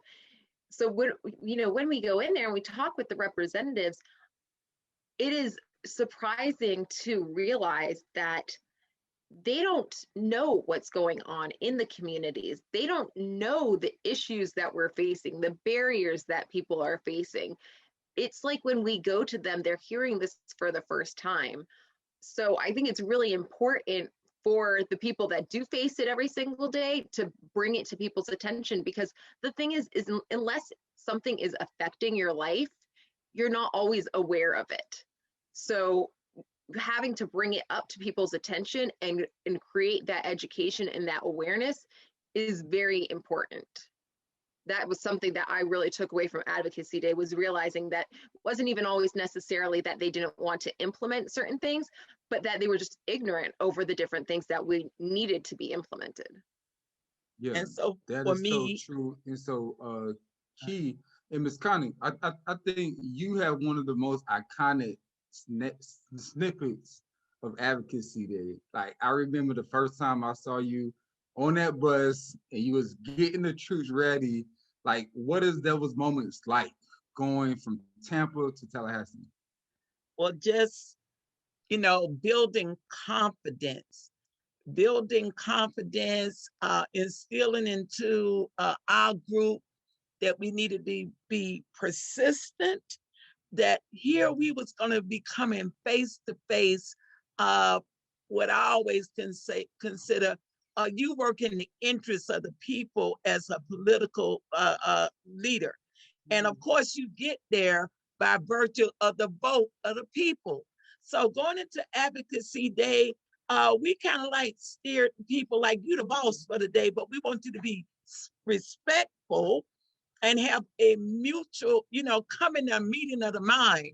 And so when we got to our state representative, he had a different thought in terms of how Amendment 4 should have been laid out. We know for a fact that our leadership had worked on Amendment 4 for a number of years. They had crafted the correct language for Amendment 4. And so we was determined that there was not going to be any touching of that amendment by someone who represented us. And so what happened that day is that the people was very, very clear that Amendment 4, the way it had been written by our leadership, was to remain in the language without any changes. And we left with a quiet or else. And so what happened, we had no touches or changes to Amendment 4. And what was so good about it is that the people in our bus knew that there was some power changes, but when they found out that no changes had occurred, they really understood a sense of real power and how organized power wins.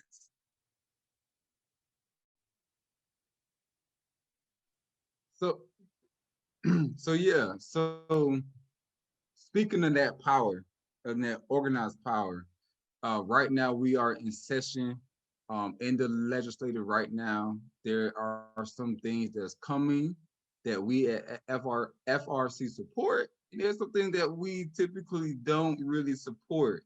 But we do have some good wins that we are tracking, and one of those wins were March 10th with the announcement of the clemency. And so anybody want to kind of share what happened with clemency and where we are right now? Yeah, so I definitely would jump in with that, right? And being a person who's directly impacted, I think what we've seen with clemency was, again, an example of what power looked like and what influence looked like, right? And for many years, and crazy thing about it, my first time attending a clemency hearing was at Tallahassee during Advocacy Day. I actually snuck off and didn't go to one of the meetings because we had enough members there, right? I said, I want to see what clemency looked like. And I went in there, and before it started, fun story, and I think I should have said this, I actually took 1,000 pictures in the governor's chair, right? So I sat in his chair and I took pictures. I put my feet up on the thing. It was like, this is my house, right? But what we see in the clemency is that the governor's made changes that can help clear some of the backlog, right? And when I sat in that clemency hearing, I seen an individual that put in an application that was 30 years old. And at that time, I was only 29. Right, so this guy has been waiting for a second chance as long as I've been living. And just past March 10th, we see that the governor is put out new changes. For example, that you don't have to wait 3 to 7 years to apply for clemency. As soon as you walk out of those gates, as soon as you're done with probation, as soon as you're done with your sentence, you can apply for clemency, right? And we also see, made a change that if you have your voting rights back up under Amendment 4, you're able now to have all of your civil rights back, right? For to sit on jury, to run for office. So there's many changes that we see the government make to clemency, and one of the biggest things that he's finding a way to fix the backlog so many people don't be waiting years and years, right? You have people that passed away and wasn't even able to be granted clemency. So we're looking forward to see some of those changes. I know it's very huge, and it's going to help the state and give a lot of other people second chances. And I want to just echo what Brother Marquis says, that what we see now with clemency changes, that all speaks to the power of the people. That speaks to organized leadership staying laser focused, because the way clemency ran in the past was dependent upon the appetite of whoever is in charge. And so if you had a Republican leadership, the chances of you having a clear clemency hearing, I think on a year run, there was less than maybe 50. Some administrations did 8 a year. And then on the flip side, so now we don't have to be swayed by the political parties being in charge. We would have a clear pathway to gaining our full civil rights through this clemency. And then it gives the people tremendous opportunity in redirecting their course in life. Those that want to move toward receiving professional license, those that want to move into home ownership. We are going to stay laser focused to make sure that clemency does just what it says it should do and what it's supposed to do in the restoration of people's civil rights. So I think that that's something that we definitely have to get out to the community to start instilling that sense of hope in our community, that it's not a day of politics as usual anymore.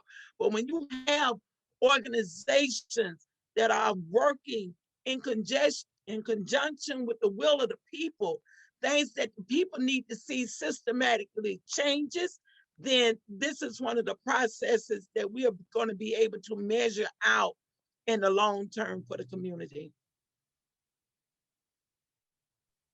Come on, somebody. Y'all better come get some of this FRRC power to the people. So real quick, let's just kind of walk through some of the key bills that's going on right now in Tallahassee. So the first one, let's talk about real quick. So we have SB 90, which is the election administration. And it's pretty much that it's a bill that will enact several restrictions on vote by mail. And FRC, we oppose that. You know, but we believe in access to power is through access for the right to vote for all. So that is something that we're definitely opposed right now. HB1, combating public disorder, also known as the protest bill here in the state of Florida, as well as SB 274, which is the juvenile diversion program expungement. We support that here at FRC. And then we have the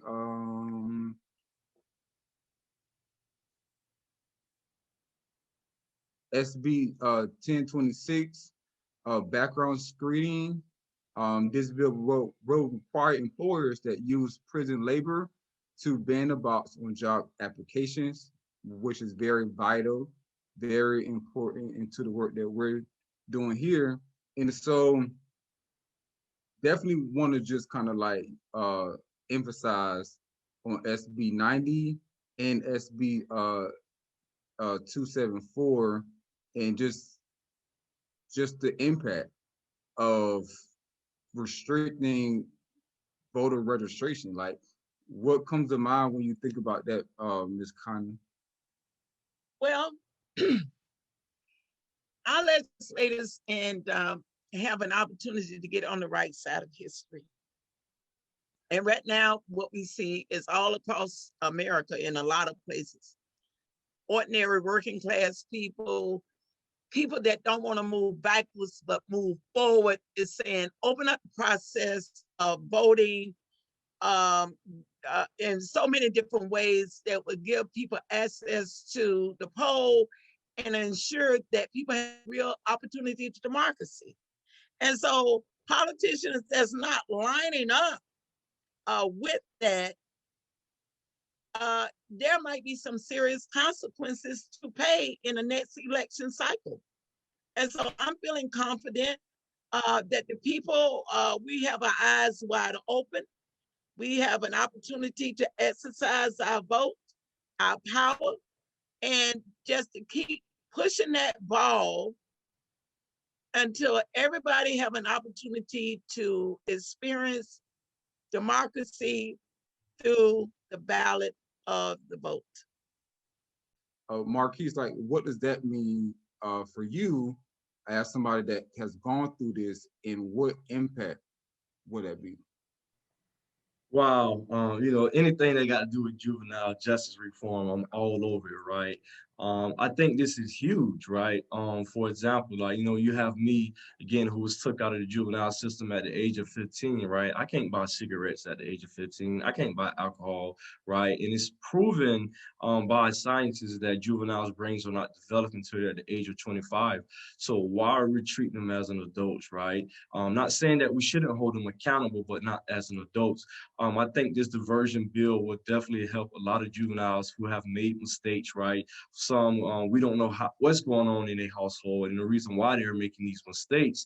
but for them to be able to have a second chance at life, right? Because again, once you get that felony offense on your record, you're scarred for life, right? Again, I made my mistake at the age of 15. I'm 30. I still can't put my name on a rental application. So allowing these juveniles to go through these diversion programs allow them to have a second chance and have them have a shot at life once they get to adulthood. So I think this is huge. I love the way that it's moving. And I think it's one of the bills that we actually are going to see passed. And it's very needed because, again, a lot of our kids are trapped in the system and they shouldn't be confined to that system for the rest of their life because of a mistake that they made at an early age. So I'm praying and hoping and I'm pushing and continuing to educate our communities and uplift juveniles all across the state to be able to have a second chance at life.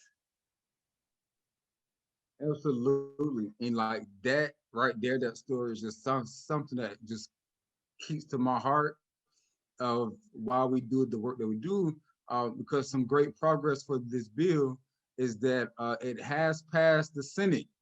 And so right now we are, yes, like super excited about that. And now it's, hey, there you go. There go that dance. And so now we're just waiting for the House. And so just to kind of tie everything about like back together, like how do you get involved? Like how do you advocate? Like why does that matter? And the first thing is to connect with your local House of Representatives because the ball is in their court right now. You know what I'm saying? Make those phone calls, you know what I'm saying? Send those emails, just let them know that you personally support this bill, SB 274. And we believe in that it's going to pass because just the amount of impact and lives change. You know, we have our chapter meetings every first of the month, and we hear it all the time, right? Marquis, I did this when I was 16, and now I'm 40 years old. Or I did this when I was 18, and I still can't live. I'm alive, but I can't live. And so that's what, you know, our work here and why it matters. And this is just the support and just living testimony that this is real life. Like, this ain't scandal or just something that we watch on TV. Like the things that we do and the power that we have is real and it really works. And so I'm so excited. So when this bill passed, bro, I'm in Duval right now, but I'm definitely coming to Orange County and turning up with you and celebrating of this long journey that we have. And so what is one action? I already kind of gave one away, but what is one action that somebody can get to be a part of helping doing the work with returning citizens and giving them their power back? Marquis? Yeah, so it's many actions, right? I wish we could say what is some action, but it's one action. I'm gonna try to sum it down. I think one action that we could do and many others is continue to share the story, right?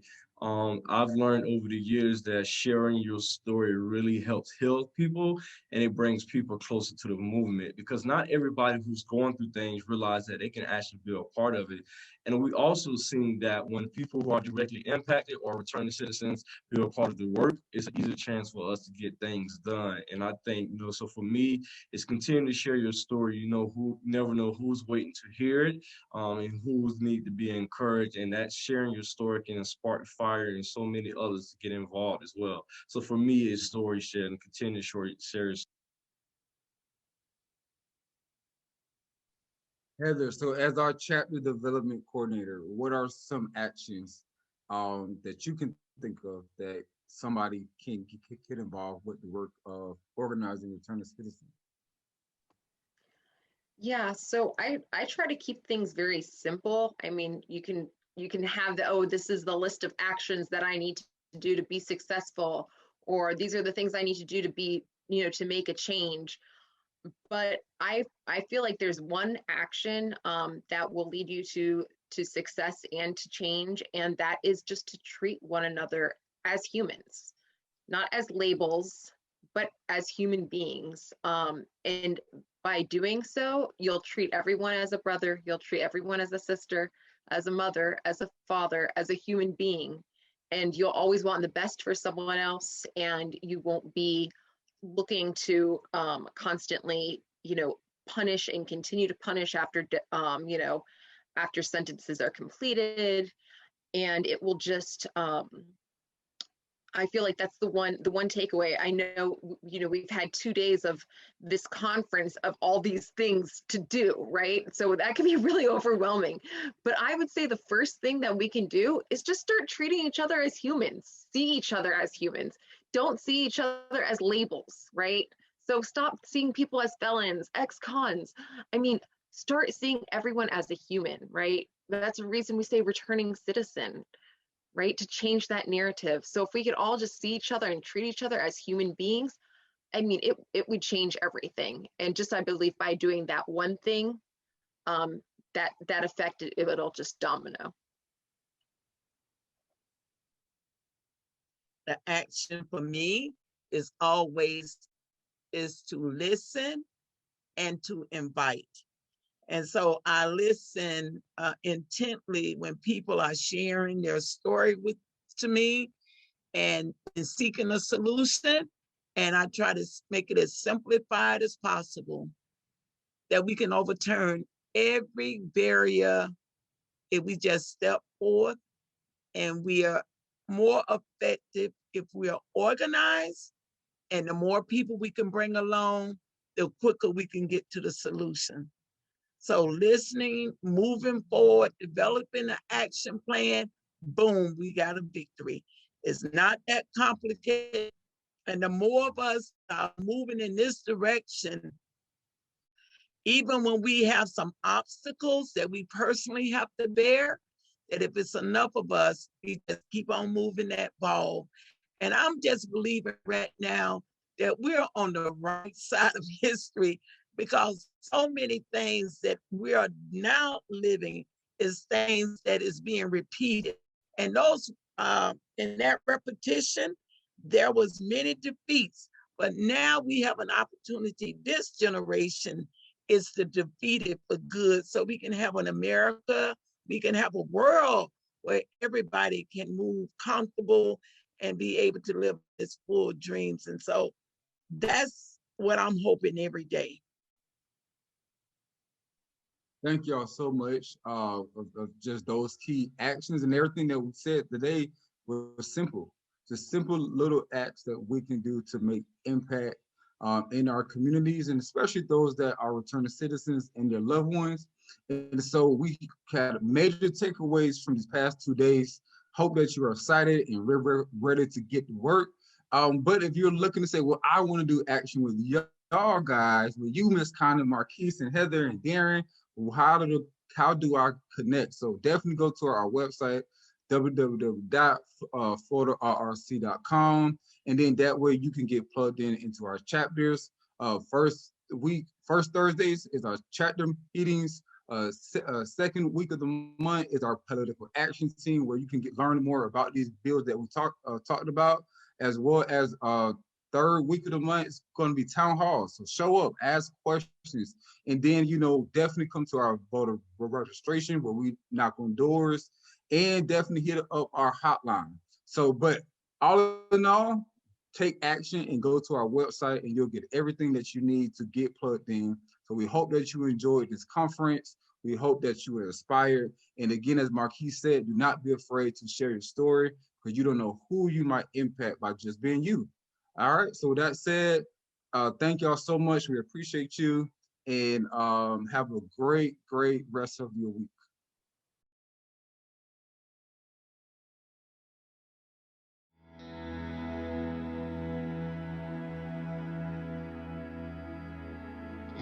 Because we got that felony next to our name, that we got that convict next to our name. Nobody would listen because we couldn't even vote. But we can vote today. We have an opportunity to have our voices heard today. Every frustration you've ever had, not being able to get a job, not being able to get housing, let it embrace all of that. And when somebody said our time, we don't wait for it right now. Our time, our time. Oh, there's not enough pain. Y'all still leaving some pain on the table. Our time.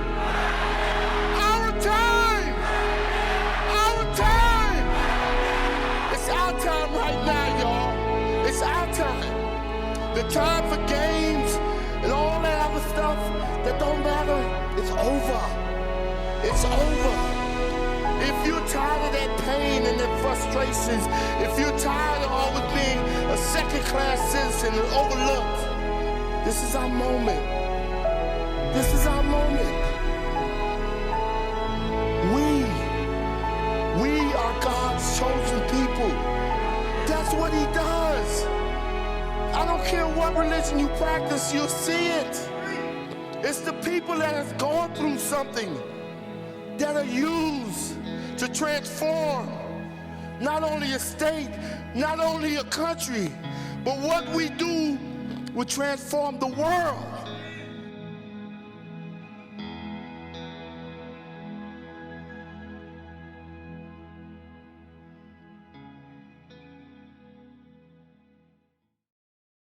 Thank you for tuning in to our Reimagining Justice Conference 2021. I really enjoyed myself. I learned a lot. I took notes. I'm ready to get involved in my community. I'm ready to go to those commission meetings. I'm ready to get a group of people together with me. Neil, how you feeling? Thanks so much, Denisha. I'm excited about Reimagining Justice Conference 2. Thanks so much for taking part in the Reimagining Justice Conference over the last 2 days. If you have not gotten plugged into FRRC yet, now is the time to do it. Go to our website, FloridaRRC.com. Again, that's www.FloridaRRC.com. There's a way to get plugged into a local chapter. There's a way to learn more about our policy platform. There's a way for you to take that next step. Whatever it is, take the next step. Because as we've learned with this Reimagining Justice Conference, it takes all of us to get the vision and to move forward to a better future together. And that's what this conference is all about, and that's what we're going to continue to move forward in, and so get plugged in today. I just want to say thank you one more time to everybody who took part in the conference, the panelists, the participants, and everyone who watched. It's been an honor to do this with you today. Thanks again. That was fun. Justice. All up in Supreme Court, fighting for amendment vote. Screaming, let my people vote. We canvassing from door to door. We seeking 100% of citizens returning. This more than just a presidential election, we're concerning the county commission, the judges, sheriffs, and state attorneys. Now that we get a voice in this vote, they nervous. FRRC, FRRC, our vote, our voice. That's you, that's me. FRRC, FRRC. That's you, that's me. That's you, that's me. One vote, all voice, all dream, man. Come together as a team. All these votes matter. 1.5 million returning citizen. We done got over 80-something thousand.